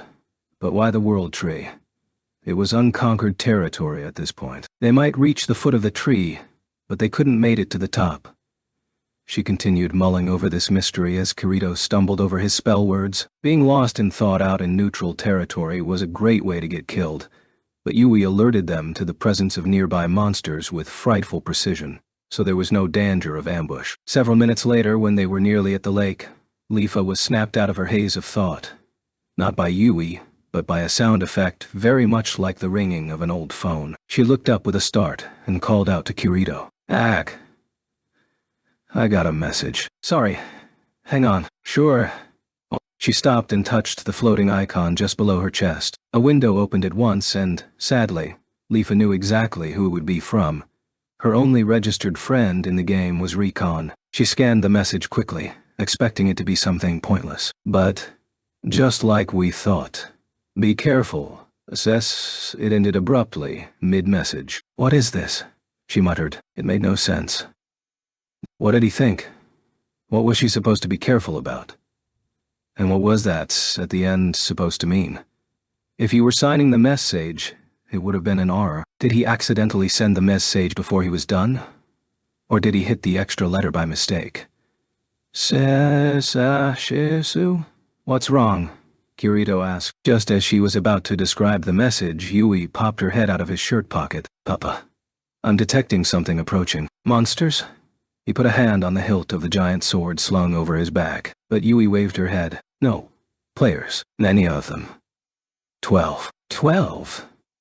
Lifa was stunned. It was far too many for an ordinary battle party. Perhaps it was a sylph trading caravan on its way to Lugru or Alna. About once a month, a large trading caravan was arranged to make a trip to the center of the map, but that was always widely advertised for several days before the journey, in order to recruit volunteers. There was no news of the sort on the bulletin board when she checked this morning. As long as that mysterious party was made of sylphs, there was no need to fear. It seemed highly unlikely that such a large PK gang would be waiting in a lonely place like this. But despite all of that, Lifa felt uneasy. "I have a bad feeling about this. We ought to hide and let them pass." But Kirito looked around in confusion. They were in the middle of a long, straight corridor. It was spacious, but there were no branches down that they could hide under. Just leave that to me. Leafa grinned confidently, grabbing Kirito's arm and pulling him toward a divot in the rock. She snuggled in close to him, trying to avoid feeling self-conscious,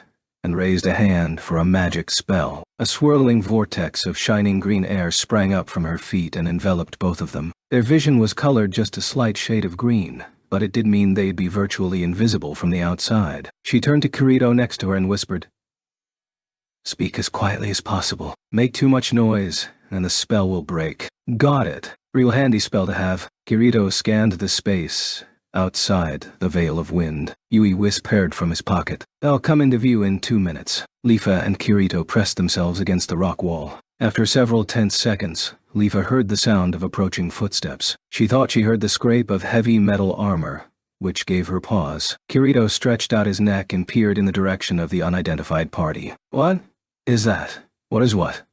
I don't see them yet. It doesn't look like a player? Is it a monster? It's like a little tiny red bat."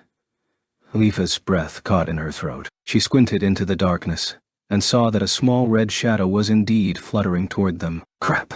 The curse tore its way out of her throat. Unbidden, she rolled out of the hiding spot into the middle of the hallway. The Conceal Aim spell was broken, and Kirito hurriedly looked up, confused. "Hey, what's the big idea?" "That's a tracing searcher. It's a high-level spell. We have to crush it before it finds us." She held out both hands in front of her and began chanting. It was a longer list of words than before, and when it finished, countless needles of emerald green fired from her fingertips. They screamed through the air and bore down on the red shadow. The bat darted nimbly about, avoiding the projectiles for a time, but their number was too great. Several needles eventually brought it to the ground, where it went up in a tiny flame. Satisfied that the job was done, Leafa turned back to Kirito and screamed, "We've got to run for the town, Kirito." "Who? Shouldn't we hide again? The enemy knows we killed their tracer. Once they get up to this spot, they'll unleash a swarm of searchers. We can't hide anymore. Besides, that was a fire familiar, which means the party on our heels are salamanders," he finished. The heavy metallic marching was growing closer. Leafa turned back and caught a glimpse of red light in the darkness. "Let's go." They took off running. Leafa checked her map as they moved, noting that their current path would take them to the large underground lake very soon. The cave tunnel turned into a bridge splitting the lake, and on the other side was the gate to Lugru, the mining city. In such neutral cities there was no attacking between player factions, so despite their numbers, the enemy could not hurt them there. But why such a large party of salamanders? Leafa bit her lip. The presence of the tracer meant that they'd been tracking her all along, but Yui's search ability had been in full effect since they left Sylvain. They shouldn't have had the chance. The only way they could have done this was if the spell had been cast on them while they were in town. There were sylphs who could use fire magic, of course. Each fairy race had an affinity for a certain kind of magic. Wind magic for sylphs, earth magic for gnomes, and so on. But any player could learn any magic, provided he or she worked hard enough for it. But that red bat she'd squashed was a high-level spell combining the pursuit abilities of a tracer and the scrying abilities of a searcher. It would be a Herculean effort for a non-salamander to learn a fire spell that advanced, which meant there was a salamander inside Sylvain, she muttered to herself as they ran, but that was nearly unthinkable. Sylvain was comparatively open to other races, but salamanders were the enemy, and were subject to considerable scrutiny. If the powerful NPC guardians had noticed any, they would have advanced with blades swinging. There were very few ways to evade that kind of protection. "Hey, the lake!" Kirito's cry snapped Leafa back to the matter at hand. She looked up to see the rough stone floor turning to cobblestones ahead, followed by a wide aperture and the dull shine of dark blue water. The stone bridge extended straight over the center of the lake until it reached the looming castle gate of Lugru on the other side, its wall reaching right to the ceiling of the enormous chamber. If they could just get inside the city, they had won the game of tag. Momentarily relieved, she turned to look back again. There was still quite a gap between them and the red light of their pursuers. She redoubled the pace of her run, feeling confident. The temperature was slightly cooler over the bridge. They raced through air heavy with the smell of water. "Looks like we're going to make it. Don't get sloppy and fall in the water. there's an enormous monster in the lake. Just as they reached a circular viewing platform in the dead center of the bridge, 2 points of light shot through the darkness over their heads from behind. It was the signature glint and sound of a magic explosive. No doubt the salamanders had fired them in desperation, but they failed to aim precisely. They slowed down, preparing to let the bombs fall and then run past them. The lights dropped about 30 feet ahead. Leafa held her right arm in front of her face, bracing for the blast, but what occurred took her by surprise. There was a heavy, rumbling roar, and a towering rock face shot up from the surface of the bridge ahead, blocking their progress. She scowled and hissed a curse. "Oh, what the?" Kirito's eyes went wide, but he didn't slow down. He loudly drew the sword from his back and brandished it as he charged the rock wall. "Hey Dot!" She didn't have time to tell him it wouldn't work. He struck the wall with all of his might, and then flew back to land on his rear. There wasn't even a scratch on the brown rock face. "It's pointless," she finished, holding her wings wide to skid to a halt next to Kirito. The Spriggan glared up at her. "You could have told me that sooner. Not with how fast you ran ahead. This is an earth magic barrier. Physical attacks won't hurt it. With enough attack spells we can knock it down, but we don't have that much time." They turned around and saw a group of people clad in shining blood-red armor starting out onto the bridge. "I don't suppose we could just fly around it. Maybe jump into the water?" Kirito asked, but she shook her head. "Nope. Up. Like I just said, there's supposed to be an ultra-high-level water dragon in this lake. Jumping in there without help from an Undine is suicide. And I guess we just have to fight." He readied his giant sword again as Leafa nodded, biting her lip. "It's our only option, but it's not a good one. This is a very high-level earth magic spell for a salamander to be using. There must be an expert mage in their ranks." Thanks to the narrow width of the bridge, it was at least a guarantee that the enemy couldn't surround them. But it was 2 against 12, and they couldn't fly in the dungeon. Leafa couldn't even make use of her greatest skill, aerial combat. It would all come down to how tough each of the enemy fighters was. "We can't really pin our hopes on that," Leafa thought. She drew her long katana and stood next to Kirito. She could make out the enemy force clearly now, clanking heavily as they marched. 3 large salamanders stood in front, covered in thicker armor than the group they'd encountered the other day. Each one had a menacing weapon in his left hand and a large metal shield in his right. Something caught in Leafa's mind. Because of Alo's realistic simulation, handedness in the game was the same as in real life. The likelihood of all 3 of them being southpaws was low. But before she could voice her suspicion, Kirito spoke up. "It's not that I don't trust your skill in battle, but do you think you could handle the backup this time?"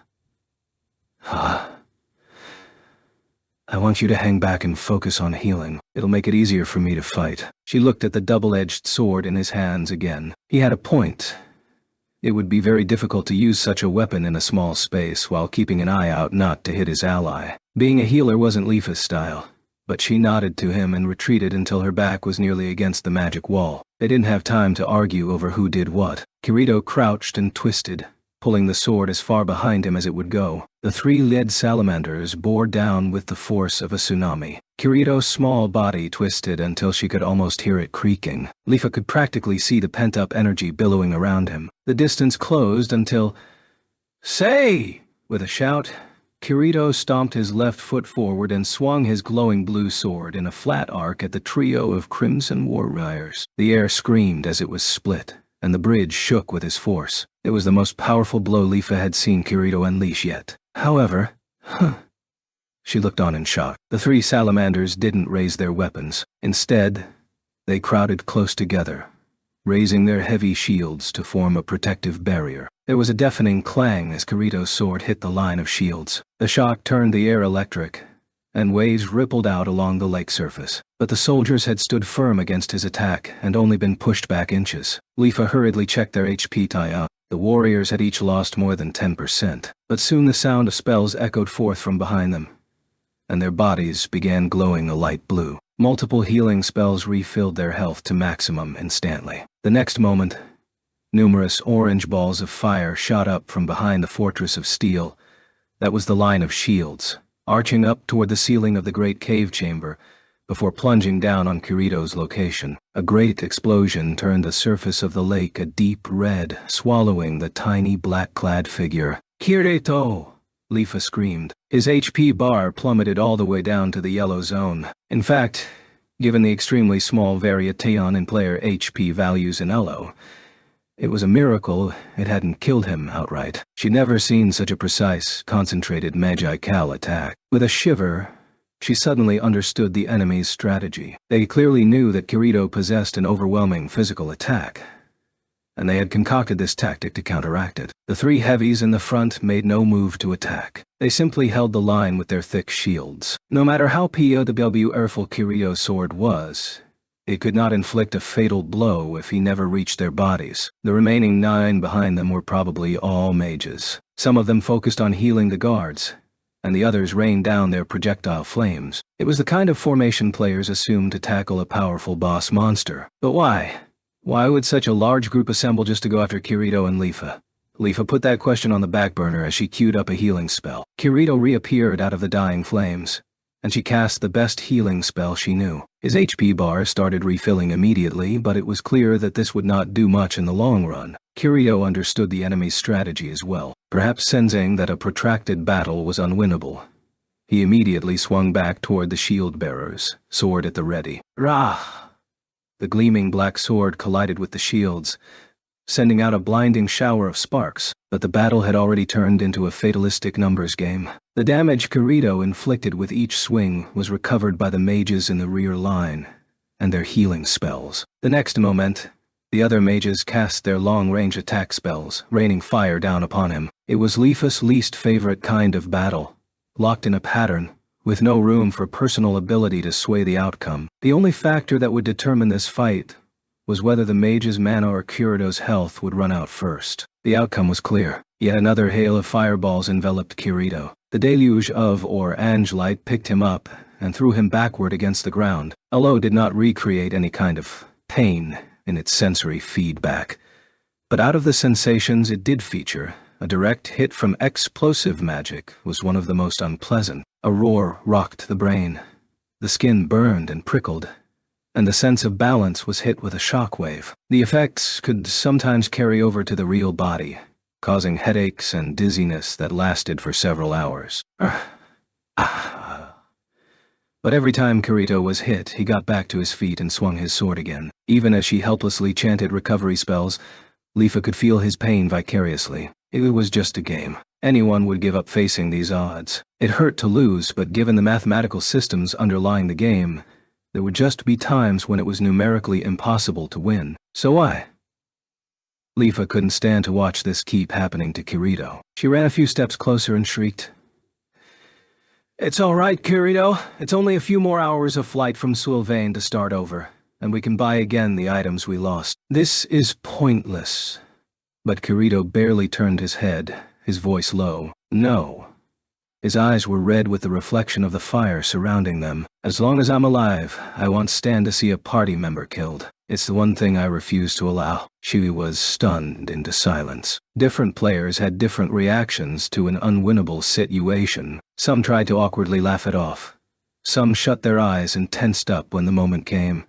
And some kept swinging wildly as long as they were able. But no matter the reaction, everyone who played the game gradually became accustomed to this virtual death. It was an unavoidable part of playing a VRMMORPG, and each player had to find acceptance in his or her own way. Otherwise, the game wasn't a game. But Leafa had never seen anything like the light that shone in Kirito's eyes. They were brimming with a fierce desire to overcome the impossible mathematical odds against the two warriors, and find a path to survival. For an instant, she even forgot that they were inside a game, a virtual world. Rah!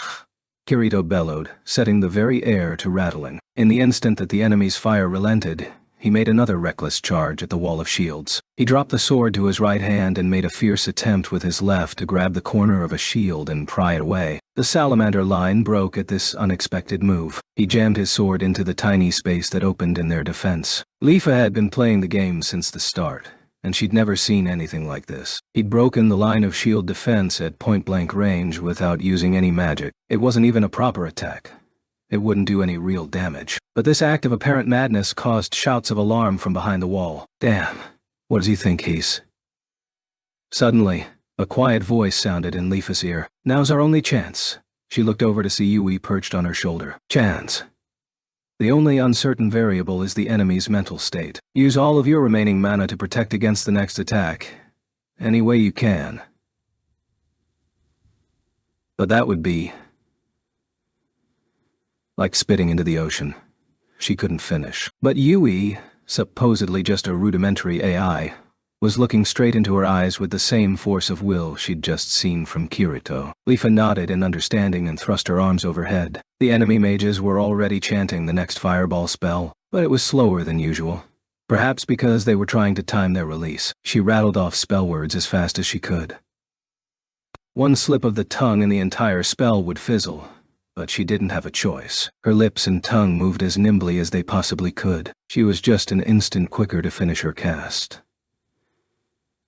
Countless tiny butterflies burst from her outstretched hands and enveloped Kirito's body. The next moment, the enemy spell went off. Another wave of fireballs shot through the air, descending with a screech like a bombing raid. Flowers of fire landed on Kirito as he clung to the wall of shields. Leafa shielded her face from the pressure of the blast and grit her teeth. Each time Kirito's protective magical field cancelled out an exploding fireball, she lost a chunk off of her MP bar. Drinking a mana potion would never bring it back in time. Just as she was wondering what, if anything, this single act of protection was earning them, Yui yelled out in a piercing voice, "Now, Papa!"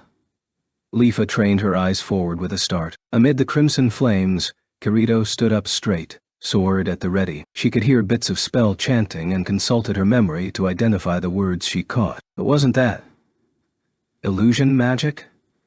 She held her breath for a moment, then ground her teeth. Kirito was casting an illusion spell that turned a player's appearance into that of a monster. It was considered virtually useless in BATTLE. A randomized process determined which monster, depending on the caster's attack power, but in most cases the result was a weak, unimpressive mob. Not only that, but since the player's statistics were not affected in any way, there was little to no fear from the transformation. Leafa's mana had dropped precipitously until it was less than 10%. She'd followed Yu's lead on this roll of the dice, and the dice had failed her. But she couldn't blame them. In a skill-heavy game like this, knowledge was the greatest part of strength. Kirito had only started in the past few days, and it would be cruel to expect him to understand the usefulness of each and every one of the countless spell words in the game. She put her last bit of strength into her hand. The final round of the enemy's fireballs would land at the same moment that her protective field died out. An even larger blast of fire erupted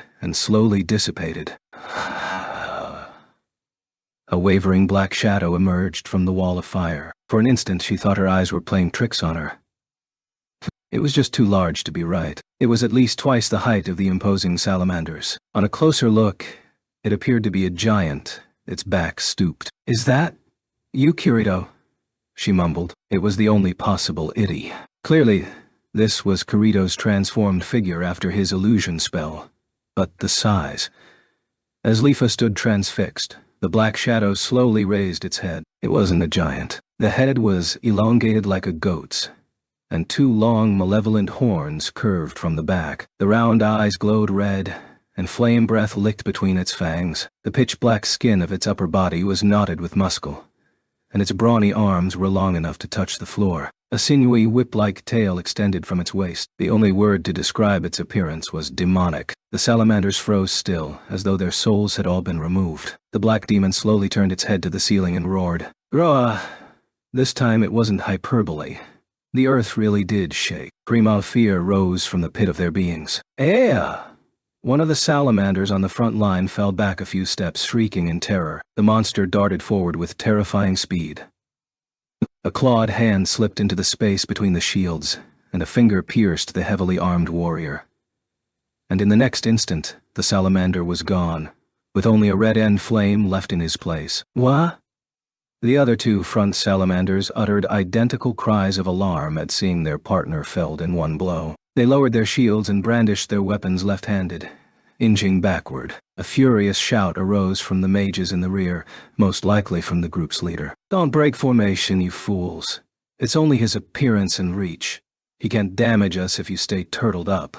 But the warriors paid him no heed. The black demon roared deafeningly and pounced. gobbling the man on the right with its massive jaws and lifting the ones on the left in its claws. It dashed each of them fiercely, and 2 consecutive crunches signaled their end. The little red flames burst from their bodies like so much blood. In the span of less than 10 seconds, all 3 of the front warriors had been wiped out. Their leader regained his composure and barked out fresh commands, and the mages began casting anew. But these were pure mages, outfitted in no armor at all save red gloves, a far cry from the burly fighters who had manned the defense. The ebony demon hissing malevolent breath was having a far greater psychological effect than such spells ever managed, and the mages were terrified. Their casting speed was much slower than before. Before they could finish the cast, the demon swiped viciously at the cluster of sorcerers. The 2 in front were helplessly tossed like rags, disintegrating into red fire mid-arc. The air was filled with the sound of screams and the breaking of glass. Without pause, the great trunk of its left arm snaked forward, and 2 more salamanders were cast aside. The leader, recognizable by his more esoteric magical axe as Soris, had once been safely in the middle of the pack. But now he was exposed, his gaunt face a rictus of panic. He fumbled his cur-rent spell, and the glow between his hands was snuffed into a cloud of black smoke. Kirito's demon took a rumbling step forward and unleashed another bellow. The salamander leader made a little gasping cry and waved his hands helplessly. "Our retreat! Retreat!" But he couldn't finish. The demon crouched momentarily, then leaped forward. It landed in the midst of the huddled mages, the bridge shaking with the impact. What happened after that could not generously be called a battle. Each time the demon's claws swiped out, an end flame resulted. One of them valiantly threw himself forward with his staff, but the beast's fangs devoured him from the top down before he could take a single swing. The leader nimbly avoided the blast radius but promptly threw himself over the side of the bridge, evidently giving up the fight for lost. A fountain of water erupted where he landed, and he took off swimming with considerable speed for the far shore. With total equipment underneath a certain weight level, there was no fear of sinking in Alo. This was good news for the mage, who sped off rapidly from the bridge, until an enormous shadow emerged under the water. A moment later, there was a loud splash, and the leader Disap peered beneath the surface. Only his breath bubbled up as the shadow descended into the depths. Before it vanished altogether, the faint glow of a red flame glimmered from below. Kirito's demon showed no interest in the demise of the enemy leader. It raised the final squealing victim in its hands, then pulled both ends as though wrenching him into 2 pieces. Stunned into a trance at the scene of overwhelming violence, Leafa finally came back to her senses. "No, Kirito! Leave him alive!" she shouted, racing over to him while Yui nonchalantly remarked on the impressive spate of bloodshed that had just occurred. The demon stopped and turned, releasing the salamander's body in midair with a dissatisfied grunt. The mage fell to the bridge with an unpleasant splat and writhed in silent shock, his mouth opening and closing. Leafa let her katana rest unpleasantly between his legs. The scrape of the tip against the cobblestone set him trembling. "I want some answers. Who ordered you to do this?" she demanded in what she thought was her most menacing growl, but that only seemed to snap the man out of his shock. He shook his head, pale-faced. "Gee, go ahead and kill me." "Why, you—" Meanwhile, the demon that had been watching over this scene slowly began to disintegrate into a black mist. Leafa looked up to see a small figure emerge from the dissipating cloud and land on the bridge. "Boy, oh boy, that was a good rampage," Kirito said happily, cracking his neck and sheathing his sword over his back again. He crouched down next to the stunned salamander and patted the man's shoulder. "Hey, that was a good fight." He kept chatting with their helpless victim, his tone light. "It was a good strategy, it really was. If I were all alone, I wouldn't have stood a chance." Kirito. "I'm on. I've got this." He winked at Leafa. "Now, we've got a deal to discuss." Kirito pulled up a trade window and pointed out a list of items to the man. "Here's all the items in IRD I earned from this fight. If you answer the simple questions we have for you, I might just give you all of this loot. How about that?" The man opened and closed his mouth several times, staring at Kirito's bright smile. He glanced around the vicinity, probably checking to confirm that the period of resurrection for all the other salamanders had expired, and they'd been teleported back to their save point far from here, before looking back at Kirito. "Seriously? dead serious. They traded devious smirks, and Leafa sighed to herself. Men. Very disappointing, isn't it? Yui muttered from her shoulder. The two men exchanged nods of approval at the completion of their transaction, seemingly oblivious to the stares of disgust from the women. Once the salamander started talking, he wouldn't stop. So earlier this evening, Detax. Oh, that's the leader of our mage squad. Anyway, he sent me a text saying to get into the game. I was eating dinner so I didn't want to go, but he said it was mandatory. So I come online and we're putting together like more than a dozen people just to hunt down two. I was like, what kind of messed up torture is this? But then they said it was the people who took down Kagemune yesterday, so I was like, oh, who's Kagemune? The captain of the Lancers. He's an expert sylph hunter, so it was crazy when he got his butt whooped and had to turn tail and flee yesterday. That was you, right? Leafa shared a glance with Kirito, grimacing at the term sylph hunter. He was probably talking about the leader of the salamander squad they'd defeated the previous night. And what was this Gax doing? Going after us? It was an order from above him, apparently. Something about how you were an obstacle to the plan. What plan? I don't know, it's some big-time business for the big-time Manders. They don't explain things to a guy like me way down on the totem pole. But it's something big, that's for sure. I saw a huge army of folks flying off to the north when I logged in. North. Leafa put a finger to her lips and thought. Gatan, the Salamander Capital, was on the very southern edge of Alfheim. A line drawn straight north from there would take them right to the very mountain range they were currently beneath. To the west was the entrance to the Lugru corridor, and to the east was a gap in the mountains called the Dragon's Valley. Whichever direction they took, the next destination after that would be Alne, then the World Tree. Are you trying to conquer the World Tree? Leafa asked. He shook his head. No way. We learned our lesson after the last disaster. We're saving up IRD to outfit everyone in the raid party with ancient weapons. They're forcing everyone to raise a huge quota, and we're not even halfway there yet. But that's all I know. You weren't lying about our deal, right? He asked Kirito. A real man never lies when it comes to a deal. The Spriggan boasted coolly. The salamander's face lit up in delight as he saw the stacks of items and cash slide into his trade window. Leafa had choice words for the man. Isn't that your friend's equipment? You don't feel guilty about taking it like this? He clucked his tongue. You don't get it. They show off their rare stuff all the damn time.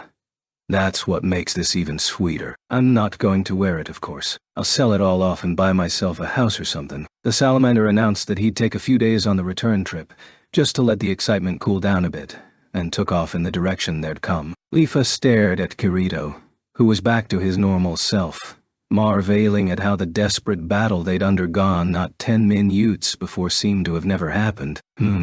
What's up? Oh, that giant demon was you, right? She asked. Kirito looked up and away, and then scratched his chin. I guess so. You guess so? Wasn't the entire plan to make the salamanders panic when they saw you as a monster? Actually, I hadn't thought that far ahead. In fact, sometimes I just kind of snap in battle, and I lose all memory of what happens. That's scary, but I do kind of remember that just now. I used the spell like Yui suggested, and I felt myself getting really huge. And since I lost my sword, I just had to use my hands. You were also chewing on them, Yui added gleefully from Leafa's shoulder. Oh, right. You know, it was pretty fun getting to act like one of the monsters for once. Leafa felt an insatiable curiosity rise inside of her, and she hesitantly spoke her question aloud. So, did the salamanders have a flavor? They definitely had the texture of barbecued meat when it gets just a little charred. And never mind. She waved her hands in panic. He abruptly snatched one of them. Grah! He snarled, opening wide and popping her fingers into his mouth. Ah! The surface of the underground lake rippled with Leafa's scream and the resulting smack. Ugh. Oh. Kirito mumbled and trudged along, rubbing the cheek that Leafa had smacked with all her strength. That was your fault, Papa. Tell me about it. How rude. Leafa and Yui were of one mind. Kirito pleaded his case, sulking like a scolded child. But I was just trying to make a witty, classy joke to break the ice after that terrifying battle. Next time you'll taste my sword, not my fingers. Leafa shut her eyes and turned her face away, quickening her pace. Before them loomed the massive stone gate, stretching all the way to the ceiling of the cavern. They had reached the entrance to Lugru, the mining city. The plan was to spend a night here, to restock on supplies and gather intelligence about the latest developments. The unexpected battle on the bridge had eaten a lot of time, and it was nearly midnight in real life. This was just the start of the busiest stretch of the day in Alo. But Lifa was a student, so she made sure to always log out by 1 o'clock. When she told Kirito, he thought for a moment, then nodded in understanding. Through the gate, they were greeted by the clanging of hammers, as well as the lively accompaniment from the NPC musicians that served as game BGM. The city itself was not very large, but it was an impressive sight. The rock walls lining the main thoroughfare were packed with clusters of stores and workshops hawking equipment, materials, food, and drinks. There was a surprising number of players crammed inside, and parties of relatively unfamiliar races like pukas and leprechauns passed by, laughing and chatting. "So this is Lugru, huh?" Lifa couldn't help but marvel at the novelty of the bustling underground hub. She wandered over to the row of swords on display at the nearest storefront. Even the least friendly shopkeeper couldn't keep her from being excited about shopping. She had just picked up a silver longsword from the stand to appraise it when Kirito spoke up from behind her. "By the way, didn't you get some kind of message when we were attacked by the salamanders? What was that about?" "Oh," Lifa spun around, her mouth agape. "I forgot." She hurriedly opened a window and checked her message history. Even after rereading Rikon's warning made no sense. It could have just been an issue with his connection that cut off the end of it. But there were no signs of a follow-up. In that case, she'd just have to ask him what he meant. But when Lifa tried to respond, Rikon's name was grayed out on the friends list. He was already offline. Shush. Is he asleep? Maybe you could check with him offline, Kirito suggested. She didn't like bringing anything about Alfheim back to the real world with her. She didn't visit any of the Alo community sites, and she almost never discussed video games with Shinichi Nagata in real life. But she couldn't deny that something about that mysterious message was eating away at her. "Okay. Can you wait here while I log off to check? Just watch over my body for a few minutes. And Yui?" The little fairy was still sitting on her shoulder. "Yes. Watch Papa closely so he doesn't try any funny business." "Aye, aye! Oh, come on!" Kirito wailed, affronted. Lifa gave him a mischievous chuckle and sat down on a nearby bench. She opened her menu and hit the log-out button. Her fourth trip of the day between worlds. Her mind began floating dizzily upward toward the real world far above. Ooh. Suuka sighed deeply at the fatigue she felt rising from another long dive. She rolled over on the bed, atmosphere still on her head, to look at the alarm clock. Midori would be home very soon. Maybe she should stick around to say hello. Suguha reached over blindly and fumbled for the cell phone she'd left on the headboard stand above her pillow. The phone's L panel was integrated into its exterior finish. It spit out a list of messages that had arrived while she was in the game. What in the world? Her eyes went wide. 12 entries.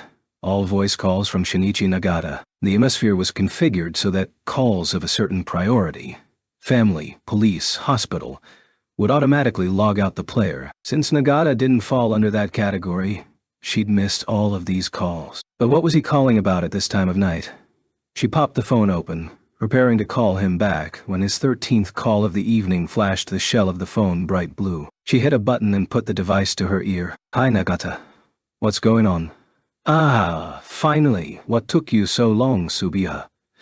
"Don't give me that attitude. Nothing happened. I just got caught up in the games all." "Now listen, I've got bad news. Sigurd, he sold us out. Not just us, he sold out Lady Sakuya too." "Sold us out? What do you mean?"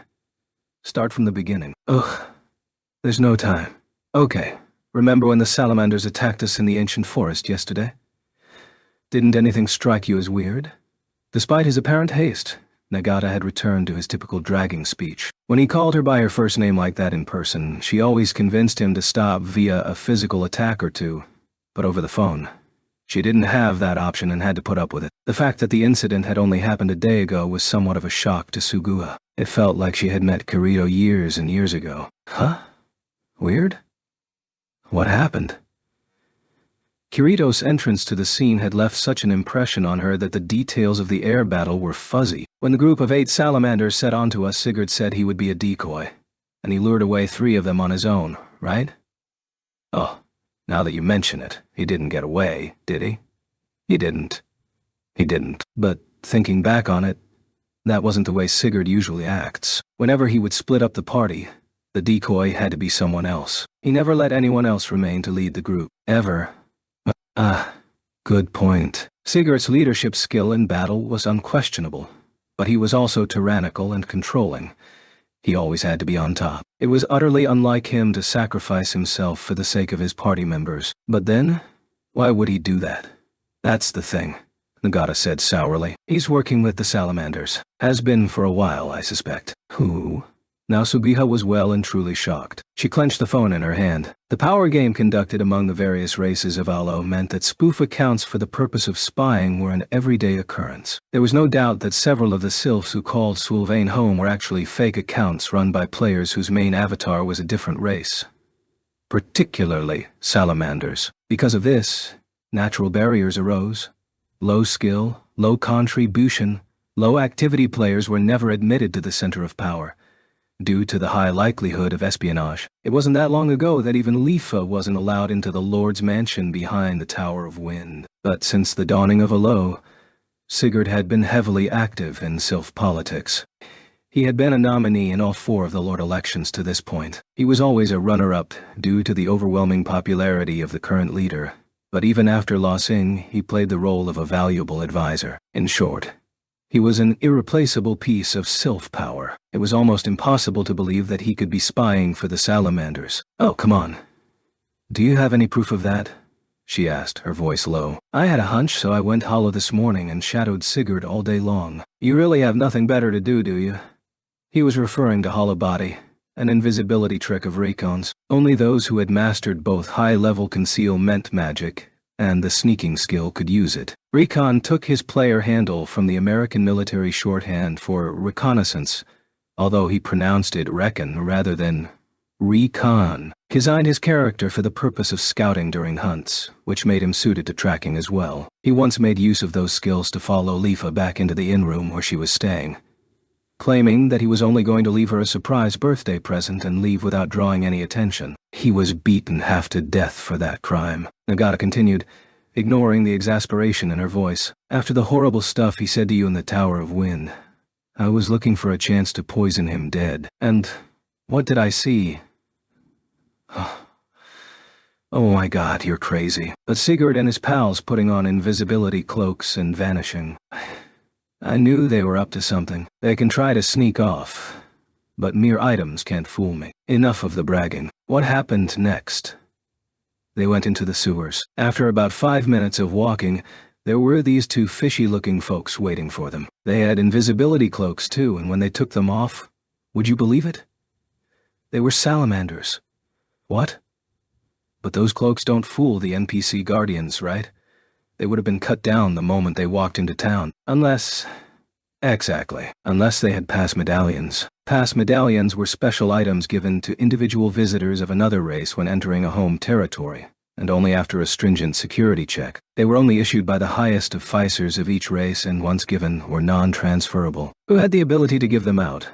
Sigurd, of course. I knew I'd caught them red-handed. I listened in and heard the salamanders saying they put a tracer on you, Lifa. And not only that, the reason Lady Sakuya was away from home today was because she was meeting with the Kate Siths in a secret neutral location to discuss an alliance.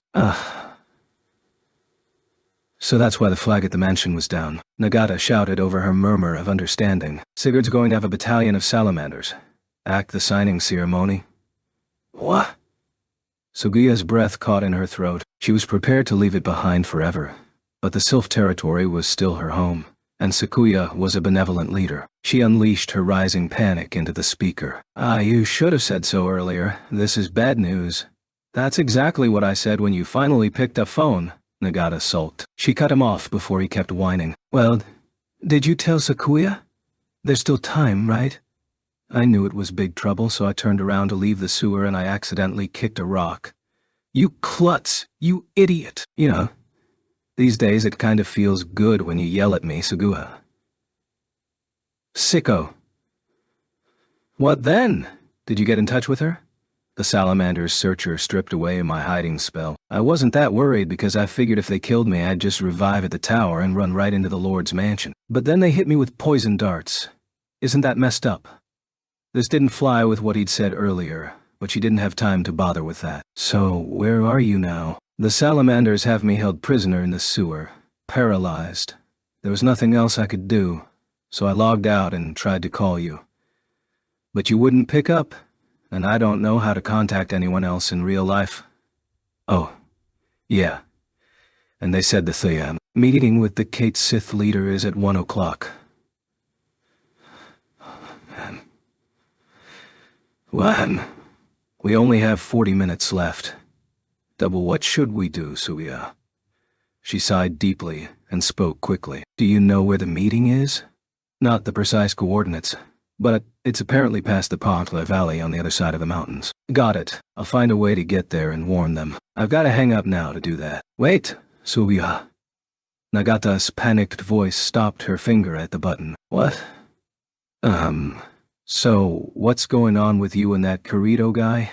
Click. She hung up without answering and tossed the phone back onto her headboard, then closed her eyes and stuffed her face into her pillow. She said the one magic spell word at her disposal in real life, and then headed back into the world of plots and conspiracies. Leafa jumped back to her feet the instant her eyes opened. Oh, you scared me. The black-clad Spriggan nearly dropped the mysterious food he must have bought at a nearby stand. It looked like a skewer of small grilled reptiles, but he caught it in time. Hi again, Leafa. Welcome back. Leafa didn't have time to return Kirito and Yui's greetings. Kirito. I'm sorry. Ugh. About what? I have urgent business I need to see to right now, and I don't have time to explain. I don't think I'll be able to make it back. He looked straight into her eyes for a moment and promptly nodded in understanding. Okay, you can explain while we move. Who? Either way, you'll need to use your feet to get out of this place, right? Fine, I'll talk as we run. Leafa took off down the main street of Lugru, looking for a corner that would put her in the direction of Aln. They wound their way through the crowds and under a large gate carved out of a giant boulder. It spit them out on another stone bridge crossing another underground lake. Leafa filled in Kirito on the details as they ran, boots clacking on the stones. It was very fortunate that there was no fear of running out of breath in Alo. I see. When Leafa was done talking, Kirito looked ahead deep in thought. Mind if I ask a few things? Go ahead. What do the Salamanders get by attacking the leaders of the Sylphs and Kate Siths? Well, first, they can prevent the alliance. The Kate Siths won't be happy at all if their lord gets whacked because the Sylphs leaked the information. In a worst-case scenario, it might even lead to war between the two. The Salamanders are currently the most powerful faction in the game, but if the Sylphs and Kate Siths join forces, they'll probably flip the power balance. The Salamanders want to prevent that from happening. They reached the other side of the bridge and entered another cave tunnel. Leafa set her map to display in front of her so she could check their path as they ran. Also, you get a massive bonus for defeating an enemy lord. You earn 30% of all the gold stockpiled in that lord's mansion. Not only that, but the mansion city is considered occupied for 10 days, and all players can be taxed freely. It's an incredible amount of gold we're talking about. And the reason the Salamanders are the most powerful now is because they managed to kill the original Sylph Lord with a trap. Lords almost never, ever leave the safety of home territory because of it. That was the only time any lord has ever been killed in Alo. I see. That's why... Kirito. She glanced over at the profile of the boy running beside her. This is a Sylph problem.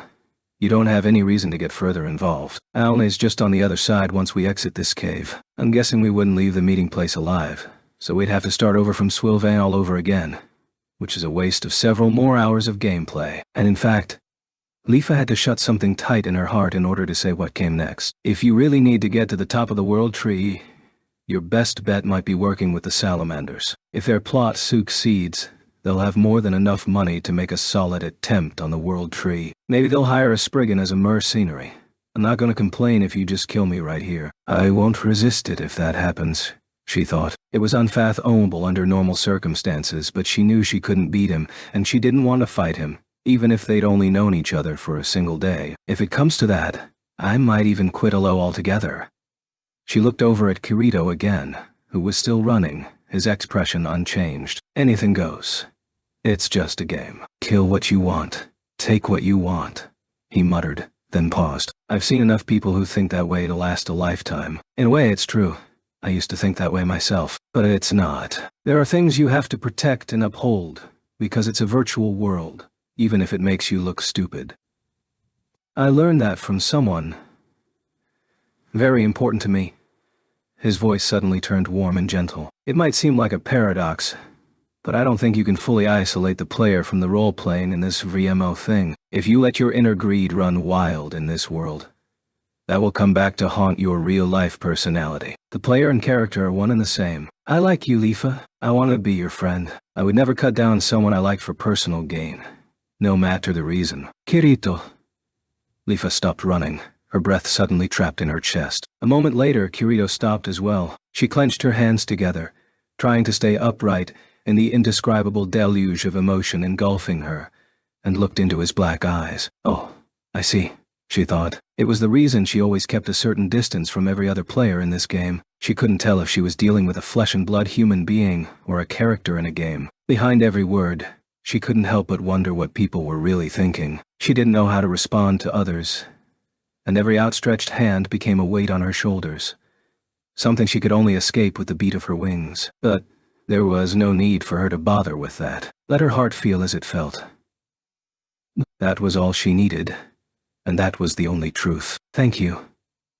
The words floated up from the deepest part of her heart. If she tried to say anything else, she knew she would burst into tears. Kirito smiled shyly. Sorry. I didn't mean to preach at you there. It's a bad habit. No, I truly appreciate it. So, I guess this is goodbye, once we leave the cave. Kirito's eyebrows popped up in surprise. No, I'm going with you, of course. Who? Hup. I'm using up your time, aren't I? Can you navigate while we run, Yui? Roger that. The diminutive fairy squeaked. He turned back to Leafa. Can I see your hand?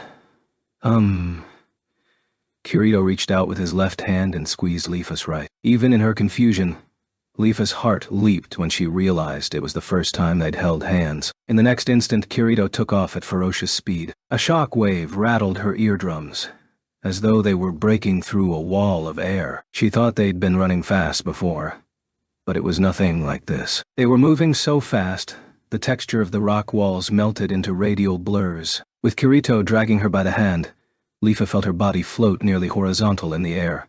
Flop ping left and right whenever he took a sharp turn through the tunnels. It was the least romantic experience in the world. Wah? She couldn't help but wail and squint her eyes as they passed through a wider space in the cave. A large number of yellow cursors blinked into life around them. They'd disturbed a pack of orcs. Monsters! She tried to yell, but Kirito plunged straight through the group without any sign of slowing down. Leafa screamed at the roar of the monsters, but the crude knives they swung at her did not land a single blow. Kirito instantly identified the spaces among them and weaved his way through with frightening speed. The orcs screeched and hissed with anger, but by the time they turned to pursue, Kirito and Leafa were already down the next tunnel. They disturbed a few more packs of orcs, but Kirito never stopped running. Naturally, this caused a large horde of monsters to gather in hot pursuit, the ground behind them rumbling like the sound of river rapids. This phenomenon was called running a train and was considered quite poor manners. Any fellow players they ran across would no doubt be swallowed by the massive orcdom trailing behind the pair, but fortunately they had no such encounters before the light of day grew visible at the end of the cave. Hey, that might be the exit, Kirito said, moments before Leafa's vision went pure white. Suddenly, her feet were no longer touching earth. Hi-yay! She squeezed her eyes shut and screeched, her legs flapping in open air, until she realized that the roaring that had enveloped her body for the last few minutes had dissipated. When she found the courage to open her eyes again, they were in the midst of endless sky. Kirito must have taken them straight out of the cave exit, and halfway up the mountain at full speed, launching them into the air like a catapult. Below her feet was nothing but sheer gray cliffs. Their momentum was taking them up into a majestic parabola through the air. She hastily spread her wings to enter a controlled glide, and she finally let out the breath she'd been holding. Wheezing and panting, she turned back to look at the shrinking cave mouth and saw with a shiver that it was packed with monsters. She gave Kirito her nastiest glare. "You shortened my lifespan." "Haha, I think you mean I shortened our trip time. Dungeon crawling is supposed to be a careful process where you isolate monsters and keep them from ganging up on you. I don't know what game you're playing, but it's not this one," she muttered. Eventually her pulse returned to normal, and she took a fresh look at their surroundings. Directly below was a vast meadow with the occasional lake sparkling in the sun. A winding river connected those pools of blue, and beyond that was... oh. Leafa held her breath. A vast, vague shadow loomed beyond the sea of clouds above. The trunk reached into the heights like a pillar bearing the very sky itself, and the branches and leaves that sprouted at the top were large as constellations. "So that's the World Tree," Kirito murmured in amazement at her side. Just out of the mountains, they were a good 12 miles of real distance from the tree, but it dominated that stretch of the sky already. It was impossible to imagine what it would be like to stand at its base. They floated onward for several moments, staring at the World Tree in silence, before Kirito came to his senses. "Hey, we can't just be sitting here. Where's this big meeting taking place, Leafa?" "Oh, good point. Well, the mountain range we just crossed forms a giant circle around the center of the world map. There are 3 major passes through the mountains: Dragon's Valley, facing Salamander Land; Rainbow Valley, facing the Undines; and Butterfly Valley, next to the Kate Siths. They're holding a meeting on the interior side of Butterfly Valley, so..." She wheeled around until she pointed northwest. "We'll need to fly in that direction for a bit." "Gotcha. How much time do we have?" 20 minutes. "So if the salamanders are attacking the meeting, they'll go from here to there," he surmised, waving his hand from southeast to northwest. "We don't know if they're ahead of us or behind, so I guess we just have to hurry and hope for the best. Let us know of any big groups you detect within search radius, Yui." "Okay." All on the same page, they beat their wings and picked up speed. "Funny, why aren't there any monsters?" Kirito wondered aloud as they cut through the clouds. "Oh, there are no monsters on the Alni Plateau. I suppose that's why they chose it for the meeting." "I see. Kind of ruins the scene if your big diplomatic gathering is interrupted by a monster attack. Doesn't help us much now, though." "What do you mean?" Kirito flashed her a wicked grin. "I could have piled up another train of monsters and led them right into the salamander raid party. Where do you get ideas like this? The salamanders are going to be in an even larger party than the one that attacked us in the cave. So either our warning will be in time and everyone will flee to safety in Kate Sith land, or they'll kill us all together." Kirito rubbed his chin, thinking hard. "Oh, player signal," Yui suddenly cried. "A large gathering ahead, 68 in total. Dodge. I believe this is the Salamander raid. There are another 14 farther ahead, most likely the Partishi Pants in the Sylph Kate Sith meeting. The 2 groups will meet in roughly 50 seconds. Just as she finished her announcement, the cloud cover blocking their view ended. Leafa was at the maximum possible flying altitude, and there was green grassland below. Far below them was a group of countless figures. They flew in distinct 5-man wedges, and their silent, careful progress made them look like menacing stealth bombers closing in on a hapless, oblivious target. She looked farther beyond in the direction they flew, and spied a small, circular terrace. That white strip in the middle must have been the long table. There were 7 chairs on either side, making it an impromptu meeting room. The people seated at the table must have been deep in conversation, as they showed no sign of noticing the coming threat. "We didn't make it," Leafa mumbled to Kirito. Even if they somehow sped past the salamanders to warn the 2 leaders, not all of them would make it to safety in time. She had to be prepared to sacrifice herself and act as a shield to allow the leaders to escape. She reached out her hand and softly held Kirito's. "Thank you, Kirito. This is far enough. You go to the World Tree.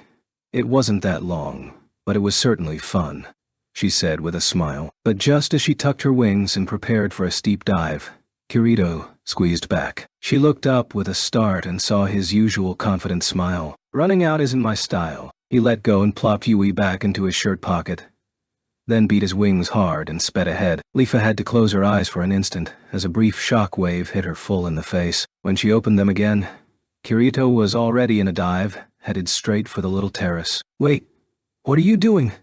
Leafa shouted, slightly hurt that her meaningful farewell had been ruined in an instant. But Kirito did not turn back. She hurried after him, exasperated. Ahead, the sylphs and Kate Siths had finally noticed the brigade descending upon them. They kicked chairs aside and drew blades, the silver flashing in the sun, but compared to the heavily armed assault squad, they were woefully underpowered. The lead team of low-flying salamanders surged suddenly upward and halted, readying their long lances like birds of prey about to descend on a rabbit. Further teams flanked right and left, until they half surrounded the terrace. The world was blanketed in the moment of silence before slaughter. One of the salamanders raised a hand. Just as he was about to give the signal to attack, an enormous cloud of dust erupted at the edge of the terrace directly between the opposing sides. A split second later, the air rocked with the sound of an explosion. Kirito, the black meteorite, had crashed to earth without slowing a bit. Every person in the clearing froze. The dust slowly settled and Kirito got to his feet,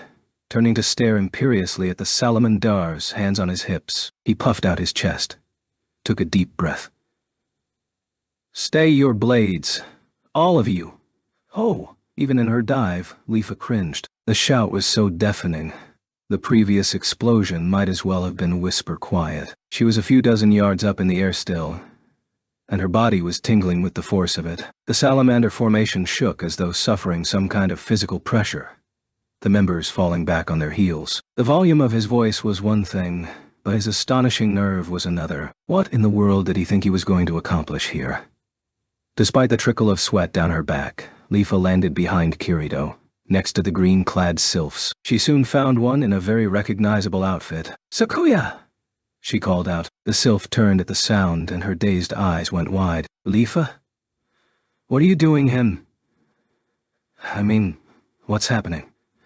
She'd never seen the leader of the sylphs so unraveled. It's a long story. The short version is that our fate is currently in his hands. I'm so confused. The sylph turned her back on Leafa and watched the proud, dark figure. Leafa took the opportunity to sneak a good look at Sakuya. Lady Sakuya, the leader of the sylphs. She was extremely tall for a sylph woman. Her straight hair, such a dark shade of green it was nearly black, falling long down her back and cut cleanly straight across. Her skin was so white you could almost see through it. Her eyes were long and slender, her nose was graceful, and her lips were small and thin. Hers was the kind of beauty that cut like a knife. She wore a traditional front-opening kimono. Tucked inside the sash was a lengthy katana, even longer than Leafa's. Her pure white legs ended in tall wooden sandals that were red. The overall effect was stunning, and this memorable appearance had helped her win nearly 80% of the vote in the elections. But those votes were not all cast for her beauty, of course. The business of leading an entire race of players kept her from hunting, so her statistics were not as high as others. But she was skilled enough with the blade to reach the final in nearly any dueling tournament. She was also honest and forthright, and she commanded respect. It was then that Leafa noticed a petite woman standing next to Sakuya, the large, triangular ears poking out from her wavy, corn-gold hair with the signature mark of a Kate Sith. She exposed plenty of wheat-brown skin through her swimsuit-like battle outfit. On either side of her waist were claw-like melee weapons, with 3 massive talons each. A long striped tail extended from the rear of her suit, and it twitched and trembled as though expressing its owner's anxiety. She had large eyes with long lashes and a small, rounded nose, features that almost seemed a bit too adorable, but which certainly made her stand out from the standard look of Olo. Leafa had never met her before, but she could guess that this was Alicia Rue, Lady of the Kate Siths. Like Sakuya, her extraordinary popularity had made her a longtime leader of her people. Behind the 2 fairy leaders were sylphs and siths, 6 each on either side of the long white table, all looking stunned by this turn of events. She'd never seen any of the Kate Siths, of course, but all the sylphs were high-ranking players. She checked just in case, and, sure enough, there was no sign of Sigurd. By the time she turned back to the southern end of the terrace and its salamanders, Kirito was shouting again. "I wish to speak with your commander." The salamander lances, bowled over by his bold manner and voice, parted ways. A single large warrior proceeded through the empty space. He had short red hair, spiked straight upward, burnt brown skin, and a sharp hawkish face. His brawny body was clad in red dish bronze armor that was clearly of extremely rare quality, and on his back was a sword every bit as large as Kirito's. When she looked into the red fire burning in his eyes, a shiver ran down Leafa's back. Even though she wasn't face to face with him, she'd never seen a player with such overwhelming presence. He landed heavily in front of Kirito and glared down at the literally black swordsman, his face expressionless. After a long moment like that, he opened his mouth, and a deep voice rumbled out. "What are you doing here, Spriggan? We will kill you." "No matter the answer, but in light of your audacity I will hear you out," Kirito answered loudly, unfazed. "I am Kirito, an envoy of the Spriggan Undine Alliance. May I presume your attack upon this scene is meant as open war against all 4 of our races?" "Oh, no." Leafa couldn't speak. It was preposterous. The worst bluff she'd ever heard. It was no longer a trick of her mind. Actual sweat was running down her back, despite the obvious shock on her face. She tried to give Sakuya and Alicia Rue a reassuring wink. Even the commander of the Salamanders was taken aback. An alliance between Undines and Spriggans? But he soon regained his composure. "And you are their envoy, without a single guard at your back." "That's right. I was only here for trade negotiations with the Sylphs and Kate Siths. But if you attack this meeting, there will be much more than that. All 4 races will be forced to join together to oppose you." The world was silent for several moments. Eventually, "I cannot take the word of a single man at face value.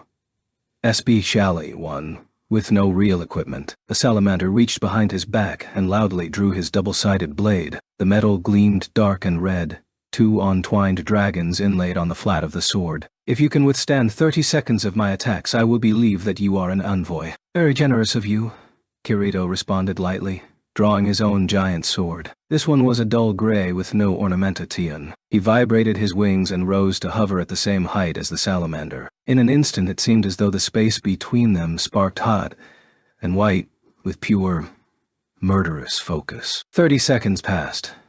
Leafa gulped audibly. From what she'd seen of Kirito's skill, those conditions were certainly winnable, but the sheer lethality radiating from the salamander commander was considerable. Amid the tense silence, Sakuya quietly muttered at Leafa's side. "This is bad. Huh. I've seen that salamander's 2-handed sword on a site detailing the legendary weapons of the game. It's the Demon Blade Graham, which would mean he must be General Eugene. Know him?" "I've heard the name," Leafa returned, holding her breath. "At that," Sakuya continued, "he's the younger brother of Lord Mortimer of the Salamanders. They're apparently actual brothers in real life. His brother's got the brains, and he's got the brawn. People say Eugene's better when it comes to pure fighting power. He's the strongest of all the Salamanders, which would make him the strongest player in the game. Quite possibly, we've really got a situation on our hands." "Oh, Kirito." Leafa clenched her hands to her chest. In midair, as though measuring each other's true strength, the 2 fighters glared at each other for a long time. Clouds hanging low over the plateau broke here and there, sending angled pillars of sunlight across the scene. One caught the salamander's blade, flashing vividly. Without warning, Eugene sprang into motion. He launched into an ultra-speed charge, the air rebounding around him. The great sword to his right traced a wide red arc down onto the small Spriggan. But Kirito's reaction was just as fast. He held his sword over his head without any wasted motion, and spread his wings, ready for the attack. Leafa could see his intent. He would deflect the enemy's sword and strike back in quick succession. But the instant the red sword descending on Kirito met the black sword, it grew hazy and indistinct. It passed directly through Kirito's sword and went solid again. "Dagang!" The world shook with the explosion. The slash caught Kirito square in the chest with a massive flash, and his slender form struck the ground like a leaf caught in the midst of a storm gale. There was another blast, and a cloud of dirt. "What was that?" Leafa said, stunned. Alicia Rue had the answer. Demon Blade Graham has a unique extra effect called Ethereal Shift, which allows it to pass through any sword or shield that tries to block it. "No way."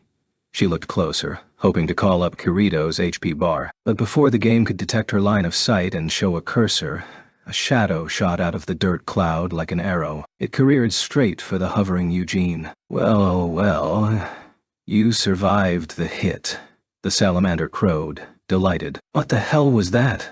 Kirito shouted back, striking with his sword in response. Clang clang! The clashes rang out in succession. Eugene was not just blessed with an excellent weapon.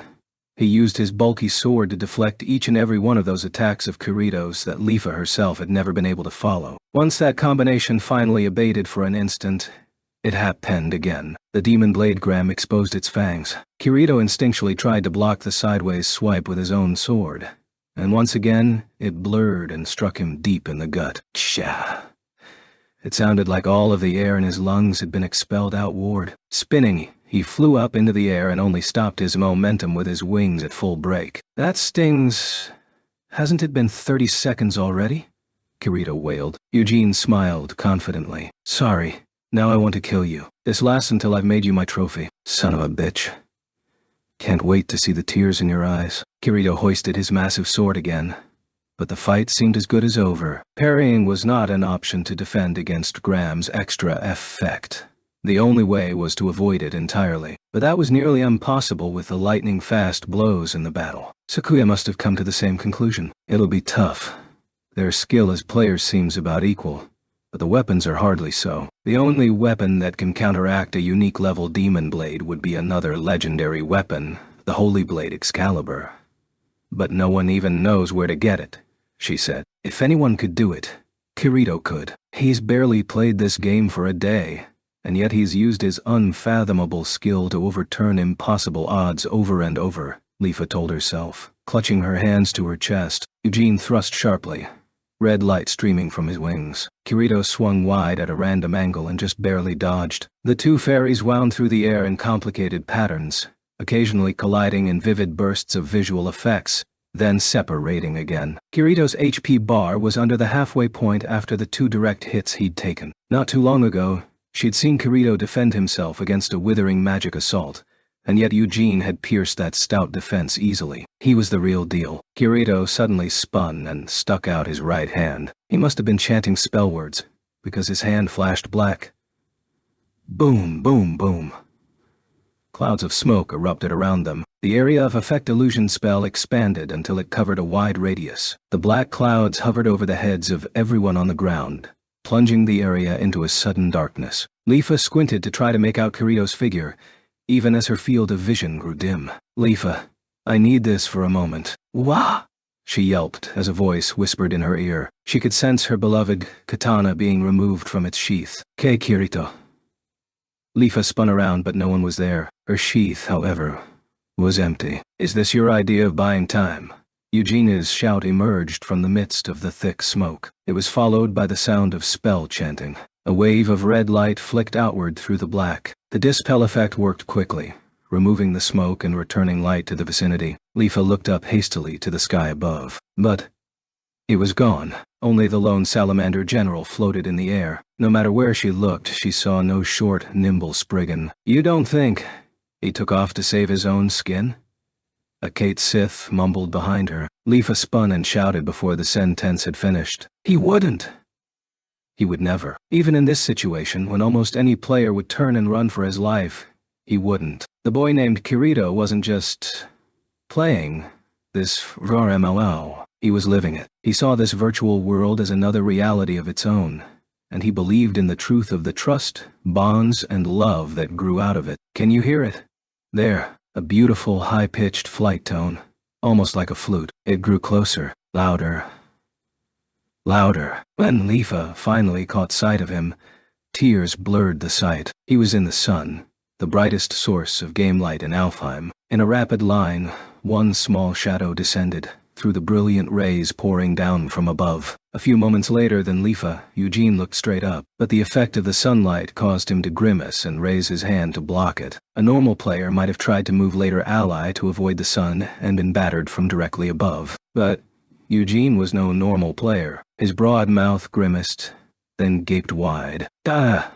With a shout that rocked the earth, he launched the Salamander's signature charge attack directly into the sun. His body shot upward like a rocket, a vertical beam of red light trailing in his wake. As Kirito plunged down from above, he'd switched the two-handed grip on his giant sword to his right hand for some ray of sun. His left hand was held behind him, out of sight. Suddenly he held it aloft, shining brilliantly in the midst of the sun's sizzling beams. Leafa couldn't have mistaken the silver gleam in his hand if she'd tried. It was the katana Kirito had taken from her scabbard just moments ago. He was wielding a sword in each hand. The concept of dual blades wasn't new, but despite the number of players who'd attempted such a style, Leafa knew of none who had succeeded in making it work. It was simply far too difficult to wield two with the kind of precision needed to win in BATTLA. In real-world kendo matches, it wasn't against the rules to wield two shinai, one large and one small, but it was forbidden in official competition in middle and high school, and very few practitioners used them in college and above. It was simply too hard to use two swords to effectively strike a legal target and receive a point. The same could be said of using two blades in this virtual world. Eugene smirked confidently, seeing Kirito's choice of equipment as a last-ditch desperation choice. But Leafa, her wide eyes filled with tears, believed with all her heart. The salamander's demonic blade roared heavily upward. The Spriggan brought down his silver katana to meet it. The red and black blade vibrated. The ethereal shift effect took it straight through toward Kirito's neck. Gying! The tip of the sword was knocked back with a sharp crash. Kirito had stopped it with the massive sword in his right hand, just in the nick of time. The timing was perfect, as precise as threading a needle. As Eugene's eyes went wide with shock, Kirito unleashed a thunderous bellow. Ha! The swords in his hands shot forward so fast.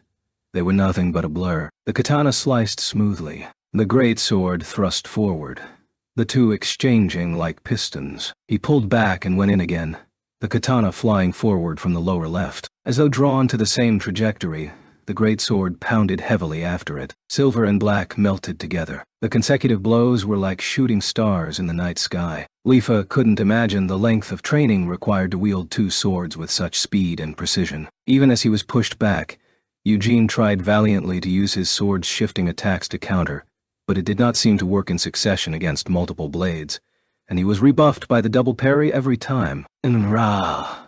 General Eugene roared as he was pushed farther back to earth. One of the pieces of armor he wore exhibited a special effect, forcing out a half-spherical field of fire that pushed Kirito back a bit. He instantly readied his demon sword for a pure, massive swing. Gong! He struck straight forward with a deafening crash. Kirito showed no sign of fear, dashing to close the distance, swinging the katana as fast as lightning. Shang! Rang out a high-pitched metallic clash. Vivid sparks arched through the air. The katana struck the side of the sword before it could activate the ethereal shift, and Eugene's blow grazed Kirito's left shoulder on its way past him. Rah! Kirito's enormous sword leaped forward with tremendous force. Thud! The dark blade pierced the salamander's body. Wah! The impossible speed of Kirito's thrust and the momentum of both men moving in opposite directions gave the strike incredible damage. Eugene's HP bar instantly plunged into the yellow zone, but Kirito did not stop there. He quickly pulled back the larger sword and transitioned into another katana slash faster than the eye could follow, even as Eugene attempted to regain attack footing. The visual paths of the four blows, all struck in the space of a single breath, left a beautiful square in midair, enveloping the salamander's heavy body. A look of shock painted across his face. Eugene found his upper half sliding silently from right shoulder to left waist. The light of Kirito's square filtered away. The man's massive frame was suddenly awash in end flames, his avatar burning away. Not a single person moved. The sylphs, the Kate Siths, and the 50-plus salamanders were frozen in place, as though their souls had left their bodies. That was just how high-level a battle they'd witnessed. The typical fight in LO was an ugly thing. Close-range fighters swung their weapons awkwardly, and long-range mages tossed off spells with little fanfare or strategy. Only a small handful of experienced players had any skill at defense or evasion. The only times anyone was likely to see a truly graceful battle was in the closing matches of a dueling tournament. But what they'd just seen between Kirito and Eugene was far and above even that. A flowing sword dance, a high-speed air duel, and most vividly of all, Eugene's earth-splitting blows against Kirito's light-speed dual blades. Sakuya broke the silence first. Well done, well done. She applauded firmly, clapping her hands vigorously. That was amazing! What a great fight! Alicia Rue joined in, and the other 12 soon followed. They clapped, cheered, whistled, and cried, Bravo! Exhilarated but nervous, Leafa watched the army of salamanders. After the way their leader was beaten, She figured they would be rattled, but to her surprise, the wave of cheers infected the salamander ranks as well. A great cheer broke out, and they hoisted their lances and waved them like flagpoles. Wow! She finally let a smile cross her face. Her enemy, salamanders she'd thought no better than lawless plunderers, were still fellow players of Alo. The excitement of Kirito and Eugene's duel had touched their hearts, just as it had hers. Overcome by a very strange sensation, Leafa joined in the rapturous applause. Standing in the center of the adulation, Kirito wore his usual aloof smile. He returned the sword to his back and raised a hand in greeting. "Hi folks, thanks." He repeated the gesture in all directions, then shouted toward Leafa's group. "Someone cast a resurrection spell." "Very well," Sakuya said, approaching. The dangling folds of her outfit rippled as she rose to the level of Eugene's remain light and began chanting the words. Eventually, blue light spilled from her hands and surrounded the red flame. It formed into a complex magical sigil, and in the center, the flame gradually turned back into the form of a person. The sigil gave one final flash before disappearing. Kirito, Sakuya, and the revived Eugene silently descended to the edge of the terrace. The scene was quiet once again. "Your skill is unparalleled. I've never seen a better player," Eugene said quietly. "Thanks," Kirito quipped. "I'd no idea the Spriggans had a man like you on their side. The world's a bigger place than I realized." "So do you believe me now?" Eugene's eyes narrowed, and he was silent for a moment. One of the front lancers surrounding the terrace strode forward. He came to a halt, armor clanking, and raised the visor of his helm. The boorish-faced man gave Eugene a salute. "Oh, word, Jin. What is it, Kagemuna?" The name struck Leafa as familiar, and she quickly remembered. The surviving mage had mentioned it after their battle on the underground lake, which meant he was the leader of the salamanders who'd attacked her in the ancient forest yesterday. During her first meeting with Kirito. "I'm sure you're aware that my party was wiped out yesterday." Leafa held her breath and listened closely, realizing that he was bringing up that very incident. "Yes. Well, it was that exact Spriggan who did it, and there was indeed an Undyne with him." Lol. Leafa stared openly at Kagemuna. Kirito's brows twitched for an instant, but he returned to his usual poker face just as quickly. Kagemuna continued. "Word from S was that he was the mage team's target as well. They didn't have much success either. It's most likely short for spy. Either that or shorthand for Sigurd." Eugene gave Kagemuna a perplexed look. No doubt the others around them were totally mystified by their conversation, but Leafa was following every word with bated breath. Eventually, Eugene nodded. "I see." A slight grin cracked his lips. "We'll leave it at that then." Next, he turned to Kirito. "At the present moment, neither I nor our lord wish to get into any funny business with the Spriggans or Undynes. We will withdraw for now, but I will have my revenge match with you. And looking forward to it." Eugene cracked knuckles with Kirito's extended fist and turned away. He spread his wings and leaped into the air. Kagemune joined him, but before doing so, he turned to Leafa and gave her a clumsy wink and smile. She took the gesture to mean that his debt was repaid. Her right cheek dimpled with a grin of her own. Only when the two men had flown off did Leafa finally exhale the breath she'd been holding in. As the party of dignitaries watched, the salamanders neatly resumed their battle formation and flew off with a heavy buzz of wings, Eugene at the lead. The swarm of black shapes plunged into the clouds, grew indistinct, and vanished. With the area quiet again, Kirito said jovially, "See? Those salamanders aren't so bad after all." Leafa didn't know what to say for several seconds. Eventually, the words bubbled up from her gut. "You are seriously insane. I get that a lot." He. They laughed until Sakuya reminded them of her presence with a polite cough. "Excuse me. Can someone explain what is going on?" With the meeting back to its quiet stateliness, Leafa began to explain the chain of events, clarifying that some of it was merely conjecture. Sakuya, Alicia, and the other dignitaries listened patiently and quietly. When she finally finished her explanation, they all exhaled deeply together. "I see," Sakuya murmured, arms crossed, a slight arch to her graceful eyebrows. "I noticed something impatient and cross about Sigurd's attitude the last several months. Wishing to rule through councils and conferences rather than tyranny, I let him take an important position in my cabinet, and it seems we've paid the price for that mistake. I know how hard it can be, Sakuya. You're a very popular ruler, said Alicia Rue, who'd actually been in power over her own people for longer than her sylph counterpart. But what would he be so angry about? Lifa asked curiously. Sakuya looked to the horizon as she answered, I suspect that he couldn't stand for us to cede so much power to the salamanders. Sigurd is a man with a strong will to power, not just in his character's statistics but in his control over other players. No doubt he could not stand the vision of a future in which the salamanders had completed the main quest and ruled the skies of Alfheim, while he could only watch from the ground. But why would he act as a salamander spy? Have you heard about the upcoming update 5.0? It's rumored that they'll be implementing a reincarnation system. Oh, meaning. Mortimer probably put the idea in his head. He'd say, take down your leader for me and I'll let you be a salamander. But the reincarnation process requires a vast amount of ERD, apparently. There's no saying whether Mortimer, savvy as he is, would have kept his promise anyway. Lifa looked at the goldening sky and the distant haze of the world tree. Conflicted. It was her dream to be reborn as an elf, free from the shackles of the game's flight limits. It was for that purpose that she joined Sigurd's party, comprised of only the strongest sylphs, and donated nearly all of the IRD she earned to the government. If she hadn't met Kirito and left the party, it seemed likely that Sigurd would have invited her to take part in the salamander reincarnation plot. What would she have done?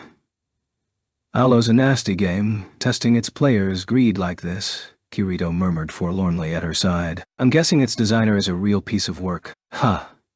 I agree, said Sakuya. Lifa decided to follow her heart just a bit, putting her arm around Kirito's and leaning slightly into him. Kirito never seemed to be fazed by anything. Being so close to him made her feel grounded and calm again. So? What's the plan, Sakuya? The smile disappeared from the beautiful politician's face, and she closed her eyes for a moment. When she opened them again, the deep green irises gleamed with a sharp light. Rue, you've been working on your dark magic, right? Alicia Rue's ears waggled in affirmation. Cast Moonlight Mirror on Sigurd then. Sure, but it won't last long during the day. Not a problem. This will be brief. Alicia's ears twitched again, and she took a step back to raise her hands and chant the spell. Her high-pitched, clear voice enunciated the unfamiliar sounds of dark magic spell words. There was a sudden darkness around them, and a beam of moonlight shone down from somewhere. The moonbeam piled up in front of Alicia like some golden liquid until it formed the shape of a perfectly circular mirror. As the entire gathering watched silently, the surface rippled, and a picture began to bloom within it. Ah! Lifa couldn't hold in her voice. It was a familiar place to her.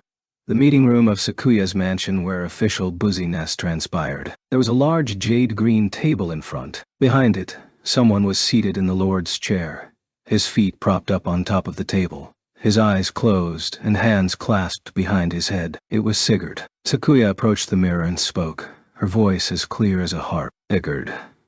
The image of Sigurd in the mirror leaped up like a spring, his eyes wide. He must have been able to see her in return, because he looked back directly into her eyes, his mouth tense. Sakuya. That's right. Still alive. Sorry to disappoint you, she replied curtly. Why? I mean, what about the meeting? It will end safely. We're just about to make it official. But before that, we did have some unexpected guests. Guests? General Eugene sends his regards. Now Sigurd was visibly shocked. His imposing face was going paler and paler, and his eyes swiveled as he searched for the right words. Suddenly he caught sight of Lifa, standing behind Sakuya. Leaf! His eyes looked ready to pop out of his head. He'd finally grasped the situation. His nose wrinkled in anger, and he bared his teeth in a snarl. Incompetent lizards! Well, what's it going to be, Sakuya? A hefty fine? Expulsion from the council? Just remember, I'm in charge of our military, so you won't last long without me. No. If being a sylph is so distasteful to you, I will grant your desire. But, she waved her left hand elegantly, calling up the extra-large system menu reserved for the lord of each race. Countless individual windows stacked up in layers to form a hexagonal pillar of light. She pulled out a specific tab and ran her fingers over it. As Sigurd watched through the mirror, she called up a blue message window. Once he saw what she was doing, he stood up in a panic. No! Have you lost your mind? You're going to exile me? That is correct. You may wander the neutral lands as a renegade. I hope you will find new pleasures there that suit you better. I'll launch a complaint. I'll petition the GMs. This is abuse of privilege. Do as you wish. Farewell, Sigurd. He clenched his fists and prepared to launch into another tirade, but the instant Sakuya pressed the button on her tab, he disappeared from the image in the mirror. He'd been expelled from Sylph Land, sent randomly to any one of the neutral cities in the game aside from Alnay. The golden mirror continued to show the empty council room for a few moments. Then its surface rippled again and tinkled into dust. As it vanished, the late afternoon sun reappeared to light the area. Sakuya. Lifa quietly murmured into the silence as the Sylph lady's brows furrowed in thought. The beautiful leader of the Sylphs closed the game window with a swipe of her hand, then sighed and smiled. I suppose the next election will tell me if my decision was wise or poor. But in any case, thank you, Lifa. After all the times you refused to join the council, it makes me very happy to see you rush to our aid. Alicia, I apologize for exposing you to danger through our own infighting. We're alive, and that's all that matters, the Kate Sith leader said perkily. Lifa hastily downplayed her part in the events. I didn't do anything, really. It's Kirito here who deserves your thanks. Ah, yes, of course. And what is your story? Sakuya and Alicia Rue turned quizzical glances at Kirito. Hey, you. Was that true about being an envoy of the Spriggans and Undines? Alicia asked, her tail waving back and forth with curiosity. Kirito put a hand on his hip and puffed out his chest. Complete poppycock. A bluff, a feint, a piece of negotiation. Ugh. They stared at him, mouths agape. You're a madman. Lying through your teeth in a situation with stakes that high? That's my style. When my cards are bad, I raise my bet, he said confidently. Alicia Rue flashed a mischievous feline grin and sidled over to get a better look at him. You're very strong for such a liar, though, aren't you? Did you know that Eugene is considered the most powerful warrior in Alo? And you beat him in a fair fight. What are you? The Spriggan's secret weapon. Hardly. Just a wandering sword for hire. Nya ha ha. Entertained by Kirito's sass, Alicia laughed and grabbed his right arm, squeezing it to her chest. She threw him a coquettish glance out of the corner of her eye and purred. If you're available, would you like to work as a mercenary for the Kate Siths? I can guarantee you 3 meals a day, plus an afternoon nap. Lifa's mouth twitched, but before she could insert herself into the situation, Now, Rue. No cutting in line, Sakuya said, her voice even more seductive than usual. Her long kimono sleeve wrapped around Kirito's left arm. He came to the Sylph's rescue, so we have the right to negotiate with him first. Kirito, you said your name was? I've taken a shine to you. How would you like to share a drink back in Sylvain? Crick crack. Lifa's temples were twitching now. Hey, no fair, Sakuya. No seducing allowed. What do you call what you're doing? Stop rubbing yourself all over him. Pulled on each side by a beautiful lady. Kirito's face went red with embarrassment, but he didn't seem to mind too much. Lifa had seen enough. She grabbed Kirito's cloak from behind and pulled. You can't. Kirito is my... They all turned to look at her. Her words trailed off as she came to her senses. Unable to finish her sentence, she began mumbling, but Kirito simply smiled and picked up the slack for her. I appreciate your offers, but I'm sorry. She promised to take me to the center of the map. Ah, I see. That is too bad. Sakuya was not one to display her inner feelings, but she did truly seem disappointed now. She turned to Lifa. You are going to Alnay? For recreational purposes, or... I was planning to leave the territory, but I'm sure I'll be back to Sylvain. I just don't know when. That is a relief to hear. Promise you'll come back, with him, and stop by our place on the way. You're welcome anytime. The two ladies pulled back and straightened up. Sakuya put a hand on her chest and tilted her head forward regally, while Alicia bowed deeply and flattened out her ears. When the courtesy was finished, Sakuya spoke again. Thank you once again, Lifa and Kirito. If we'd been defeated today, the Salamander's victory would have been all but guaranteed. I wish I could show my appreciation somehow. There's no need.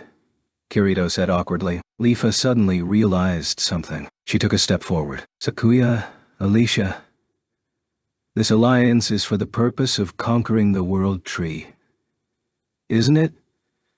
Well, ultimately, yes. If we work together to scale the tree, and we both become Alfs, splendid. If only one race does, they'll help the other beat the next major questline. That's the gist of the arrangement. We'd like to take part in the attempt, as soon as possible.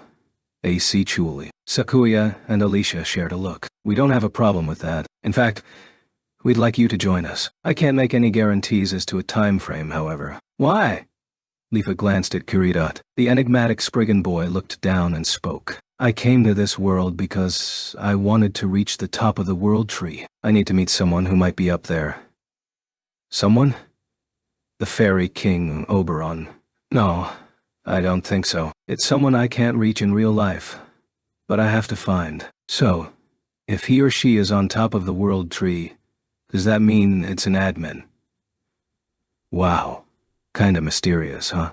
Alicia raved, her eyes sparkling. But that excitement quickly turned to dejection, her ears and tail drooping. But it's going to take a while to get everyone properly outfitted for the quest. It's not something that can be done in a day or two. I see.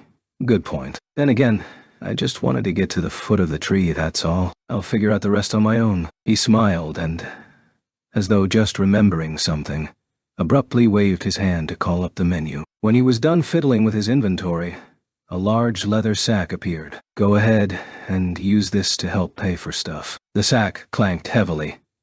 It appeared to be stuffed full of yard. Alicia accepted it from Kirito and immediately stumbled under its weight. She shifted her hands to get a better grip and peered inside. Her eyes went wide. Sakuya.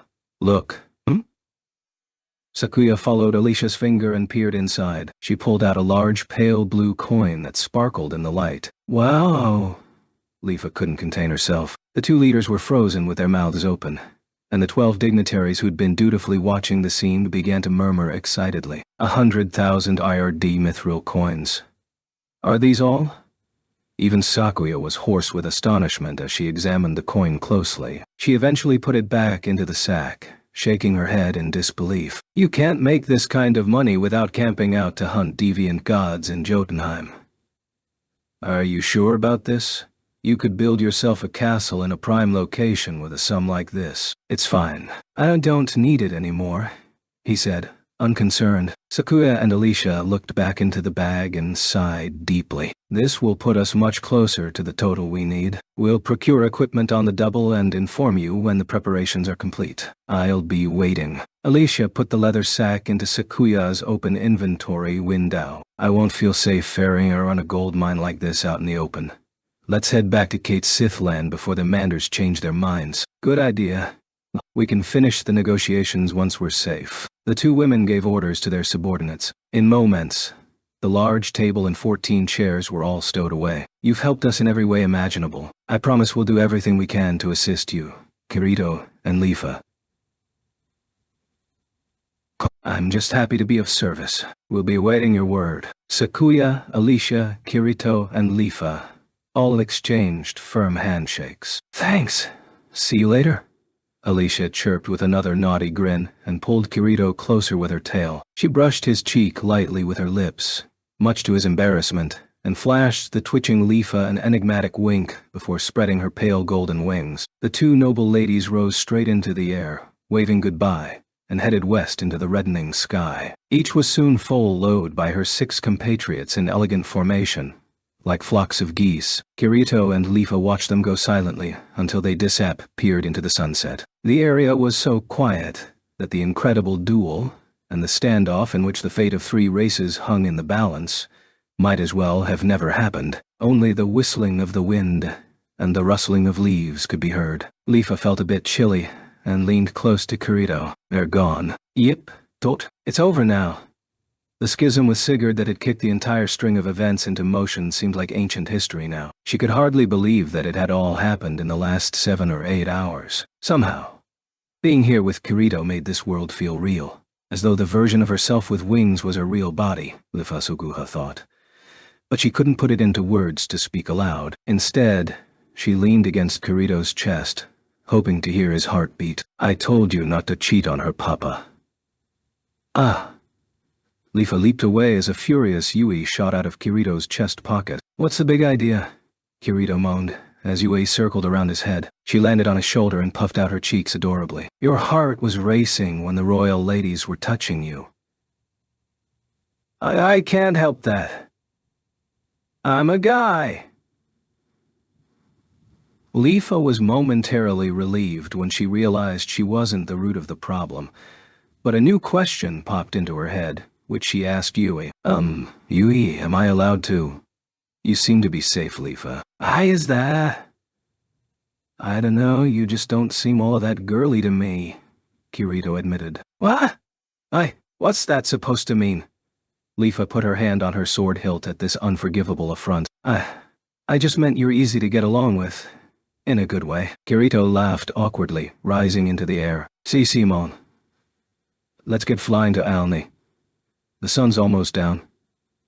Hey, get back here. Leafa spread her wings and leaped. As she buzzed her wings to chase after Kirito, speeding toward the World Tree at top velocity, Leafa glanced over her shoulder. The ancient forest and her sylph homeland were out of sight, beyond the looming mountains, but she did catch a glimpse of a large star, twinkling in the deepening gloom of the navy sky. The sun, seemingly frozen in place at the very apex of the sky, did eventually fall to earth, dyeing the curve of the horizon a brilliant red. Asuna quietly got to her feet, calculating that at least 5 hours had passed in real time since Oberon's last visit. It was probably past midnight. She rolled off the bed and stepped onto the tile, praying that no one was monitoring her. Just 10 steps took her to the golden door. It was appalling to think that she'd been trapped in this cramped space for more than 2 months. But that ends today, she told herself, reaching a thumb out to the ID pad next to the door. 5 hours earlier, she'd watched Oberon enter the code through the mirror. She spoke each number aloud as she punched them in. The buttons had a tactile click to them, each push agitating her strained nerves. 3, 2, 9. As she hit the last button, silently praying, there was a louder metallic sound, and the door opened just a crack. She pulled her arm back and pumped her fist in triumph, then laughed when she realized she'd picked that up from Kirito. Kirito.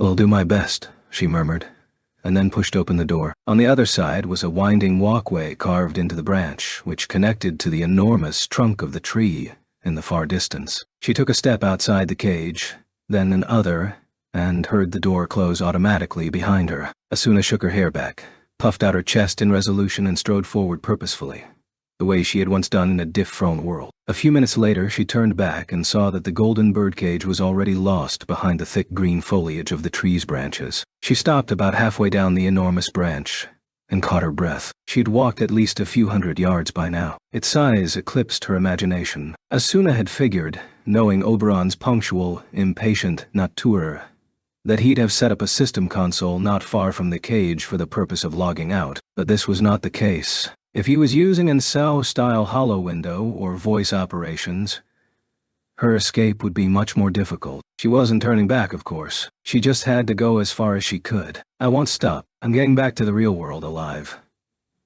I have to see him again, she swore to herself, and then resumed her march. To be continued.